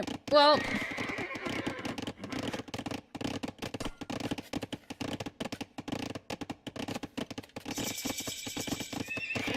That is really gonna have to pop out this game, not gonna lie. Will he? He's pushing the RM by back. He has +6 against the RM by, right? They have archer armor. Yeah. They have +6 against archers. Or +6, right? No, okay, yeah. I'm always confusing that +6 against archers with the pierce armor, which is only 4 base, and it's 6 on the I'm not sure actually if it's 5 or 6 on the elite ones. Jordan starting to wall the entire map, but at this point right now I don't think they can stop the ladies.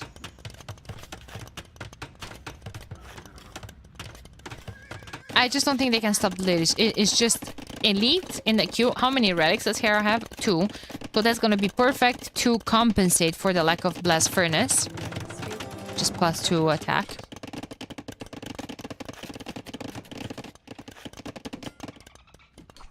Yeah. He can even get a couple more if he really wants to. Where could he take them from? Who else has the relics? Jordan has 4 of them. Ooh la la.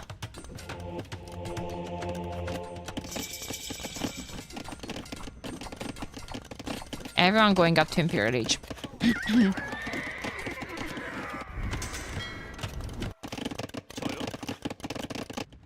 Everyone going up from to Imperial Age from Team Onimaru. Lyra is going up. Hard is not close to go up. Hard has such a good farming eco. I wonder how come. Wait, why did we change our mind regarding that castle? Okay, no, we didn't.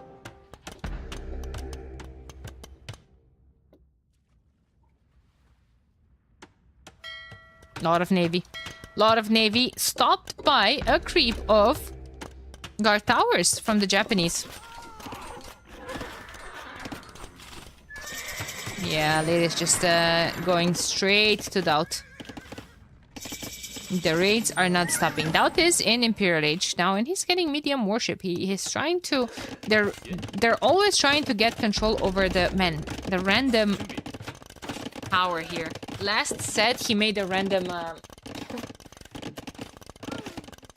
castle in the trade. Now this.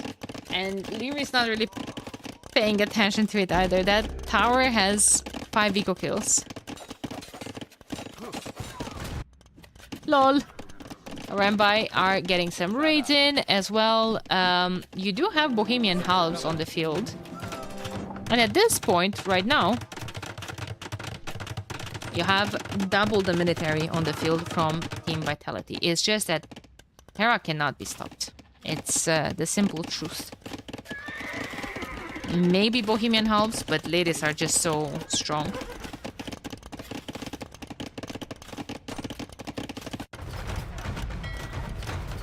Doubt is doing a good job picking up on a lot of reinforcements. Hera is just going to protect the middle area with guard tower as well, and seems like those turtle ships are doing a lot of damage. They have 21 kills on them, 8k damage as well. All of those guard towers.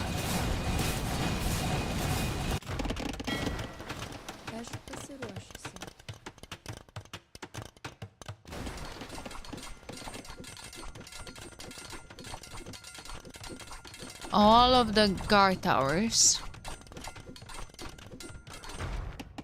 Putting in the work. Honestly, same for Hera here.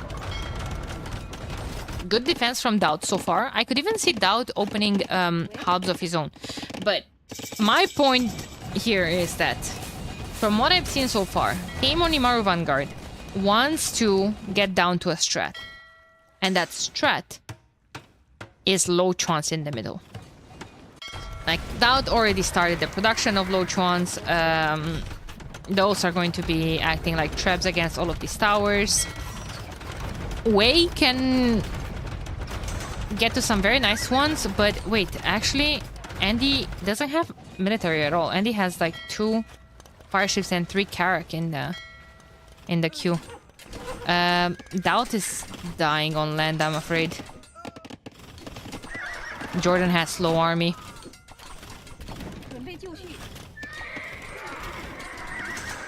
This is going to be tough.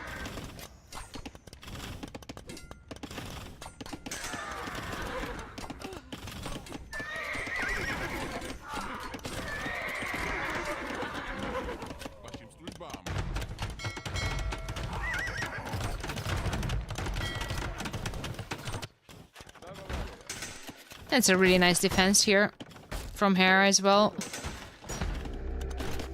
It's gonna deal with all of those towers that, man, somehow Andy managed to get them up behind his base.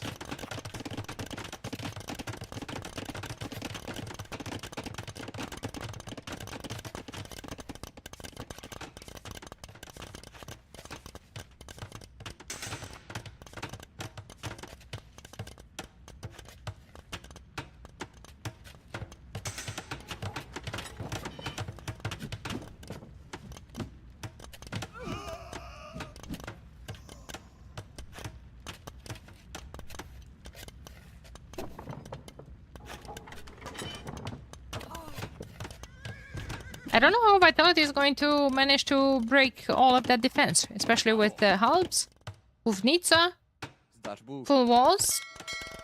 Vanguards might be pushing this back. Starting the trade, I have Bohemians with the markets working 80% faster.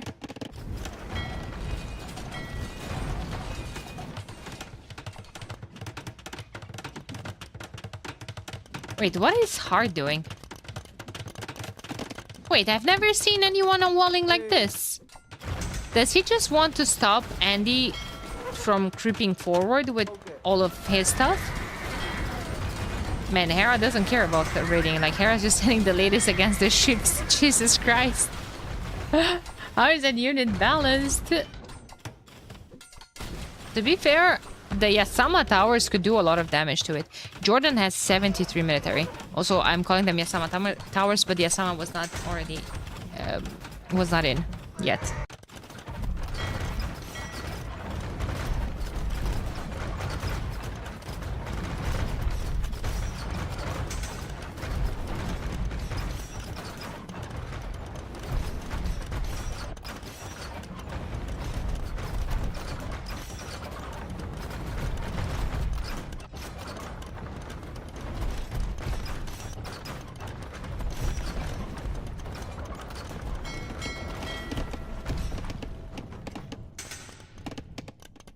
Lots of low chuans as well. And last time I checked, I'd still take low chuans over the turtle ships. Now, I don't really know what this wall was, but it's kinda stopping Andy. Fires from Lyria are really good though. However, how did Andy get that tower up? Like, I have so many questions. And Jordan wanted to wall this off as well. Jesus Christ. Elita ran by. I remember just like taking straight up fights. Remember when I said that I don't know how they're breaking to this? Well, they're breaking with cap rams and whatnot. Those ran by ate well tonight. 29 kills. Most of them halbs. Har has monks of his own there to convert other monks. And from 70 military, Jordan's military count is starting to look a tiny bit low. Hera still raiding. Doubts in the middle with low chuans. Lykev now from Heart going. I am not sure where exactly. Converted Hubnica. I guess he lost it afterwards instantly. Doubt's gonna lose a lot of eco here. Also, ladies in the trade are tough to deal with. There's keeps from Andy. Did we still don't have Yasama. That's the first castle. He's gonna be able to afford it after this. This is such a good game. Like, I don't even understand what's happening, I swear. There's just so many things. Hera is just throwing more and more ladies into the ships rather than redocking and coming back on water. Like, he would rather do that. There's Yasama finally. I see the first armor upgrade on the infantry. Wonder if we're going to see halves from him as well, or champs or samurai, or what is it going to be?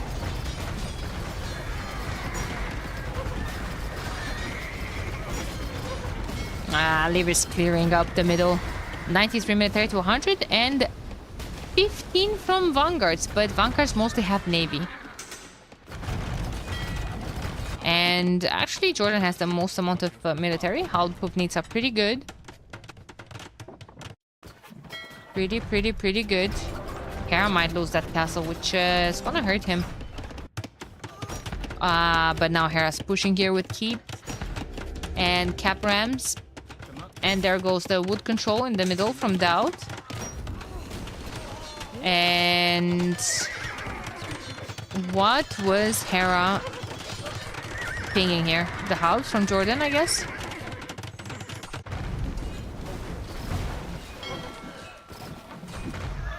Yeah. Doubt's pop is really low. He lost so much eco. Hera killed 200 units this game. Eco, just eco. Doubt lost 200. It's look at Hera's KD, and look at Doubt's KD. Okay, now Doubt lost a unit to something else, but it was dead even. They really took this 1v1 seriously. Oh, these keeps are going to be super annoying. Now markets have to be deleted because this cannot be cleared up. Replace them somewhere else.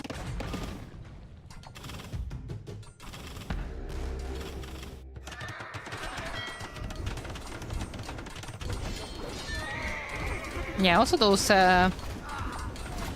Rambar are just patrolling there.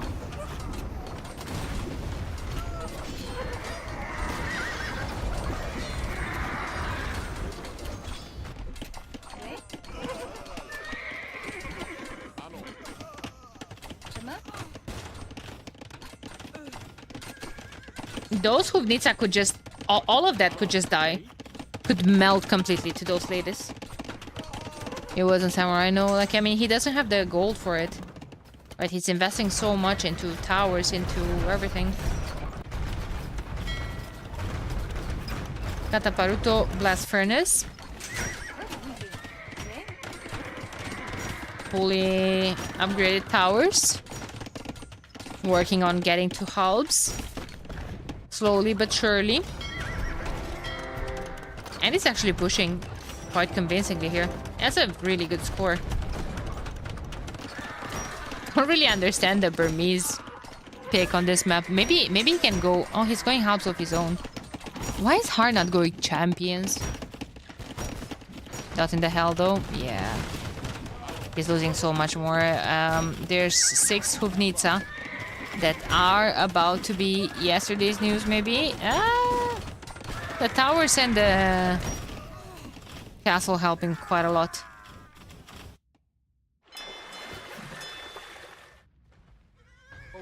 Like Kevin Hams. I swear Hard has the most random units here. Yeah, I think I would like him to go champions. Why isn't he going champions? Like, what can stop him? Basically. Nothing really.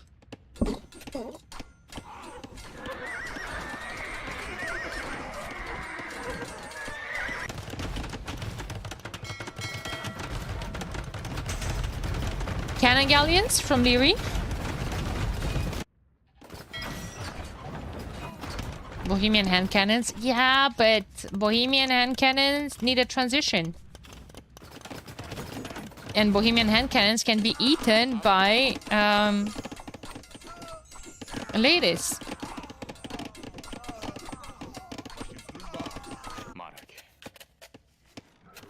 Man, Leary only made Navy this game.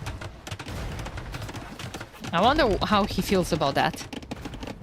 He only made Navy and not a single unit on land other than monks, of course.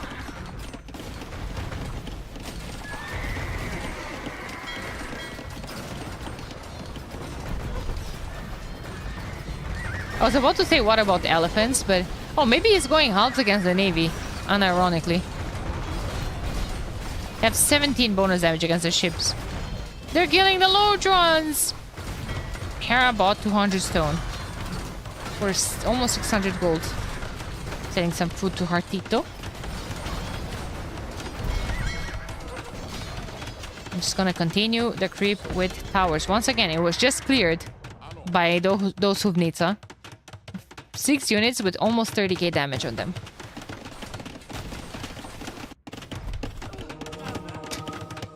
Uh-oh. Uh-oh, man. Andy pulling a Hail Mary here. Wants to go for more shenanigans. Guess what? Lear is saying, not today, homie. Not today. Counter tower, even. Yeah, that has to be cleared. Oh, but he is... Long swordsman coming in. Gambuson as well. Yeah, like, that can be cleared up only with the... Oh my god. That's so good, actually. Jesus Christ.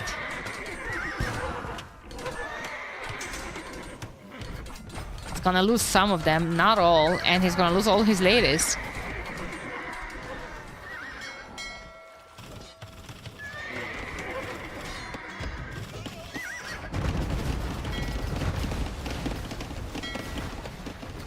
Okay, Jordan's rest.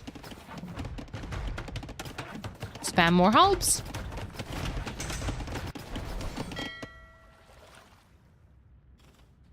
This is a mess. Yeah, like I can't tell who's winning. I don't know what's happening.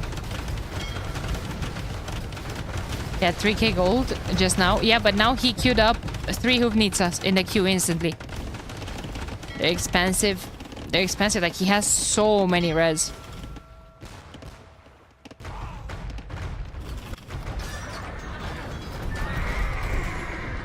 Jordan will have to switch to hand cannons soon. Japanese could go hand cannons. But Japanese are busy in the middle. Or are they actually? There seems to be kind of at the limit with the rest, but Hera also has more or less infinite. Yeah, but Hera has 166 eco again.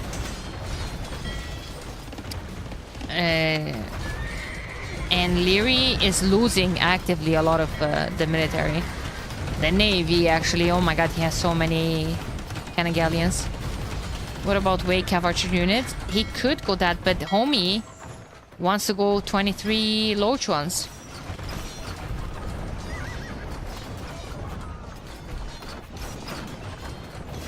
Cheap ones. Cheap ones. But here we go. Here we go. Oh my god. Low trans are the way. Yes.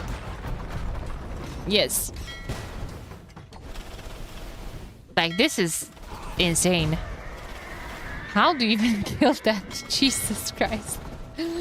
Guys, go away. Poor homie.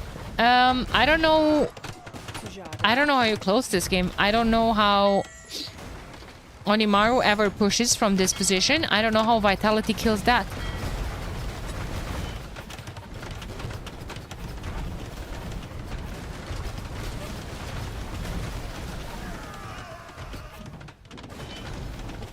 What's the boulder? The Treb? That's melee damage, yeah, like just like Trebs, I would presume. Yeah, they have a 25+1. Tony probably has to fall asleep. Nah. traps are pierced? What, really? No way. The traps?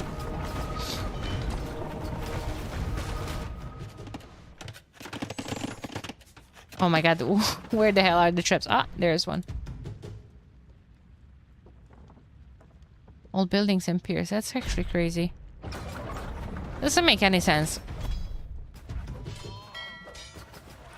Then why is this melee? Technically they should be the same. A trap on a boat.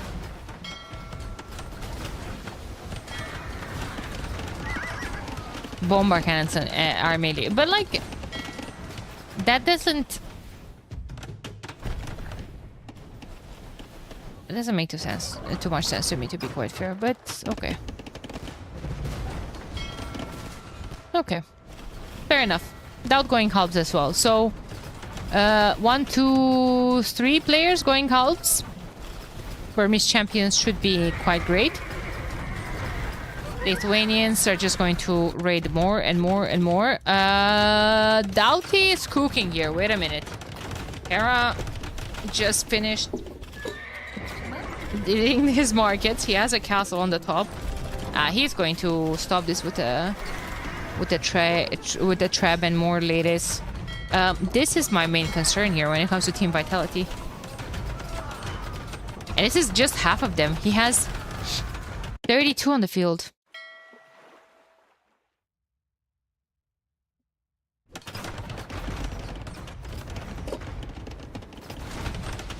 Is this a wood game?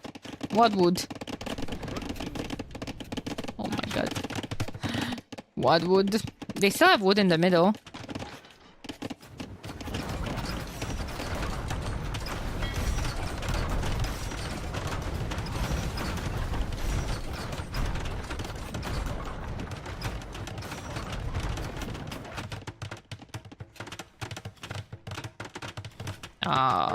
Big push. Big push being prepared onto this side. Now, that can probably be stopped by the Loach ones. The reinforcements, oh my god, here they come. Oh my god. Chop. Jordan trying to wall a tiny bit at the more in front to secure more wood lines. I respect that. Doubt planning on defending with a castle here as well, which is good. And yeah, all of those units. Look how much damage I dealt. The Huvnitsa, especially with the Lotrons. 40k damage. Plus 40k damage. And 64 kills. Oh my god.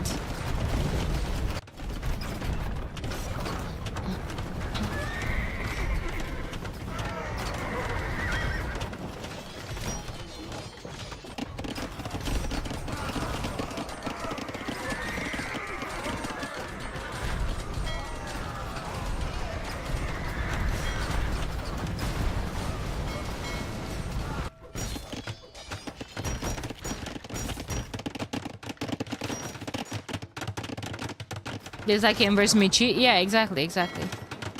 Doubt has so many Lotrons in the middle. And in here, he has 52 of them. He's not doing anything else other than Lotrons. Fire ships might push back to some extent.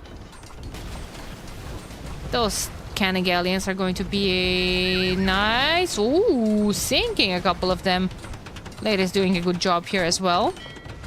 From 50 something, he just lost 20 Lotrons. Guys, they're so expensive.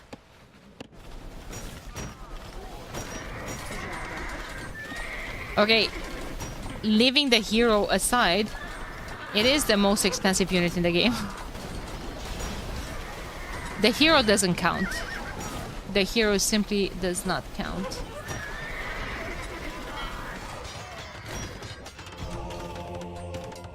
But yeah, I mean, those raids are going to be annoying to deal with for Jordan. Halb plus champs. Elephants too. Oh my god.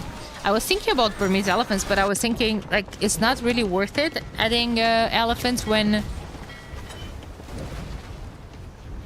3 opponents are playing halbs. Oh, Leary's coming. I think this is a fantastic move actually.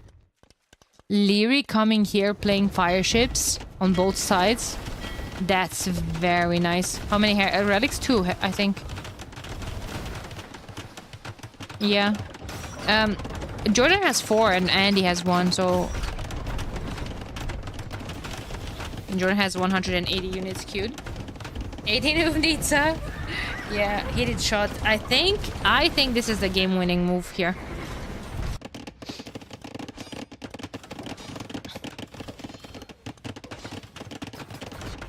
Because, like, okay, Jordan had a fantastic, not a fantastic, fantastically awful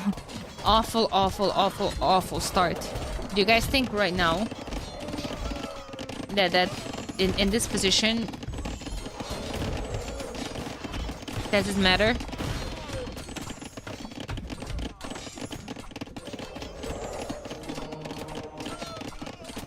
One could argue that maybe the game could have went into a different direction, and they would be right.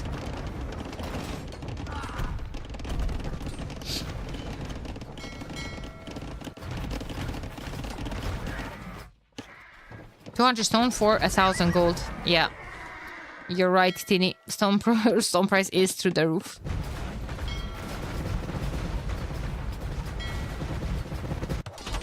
No, I think so too. But well, we're not pro players. Game could have went into a different direction. Maybe, I don't know. But what I want to say is that Jordan is doing a fantastic job right now, and has been honestly actually carrying his teammates, especially when Doubt was raided to death here.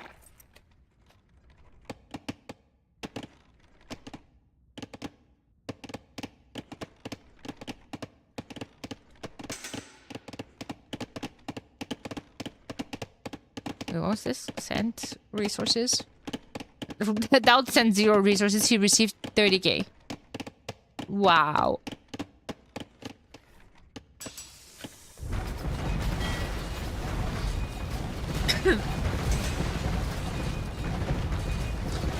Wow. I mean,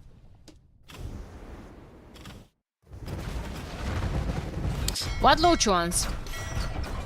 What low chance though? Because there's only 5 left on the field.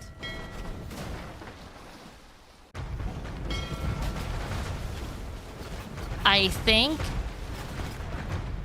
Leary's KD is carrying the top score right now. I think Leary's KD. Leary has, look at this. Oh my god. 60 military, 60, 61, 61, 69. Nice. 30, 53, 55.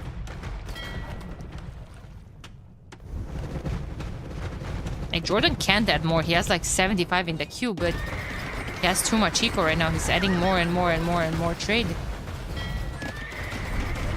Oh, Elephant's absolutely tanking everything in front of those trebs. Hand cannons will be effective. Ooh, that's a hole and a half. Hand cannons would be effective, but yeah, he can't really get more on the field. That's the issue. Oh my god, those elephants. And now Andy is transitioning to... Andy has 9 military, unfortunately. There are the low chance again.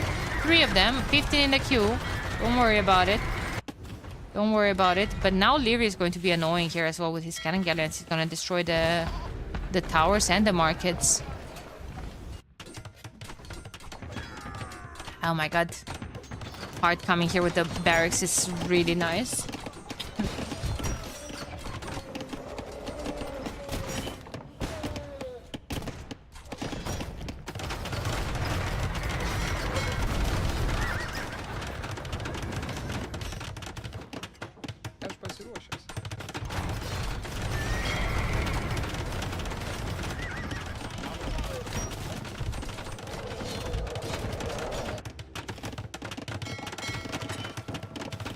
There isn't really any wood for them to chop though.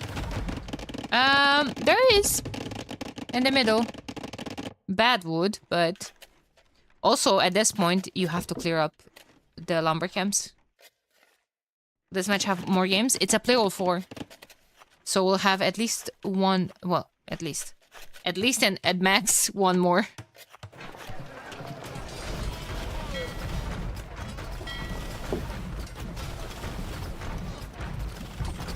Yeah, only wood lines in the middle, and that's about it. How much wood left in the map? 46k. Oh my god. Yeah, hand cannons are an issue, but look at this. Champions and battle elephants for Burmese. Living the life. What is this? Elite war wagon. Sugar Daddy Jordy sending rest. Yeah, like he's banking, he's banking everyone's rest here. Just sending. After that awful start once again. So like, it's a pretty nice recovery here for him.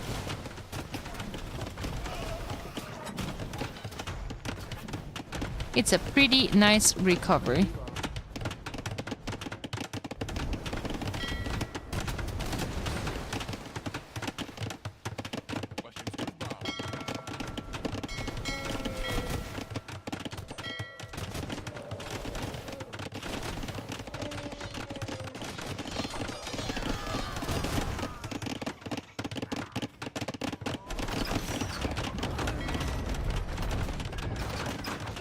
Team Vitality is still more military. It's just more land units.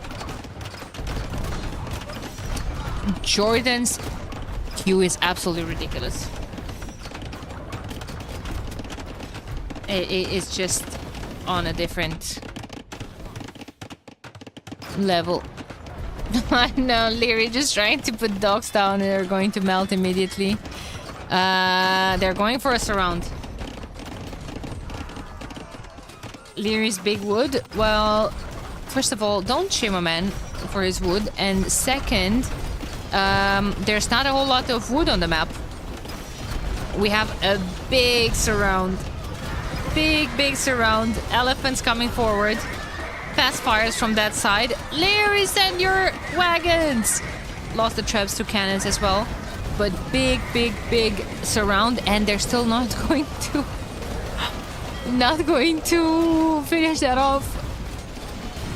They have 89 kills on all their units. 107 though for the Lochuans. Oh my god, there's only 7 of them left. Doubt he's not switching to Karak. He's out of wood. And he has nothing. And he has 8 CA transition. They don't have wood anymore, so they're going to... Heart is buying food. I think they're going to soon start buying wood. I think this is a legit wood game. No more low chuans. Tarek is kind of late to throw at the party. 71 Navy for Leary. Well, about 60 actually. Now we're added to the match. Yeah. No, I think it's going to probably be over soon. Like there's no pushing this back, I feel like.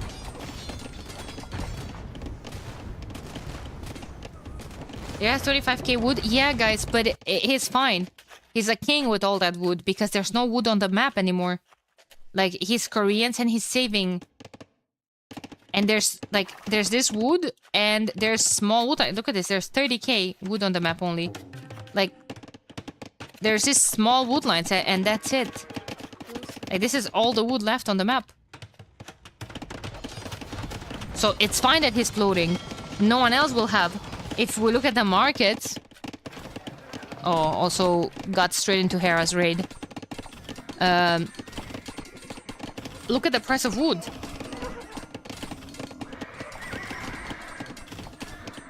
It's at 500 gold. To buy 100 wood.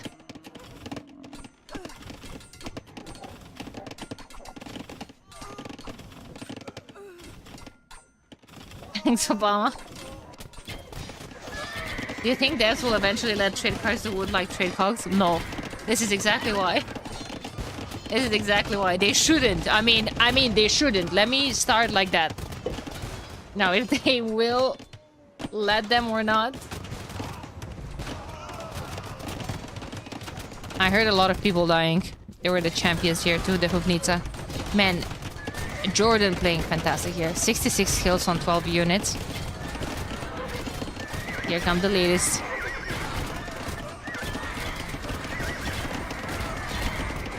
Here come the latest to the damn hell.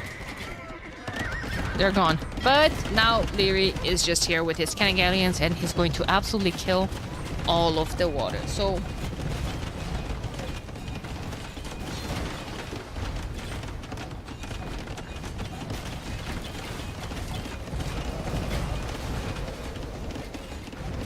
with water being one here, basically they can just contest where they trade, right? It's tough.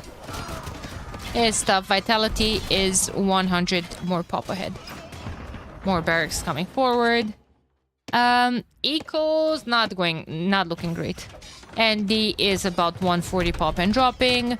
Doubt is 110 pop and dropping. 9 wood in the bank. 9. Nah! Jordan buying wood. Jordan just spent 10,000 gold buying wood. This is for the next time you're looking at Leary's wood and thinking that's too much.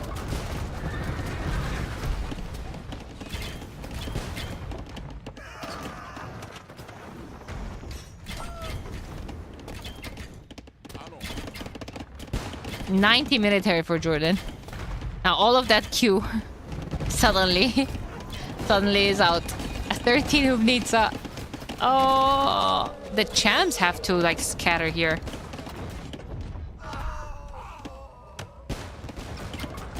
Man, the attack rounds are just crazy. There's 40 hand cannons there as well. Like he just needs to come with everything and but the ladies are just destroying all the lumberjacks from Doubt. Doubt is under 100 pop. He's dying everywhere. There's even this from Leary. What was he cooking? Can push with the siege ram there. Leary should probably delete some navy and start adding proper military. There's no one coming back on water when that's the price of wood. Doubt bought 1,000 wood for 7,000 gold. Uh-oh.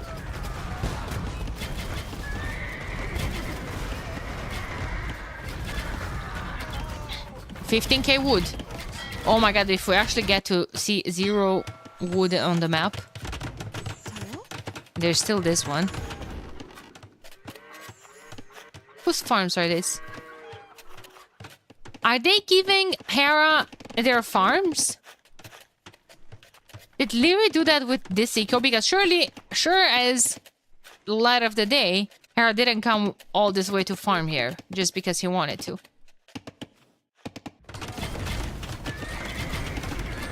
Champ transition from Andy, so like they're trying everything.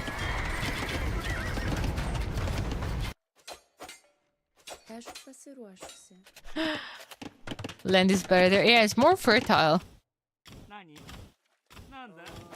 Wonder where's Andy going? You should get murder holes. Can't afford to lose that tower. It was too annoying. No wood at all. This is all the wood left on Onimaru's. Oh no, actually, I spoke too soon. Doubt is a king here. With all that wood.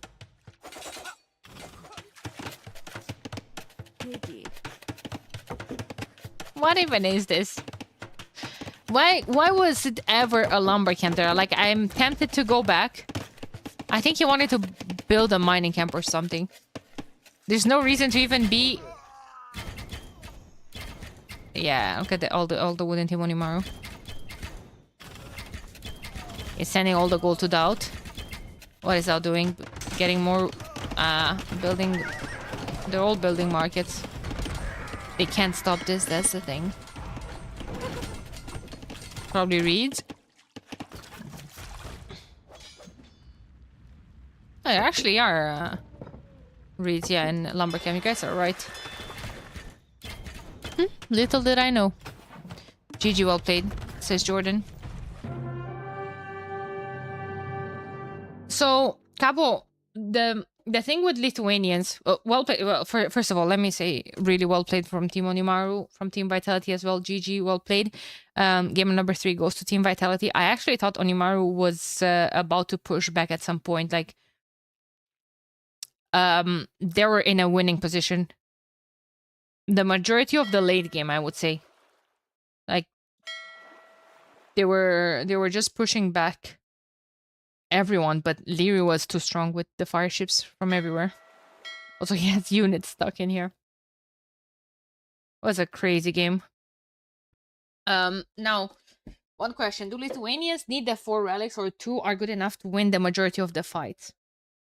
With 2 relics, you see, the Lithuanians are missing the blast furnace upgrade that gives the infantry, cavalry, and Hulk line +2 attack.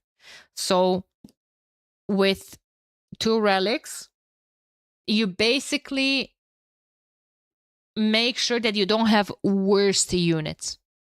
2 relics are needed to make your paladins as a generic, like as good as any other fully upgraded generic paladin.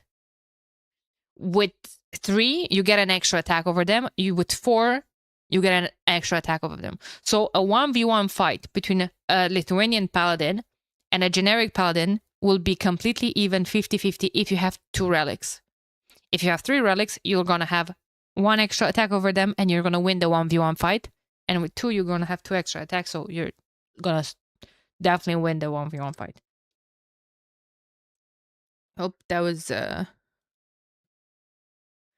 clear enough, or I hope that answered your question. No pala or elephant in a wood game. No, we had elephants, Burmese elephants, basically. We're going to come back to this game in a while. I wanna finish the set, and we're going to have a chat about this game because this game came with some discussions afterwards. Like I was telling you guys that I'm not going to dwell too much on Jordan's start. I'm going to explain you what happened after the set. Like I still want to cast game number 4 and finish it because like these are recorded games, people are moving forward, and I just don't want to fall behind, basically. Thank you. I didn't know they missed Blast Furnace. Yeah. Otherwise, it would be too strong, wouldn't it? Otherwise, it would be too strong.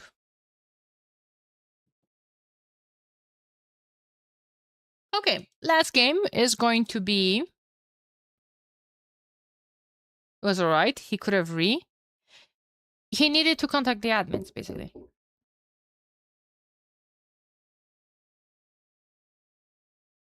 And he didn't. That was Jordan's mistake. If he wanted, the map restarted. But the restarts are given within a short frame of the game. Now, we're going to talk a bit more about that. And for now, we have last game, Menindi.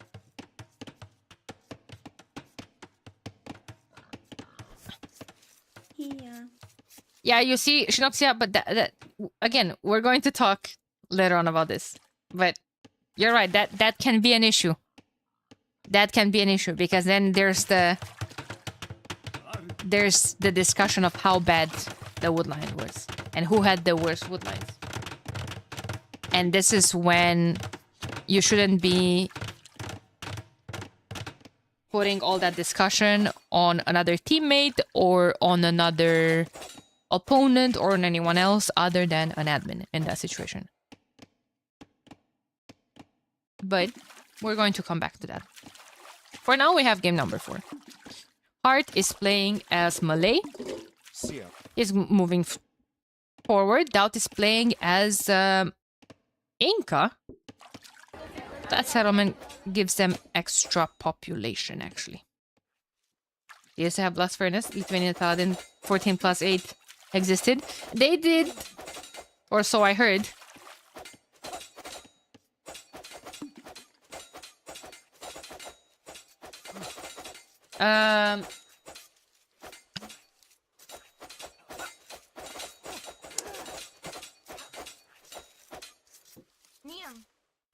And there's a reason why they don't anymore.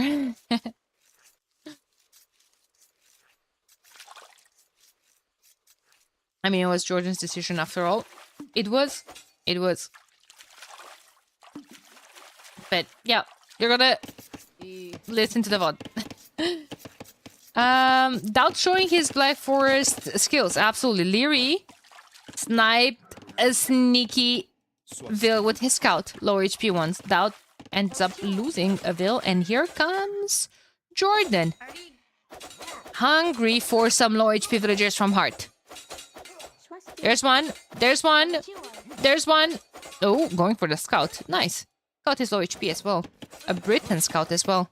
Another Vil bites the dust from Doubt.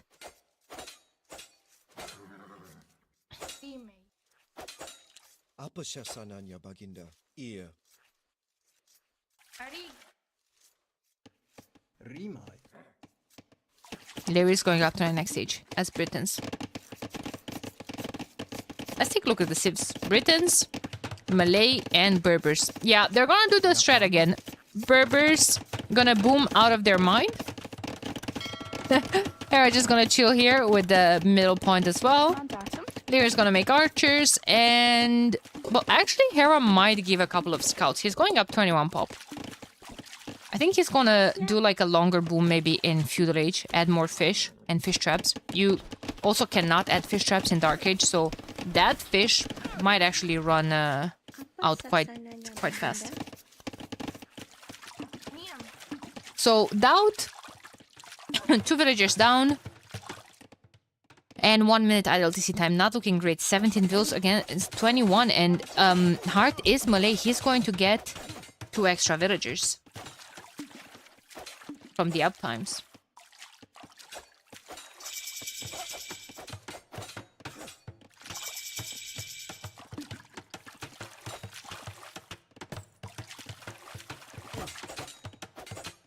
They're still going at it, but ranges are going out from Jordan. He's playing as Ethiopians, and Andy is playing as Hindustanis.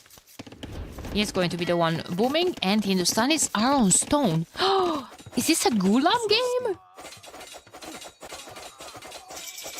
Oh, wait. Doubt is pushing back. Doubt has 3 vills under the TC. 2. He's not even luring anything. Like, is he luring for Doubt? No, Doubt, you cannot attack them with the low HP villagers, I'm afraid. Oh no, Doubt. You forgot about it. He was busy here. Oh, lost 4 vills, kill 3. Okay, okay. I think if you shoot it once... Wait, how much damage does a Vil do to...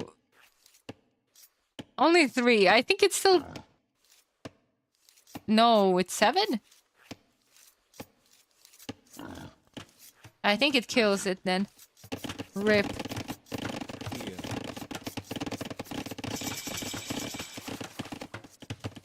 Bugging the map of Onimaru, Danny. In this?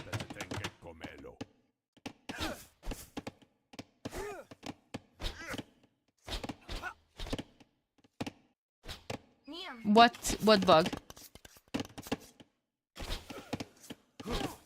In this map, Alucard? Oh, poor Doubt. He's gonna have to go back.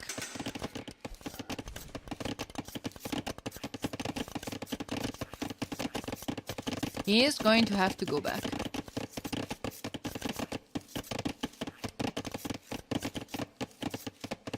He killed the board. Yeah, well, I mean, can't really lure it.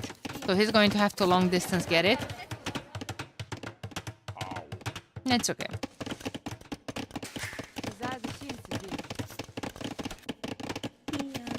In the previous one, we're going to talk about the previous map after this game, okay?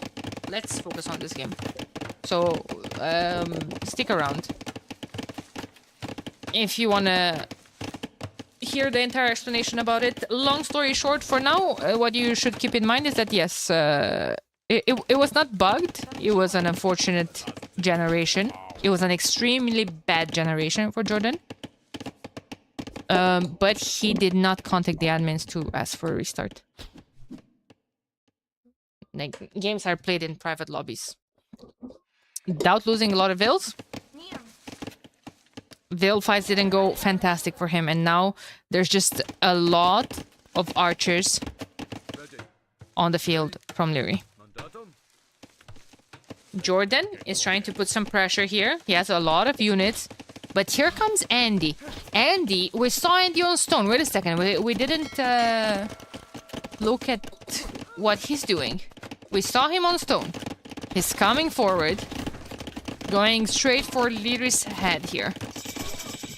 Now, usually on this map, you have the two flanks that are just going to fight each other to death. And those were Heart and Doubt. Doubt lost 9 villagers. He's at 25, Heart 33, and going up to the next stage. Those usually will reboom slower, and they're going to go into something like Monks and Siege. That's their role, kind of like on Frontline. Then you have a player that goes for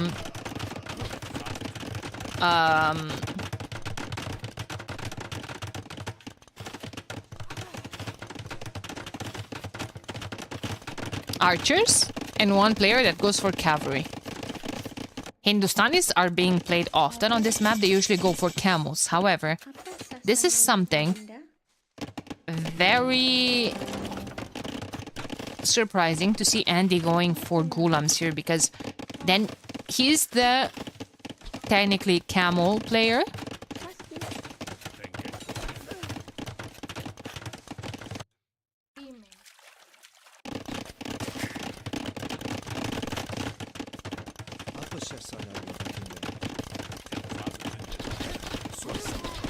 And he might technically die to knights from Berbers. However, Ghulams are going to be incredibly effective against Leary's archers.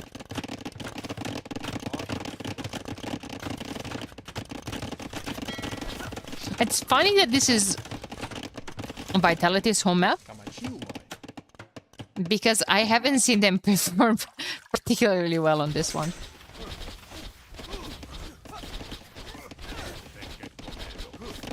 But yeah, I mean, I think it's fine if Leary survives this one.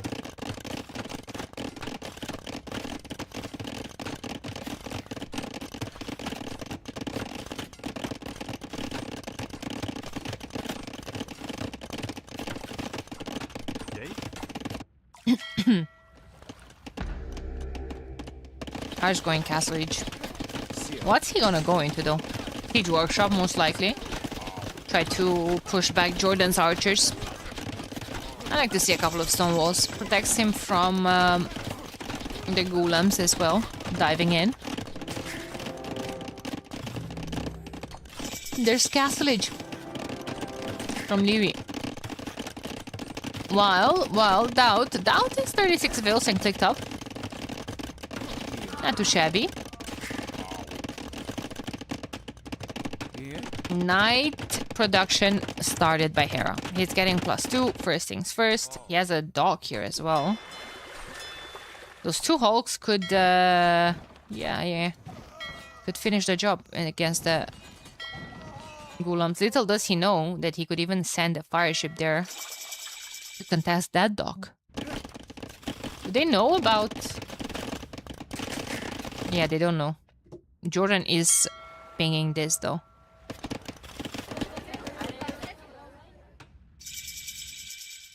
Maybe pinging it to Doubt for Doubt to send some units. Who knows? Siege Workshop Monastery from Heart. Just going to sit here and defend for a bit. There is fine. He's making more ranges at the back. He's gonna lose those at the front.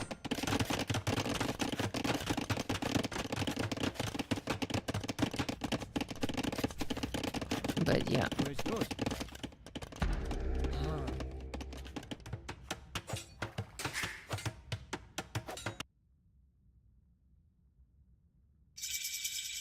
Kind of like the outpost meta. Sending Gavil, sacrificing him. It's just so much good information. The Ghulams have pass-through damage, so they can actually do a lot of damage to those archers. I feel like that was a tiny bit sloppy for Leary to dive. With only 2 knights here. It was good after all. Yeah, now at this point, I just simply don't see how the knights can... how the Ghulams can pass the knights, basically.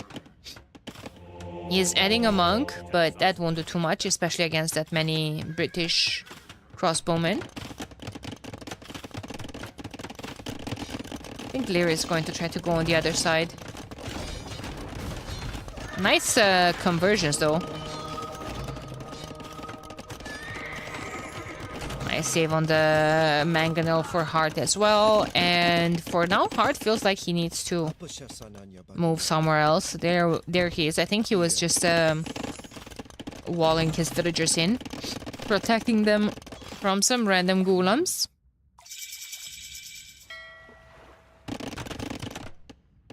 And now you have Jordan going imp with Ethiopians.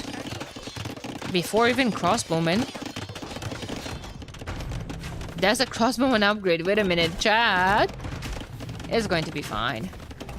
The other mangonels are slow.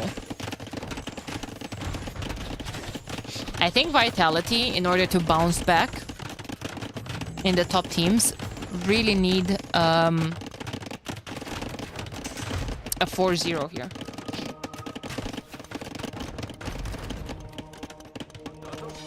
I think already winning 3 games is really good for them. They probably would want to go for the top. Onimaru probably not happy with this result.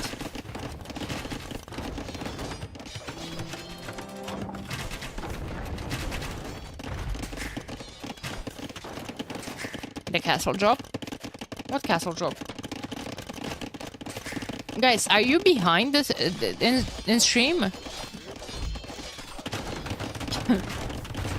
Some of you, I think you are. Am I the only one feeling like Doubt's been playing amazing this league? He has been playing pretty well. I think like he's also a very good team player. Like they have decent synergy here when it comes to the push on the TC.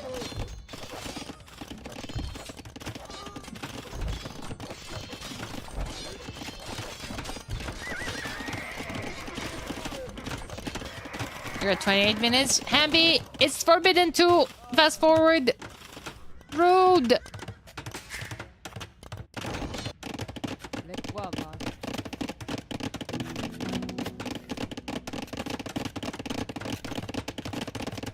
Winnie going up from Hera. I mean, he's just preparing the buildings to go up to the next stage. It's so much military here. Jordan is up. He has 24 crossbowmen. He's getting chemistry. Chemistry is more for bomber cannons. No spoilers, thank you. Yeah, Hamby, what the hell? He already got the bracer. He's going to be able to push all of this mangonels, or maybe not. It's dangerous to dance with those crossbowmen because of the regrouping. It's simply because of, well, how do I put this delicately? Nilly. I think Hart should try to convert some crossbowmen. I think that would be good for them. 6 CCs for Hera versus 2 versus Jordan. Yeah, and thing is, with Jordan, you compare him with Leary. Leary has 1 DC, so hey. But yeah, I mean, Andy's 72, Eco 110, and he's still double downing on Gulams when I think the play would be Camels for him. They have to stop Hera's Knights. Hera's Knights basically counter everyone. Doubt is rebooming, which is very good for him. It's dangerous to dance in general. Rude! Dancing is absolutely fantastic.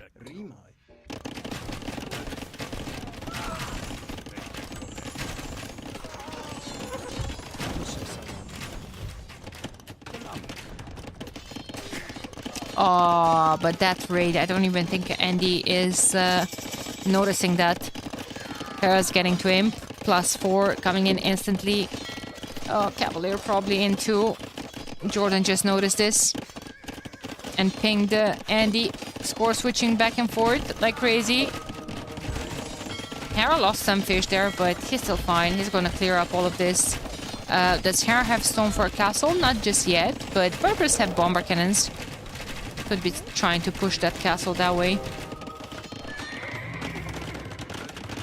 Yeah, Hera's just going to snowball here, out of control. So like Cavalier with +4 going to clean up Jordan's military. Doubt has 0. 29 and 8. And that's about it. 14 fully upgraded Cavalier. That's all he needs. Yeah.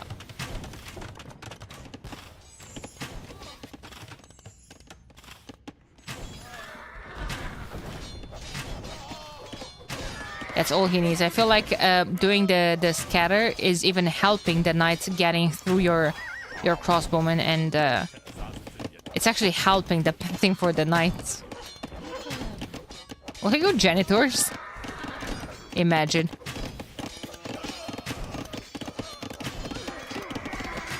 Imagine.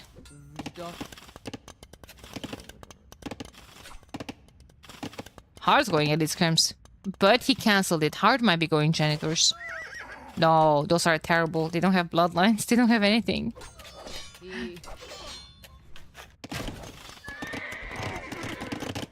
Those crossbowmen killed a lot of units there. 19 kills on them, but yeah. Andy taking a lot of heat. Again, from those raids.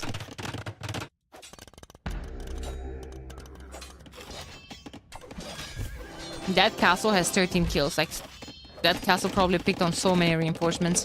It's simply no stopping Hera at this point. He's even gonna make a trap to push this castle back. Coinage is going to start slinging. Arbalasts are coming in for Jordan, but he only has 24 of them. At least Leary is out of the game. Leary has more military than army. 22 versus 26.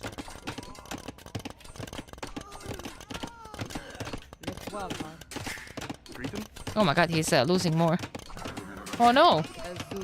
Man, I think they need to ask Hera for some cavaliers here.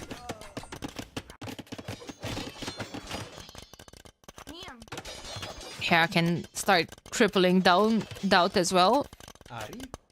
All of his reinforcements. He is actually contributing actively. He's going to go into Python. He's at 109 reboom. And he's going imp. Alright. Imagine if he's gonna go cannon galleons from there. Or something.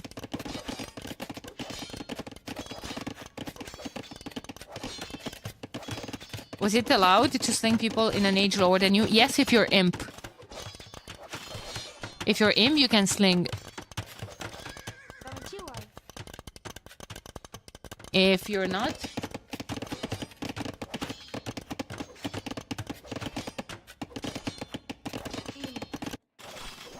Yeah, Hera just raiding everyone to death now. That's a pretty good eco. More castles in defense. I like that. If they hold, it'll be 3v2. Yeah, Leary's only 20 villagers, man. Like, he needs to be slung. Hera needs to start sending them res.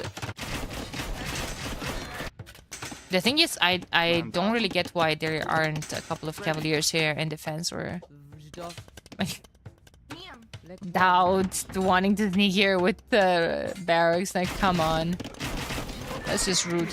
Man, Jordan is getting to dangerous numbers of crossbowmen. And now Andy's transitioning to camels with 95 eco. I was ordering the coffin here too early. Yeah, Jordan is playing amazing. He has so much military right now, 43. Only 80 eco, but you don't need a lot of eco for Arbalesters. It's badly housed right now though. Hamayuks for doubt. Okay, okay. Camels, at this point, I mean, Berbers can mix in cheap camels as well. Hard just got to imp. Castle's gonna go up here. Going to start pushing into Andy's base. Yes, elite champion warrior. They are still going to be quite bad against the Cavaliers. They're going to be good against the Britain plus crossbowmen from Malay. Both are going Arbs. But I feel like there's a lot of army that's not necessarily used properly here.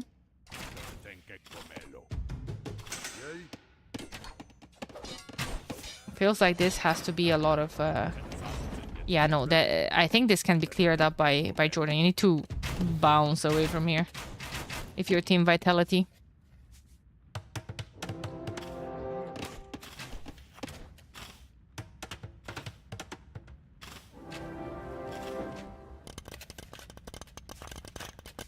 $400 power versus 414. Mr. Leary is 37 vils. He's going janitors. Andy is suffering here. A lot of raids, but he does have camel riders from Hindustani's 20% faster attacking. So he's cleared up for now.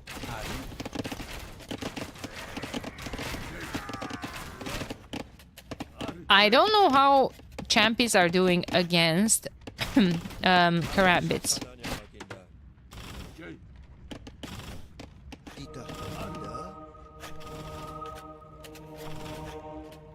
Karambits should be faster. Well, a couple of Cavaliers should deal with all those. More stables coming up from Hera. He's pushing quite convincingly onto this side, where I actually thought Jordan's going to clean up. Where is Jordan?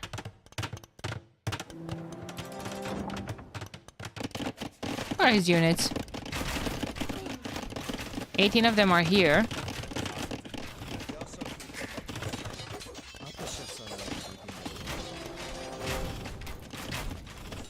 Yeah, I mean, Hard's gonna do a good job pushing that position.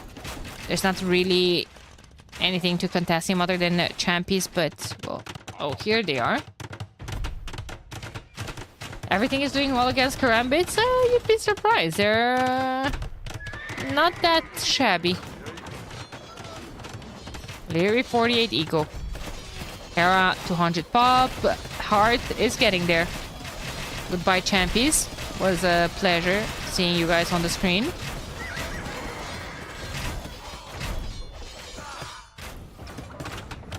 Oh my god.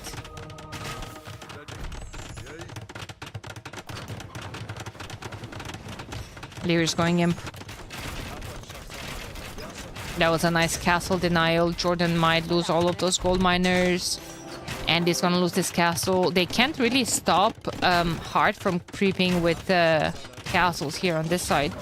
That's 11 on stone, and I think that's exactly what he's gonna do. Just more and more castles onto this side. Yeah, see, Karambits in front of your Arbalesters and your Gucci. Man, just the raids from Hera into everyone's eco is quite tragic.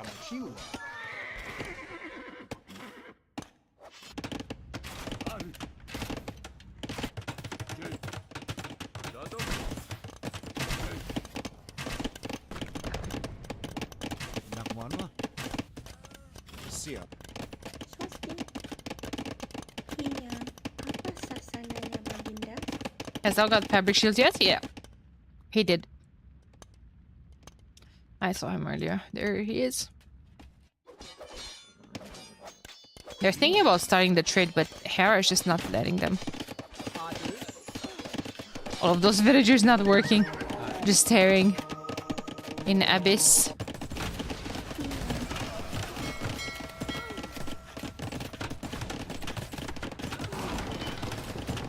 More and more champions.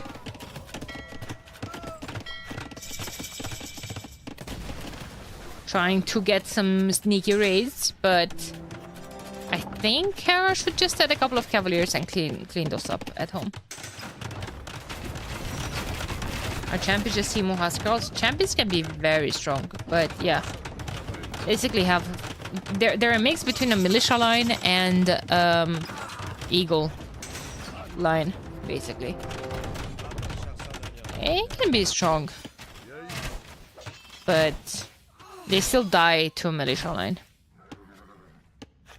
Oh, is this it? 30 cavaliers versus 42 arbalesters.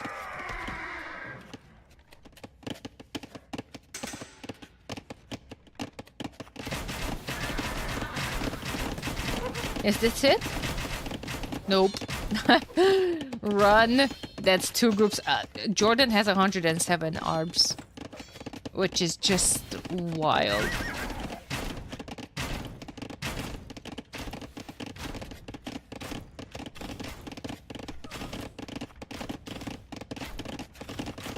He's just gonna send him to raid. In the meantime, Leary, 57 eco.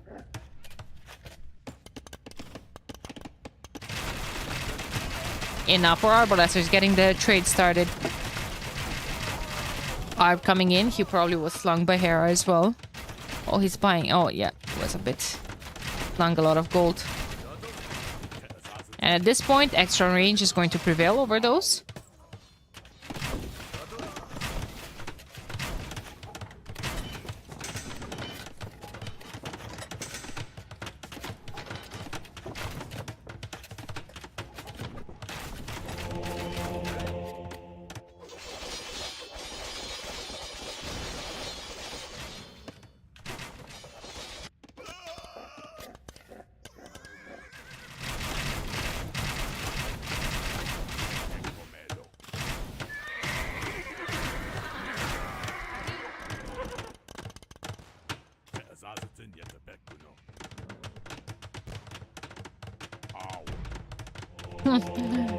Hard could lose his relics. Not the end of the world, but still. I wonder if Jordan has Trojan engines. No, he doesn't have a castle, actually, now that I'm looking at the minimap. This is hard to stop. Elite Karambit's coming in as well. This is hard to stop, and it's creeping in straight to the trade.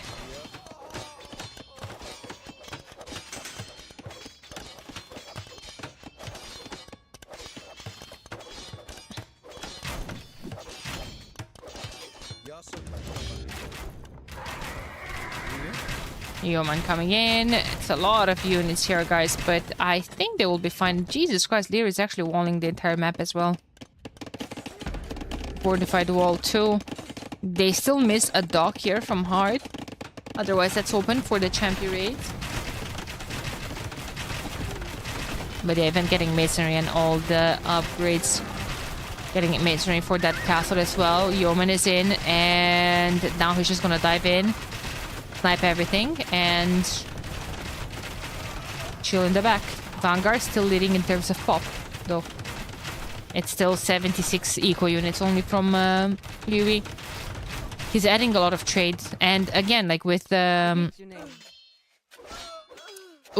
on Arbalesters, you don't really care about food eco. So yeah.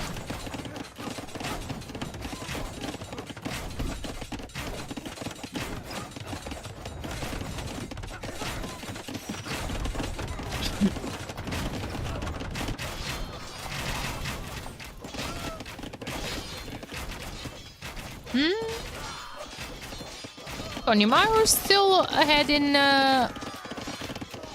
military. Eco almost dead even. Military value 6k more.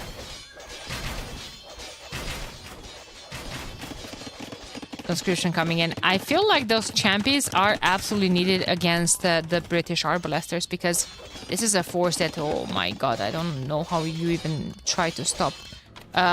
Now the issue for Vitality is that they have currently 0 siege on the field.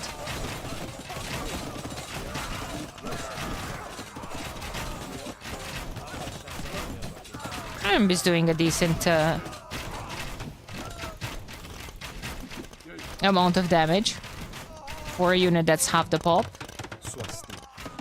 Just one. I swear he's waiting to throw a castle on that hill. Not sure how that's gonna be though. That's so many arbs.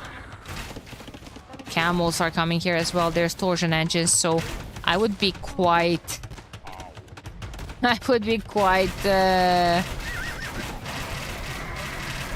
Suspicious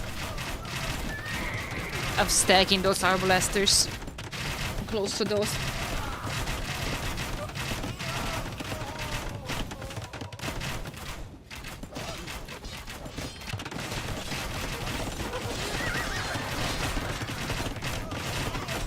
And so far so good. Lear is doing a really good job microing this out, but the champions could be an issue for him. The units are missing here from Hera. He's getting Kasbah. He's getting Kasbah because Kasbah is affecting Heart and his Karambit production, actually.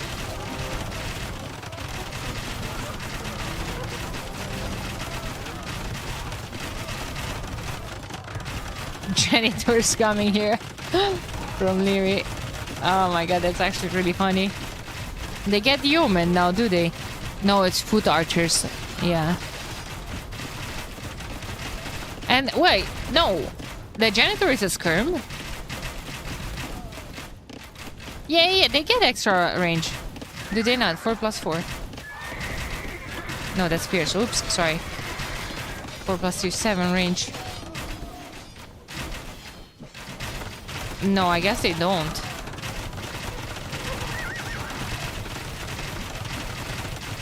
Well, that's just rude.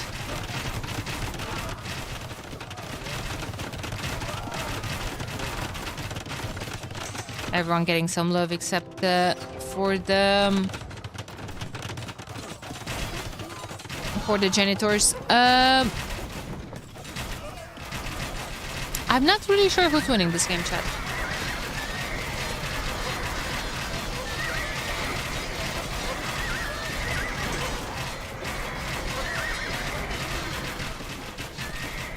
Us?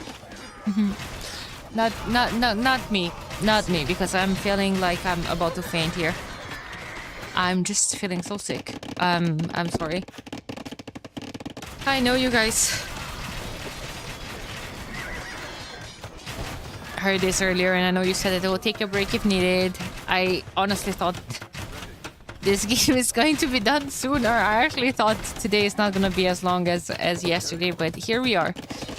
We are winning. These are fantastic good games, and once again, I am sorry for the lack of energy. But I also at times feel like I can barely speak. Doubt is doing some really good raids in the back of Gary's base.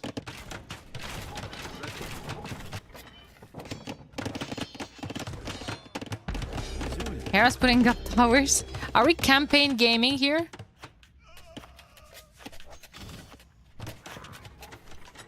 Maybe.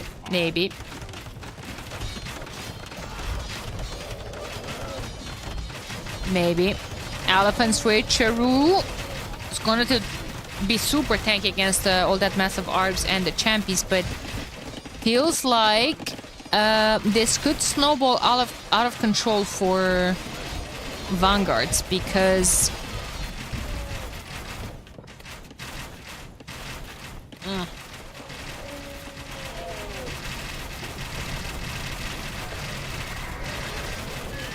look at the military value. Hearts army count is not at the highest level either, and I think he just needs arbs here. More and more arbs, but they kind of die to champies, but I guess that's why you have the Cavaliers. Not really sure. 64 Arbalesters still, 77 kills on them. I'm interested in the kills on the bomber cannons. 60, chat, 60.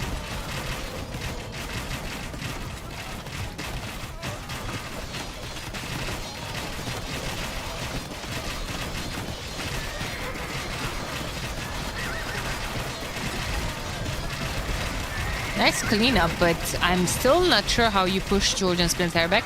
Jordan's military actually dropped to 80. He was at like 100 and something. Nice micro there from Hart. Pulling back only 2 elephants. I was gonna push with the rest. Is definitely the right thing to do. Vanguard still ahead in military. 5k more investment as well. They have very expensive units. You know, like previous map, here we have a lot of wood, but they there's a lot of wood on Tres Leches as well. That's why it always goes to 3 freaking hours.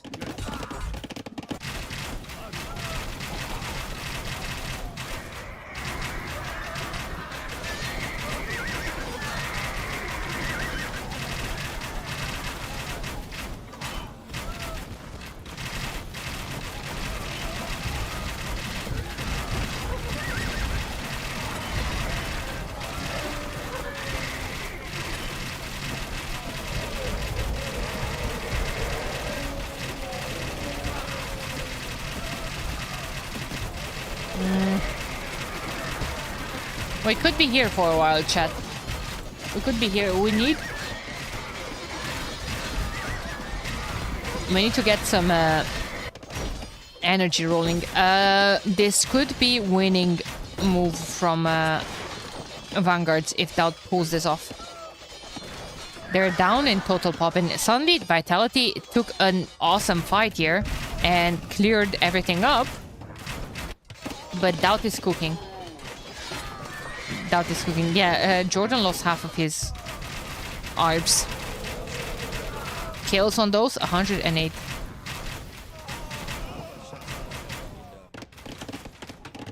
$108. This could be really, really good with halbs here, though.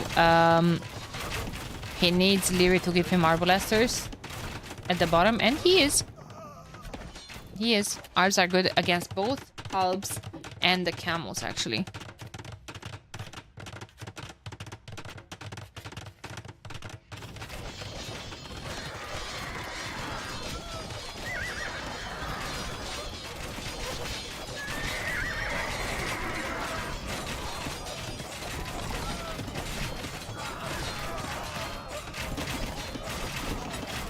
Paris here as well. Now, I'm not 100% sure on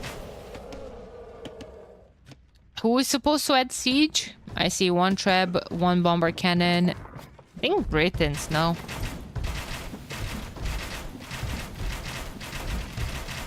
Sorry, I ain't against looking to have another hour in. The thing is, I can barely speak, so like I'll tell you later on why. Okay, I don't want to be rude, but what if a dog can be placed here? Like, Doubt could legit go catapult galleons. You can dog that, I imagine, no? I would love that. Or from here, like, dogs here, go catapult galleons here, bum bum. Hera is expecting it. I think that's why he's preparing the Karak. Shipwright from Hera. Oh my god, man. Larry!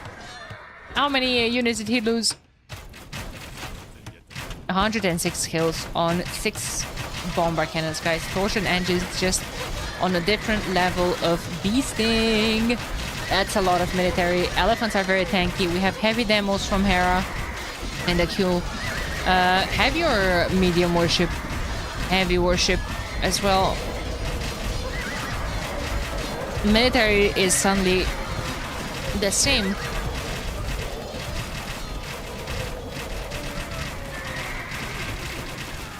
I don't know who's winning this. I don't know who's losing.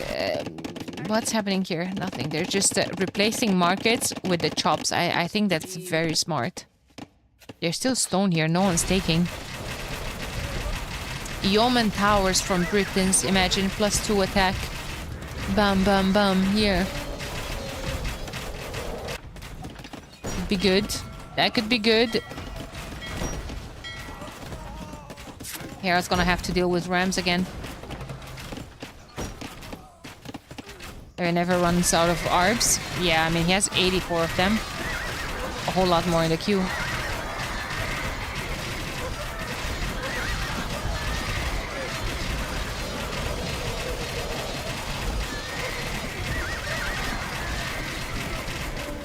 This is absolute madness, guys. 220, 30 kills on Onimaru's units, and that's mostly just because of the bomber cannons. Those 4 little units, 5, 6, 7, 5 of them, 157 kills on them, and 40k damage. Each team decided to bring long and messy games today. Yeah. Onager. Oh, wait a second, we have the heavy demo. No, anticlimactic. They just blocked it. He blocked it. These Arbs are doing a really good job. Even getting Caravel Hall. Jesus. The issue is that Hera doesn't have a land military anymore. Oh, he does have 24 Cavaliers. Where are they? Oh my god, I didn't realize that this push is where... Yeah, like, once you start deleting the buildings here...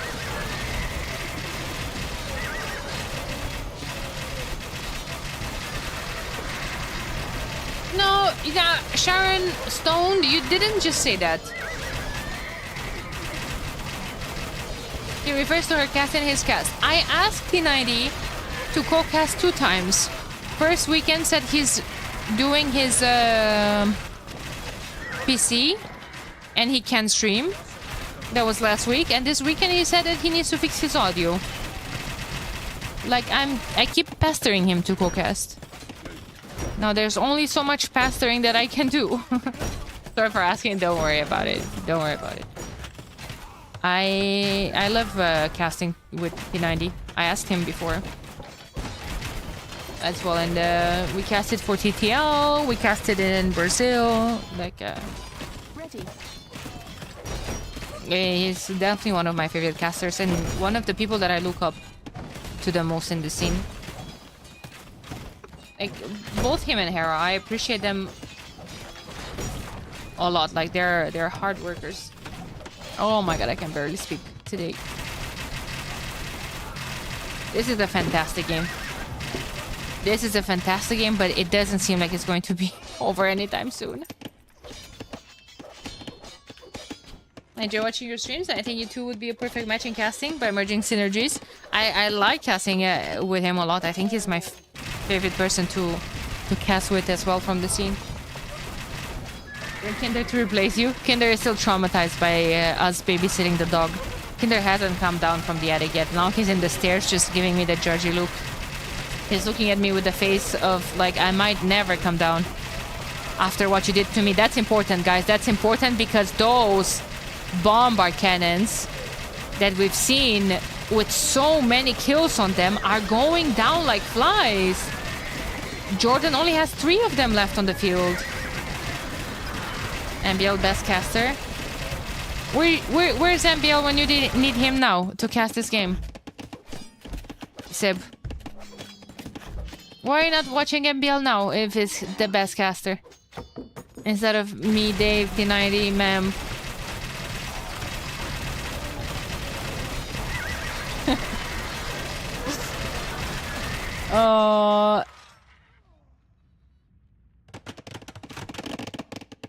MBL best co-caster. Alright. I was just kidding, guys. We're joking. People really like his casting style, but I think people really like his casting style because he just banters everyone all the time. And I think banter is mildly put. He just insults everyone. I think that's why everyone likes his casting style. But like he can do that because he's a pro player and they're all friends.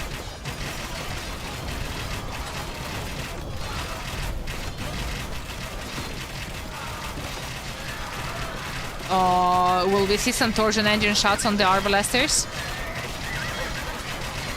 Guys, Onimaru, more pop, more military. Heavy camo from Hera.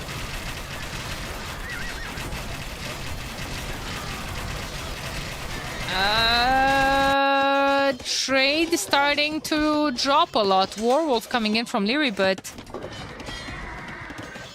I'm afraid this is not looking great. Oh my god, do you guys remember when you told me this is fine because on this map you have a lot of woodlines? Yeah, but what if Hera's coming with military here and denies all of it? And he comes and kills the dock and the markets and everything. Now, will Hera have time for all of that? Now that, I don't know.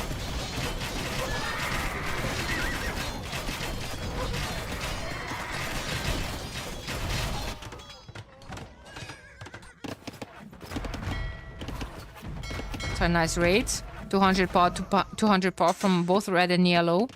And he needs to get there as well. Almost can. Almost can. There go the markets though.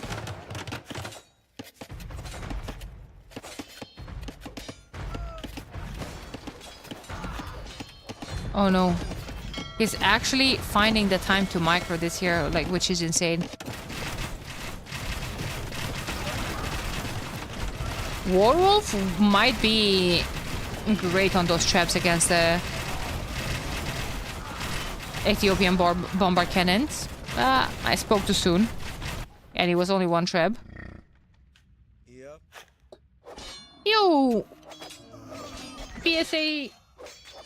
PS here. Thank you so much for the follow and for the sub. Thank you so much. I appreciate you. Thank you. Oh, this is looking really good for Team Onimaru though. Look at all those barracks. Doubt is slamming them in Heart's face. This was Heart's initial base. Dare I remind you. There's this wood line available for them to grab. Karen Hard not replacing Garmy fast enough. Nope. No, they are not. I think okay, I don't want to jinx and reverse them, but I don't think there's a way for Vitality to win this one.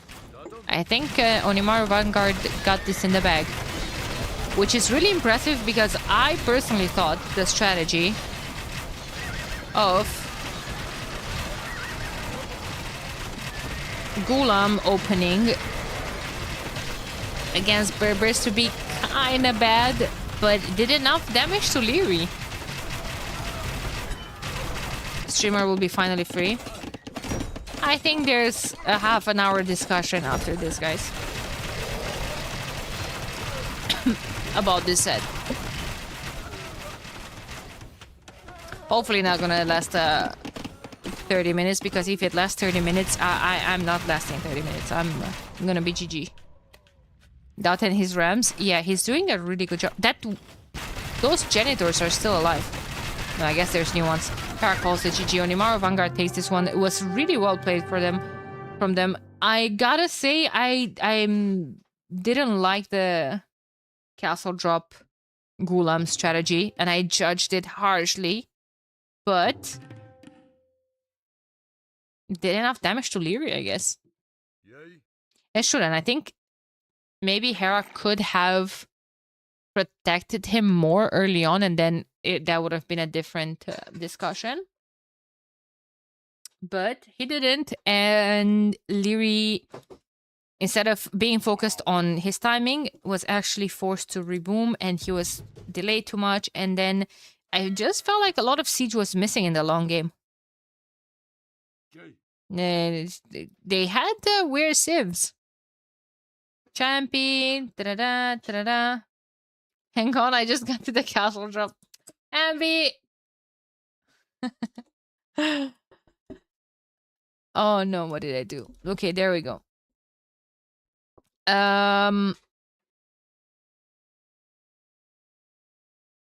GG, well played. From Team Vitality. Taking the set 3-2-1. Alright.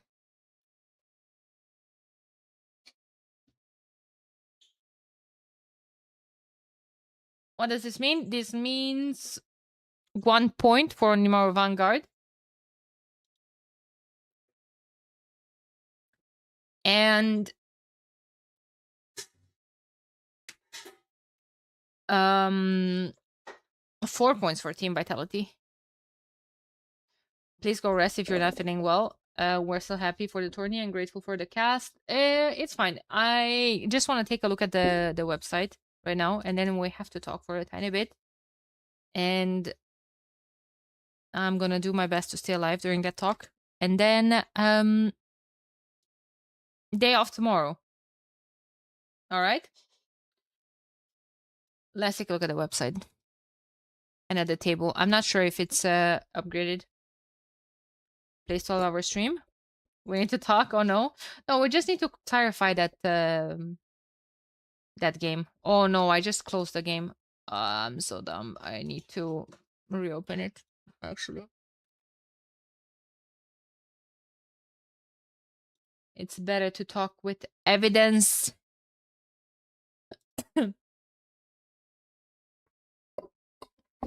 Vitality, no, okay, site wasn't updated yet, but Vitality goes now to 7 points, which puts them on position number 6. Still a tough way to go up there. And Onimaru Vanguard goes to position number 7 with 4 points. Still a tough way ahead for them as well. Round 5 is going to come next weekend. Having them match against Wonders, and then Vitality versus Nocturna. Nocturna was chilling at the top. Man, Vitality Nocturna is going to be a banger. Top 4, that is. Now, afterwards, Vanguard still has to face a lot of good teams. All of them are basically. They need to face Tag. Then they have a bye this week. Then they have to face Styles and Dark Side. And as for Vitality, they have to face Capybaras in round 7. Nocturna next round, like I said. Styles as well. And Dark Side, if I'm not mistaken. No, Wonders. Oh, we haven't seen Vitality Wonders. Quite the upset with Nocturna losing. But I'm sure they will beat Vitality. Alright, alright. Alright. Okay.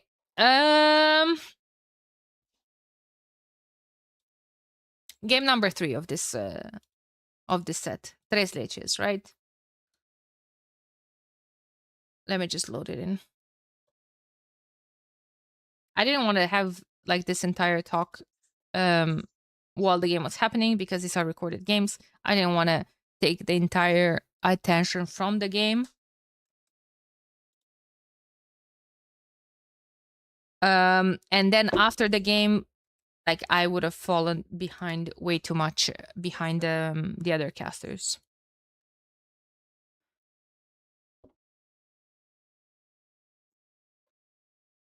So this is Jordan's initial point of view, right? Let's go like frame 1.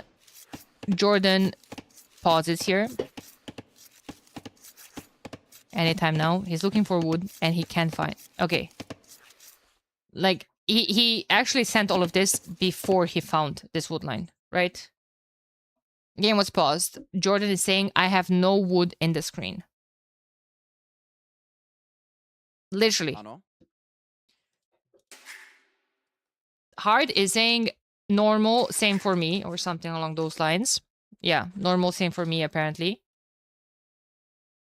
Hard has very bad wood lines, but he does have wood in the screen.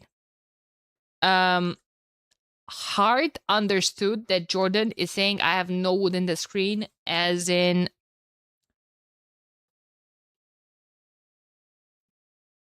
I have bad wood lines. And Hard is like, okay, I have bad wood lines as well. So Jordan is like, oh, is it normal? First time. Okay, then 14. If you have bad wood lines, I have bad wood lines. 14. They started the game. These are recorded games, of course, and admins cannot admins usually load into the game and spectate the games themselves. However, that's not possible when they play private lobbies. Let me just share my screen and bring here the screenshot actually from the Unified Handbook that clarifies what should happen in the in that case where you're playing a private lobby and you want to request a restart. Yeah, it's basically this. If a player is not sure if their map allows for a restart, they should pause the game and reach out to an admin whenever available. So in that situation, Jordan basically has no business of talking to his opponents or like trusting his opponents or his allies, or doesn't matter what anyone else tells you. If you think you have an unfair map, you pause and contact an admin and tell an admin, look, is this a case for a re? Players should communicate potential restart situation to the admins in all circumstances. When admins are immediately available, players, which they were, by the way, players must wait for an admin decision before restarting the game. This didn't happen. Jordan didn't contact an admin, and they restarted. Well, they didn't restart. They resumed the game, sorry. If an admin is not immediately available, players should use these rules to determine if their map warrants a restart. If the other player doesn't agree with the call, the game files should be sent to an admin. If the restart was abusive and the player calling the restart won the game eventually, a decision will be made by an admin. Not the case. Admins may also restart the game under any circumstance if deemed necessary for the flow and fairness of the game. They couldn't because it was private games. So, all in all, what should have happened right away, again, reiterating, Jordan should have paused. Well, he did pause the game right away, and he should have contacted the admin, not ask for the opponent, not ask for his teammates, not ask for anyone. Now, I understand Jordan's point of view when Jordan is saying, because why I'm having this conversation with you guys nowadays is because after the set ended, not after not after the game ended, after the set ended, they started to they loaded into this game and they checked Hard's point of view, and they asked for the game to be replayed because the map was not fair, because Hard had a better map. And that is simply not something that it can be allowed after the entire set was played already. After the game had finished, after the set had finished, under no circumstance whatsoever. It's just too late. There's just too many factors.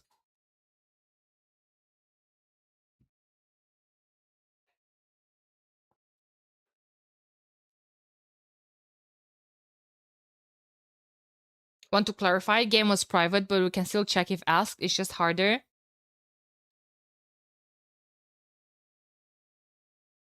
Because we'd need him to show his point of view. Yeah. So like usually an admin would like hop into the game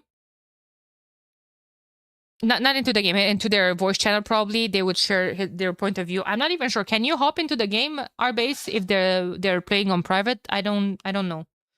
Heart is in chat and saying this is not a bug map. It's not a restart anyway. It's just a bad map. Mine is bad too, and obviously I can see that his is even worse. That's why like the discussion should not be in between. So this is a very rare spawn with a woodline so far away from his TC.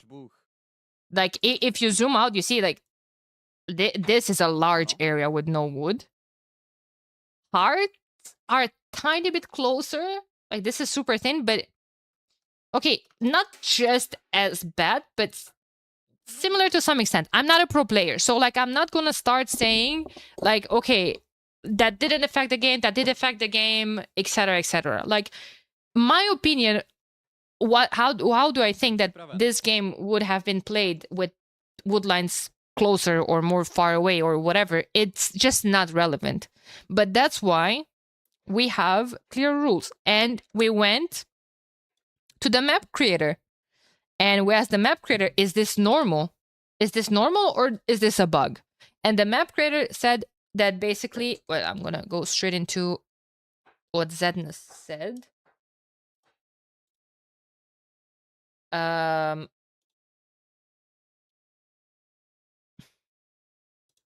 want to talk out of my ass because like there's a lot of technical stuff that I don't understand. I'm not a map creator, my lord.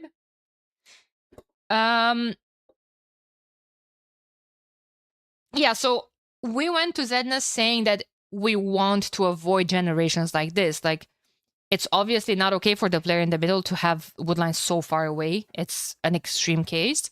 And Zedna said all the woodlines are neutral. We would want to avoid things like this, of course, but this map, as well as a number of others we're using, don't have per player woodlines. Doing woodlines for each player isn't something that is directly available in RMS. It can be done with hacky workarounds, which is the case for Arabia and Cape of Storms, for example. And he said there's no easy way to fix it, but I think it might be worth spending the time to do it on this map specifically, since the woodlines are rather sparse. And we agreed with him.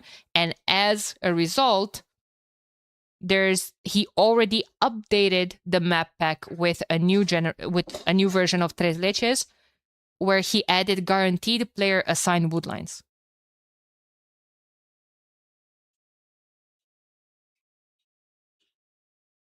My reaction when seeing my map was, holy, my map is bad, immediately followed by him pausing and saying that what he said. So I assumed we were in the same circumstances.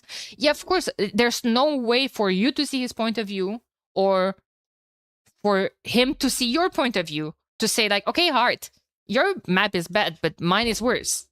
You know, like there's not a way for you guys to see that. That's why, and in that case, okay, I think an element has to be brought into that discussion just so we avoid like obviously I'm saying this that it has to be brought into discussion. His decision was to like, okay, just continue, just to avoid conversations like this. There were no live observers. The games are played on private. There are live slots when the games have to be played. If the players cannot play at the assigned slot, the games are going to be played on private because these are recorded games, right? And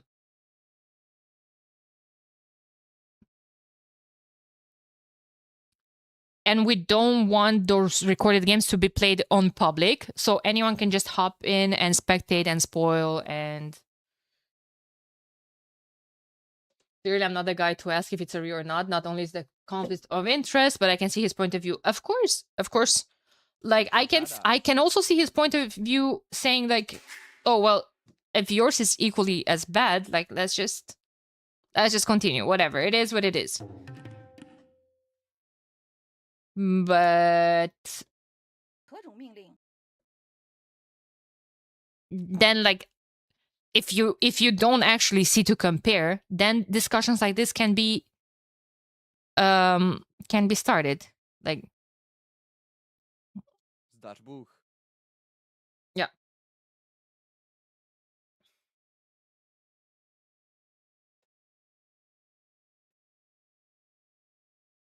Yeah, but he was unfortunate to stay on the stragglers, and then like he had to drop the castle to secure Woodline.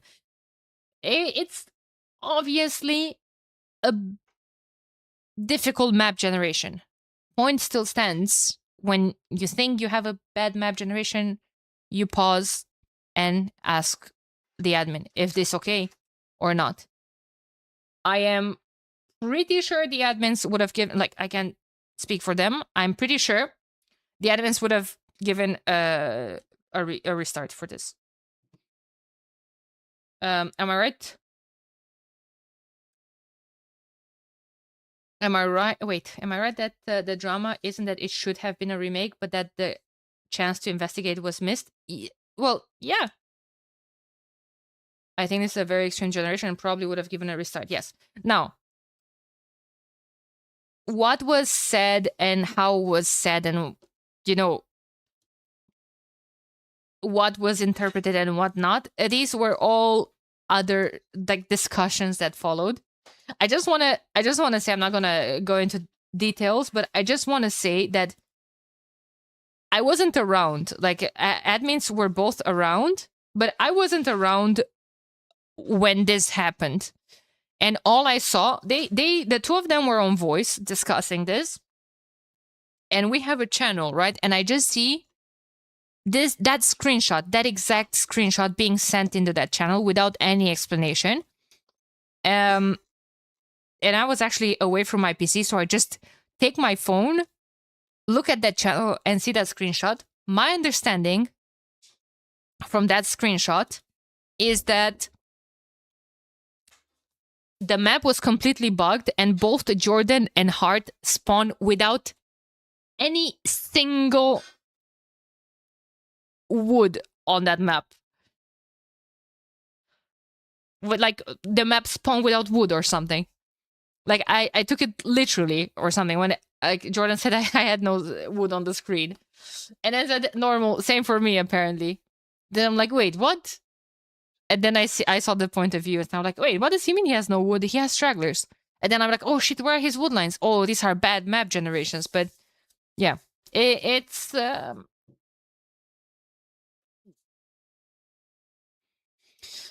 it was very unfortunate that he didn't contact an admin, and he should have if he wanted a restart. Now, I think after the set was concluded, there is no ground at all for asking for that single game to be replayed.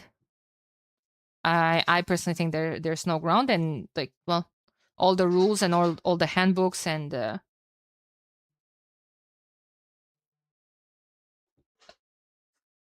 are kind of backing me up on this. I think drama is fun when it's so minor like this. I can understand it was probably frustrating to play in Jordan's shoes that game, especially the start of it. The later stages of the game, like they were even winning at some point. Like we don't go into those details. But yeah.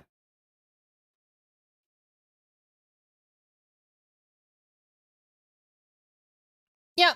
Anyway, this is what I wanted to tell you guys.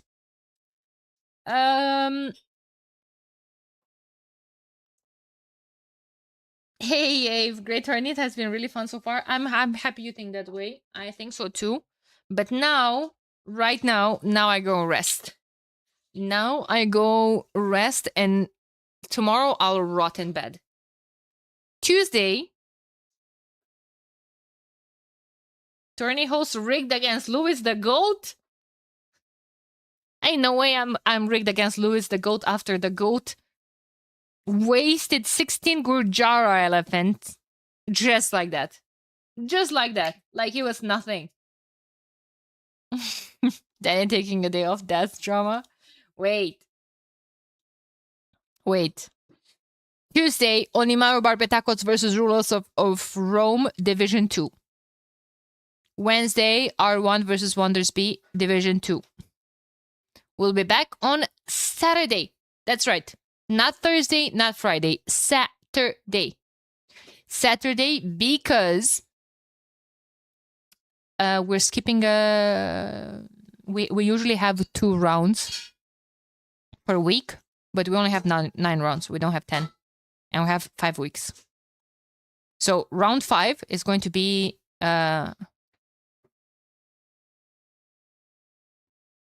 Saturday, Sunday. We have the entire week basically for Division 2.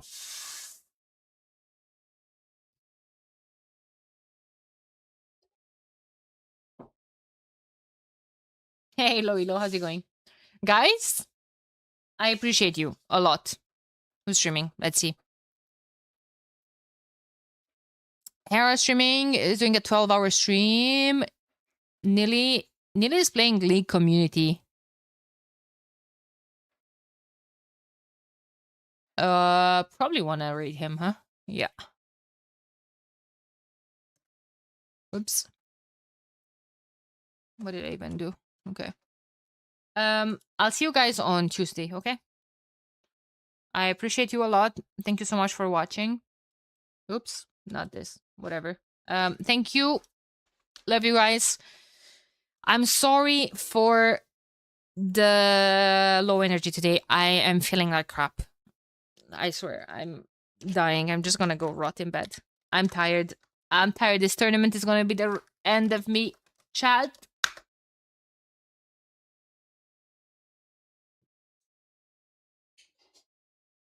I love you guys.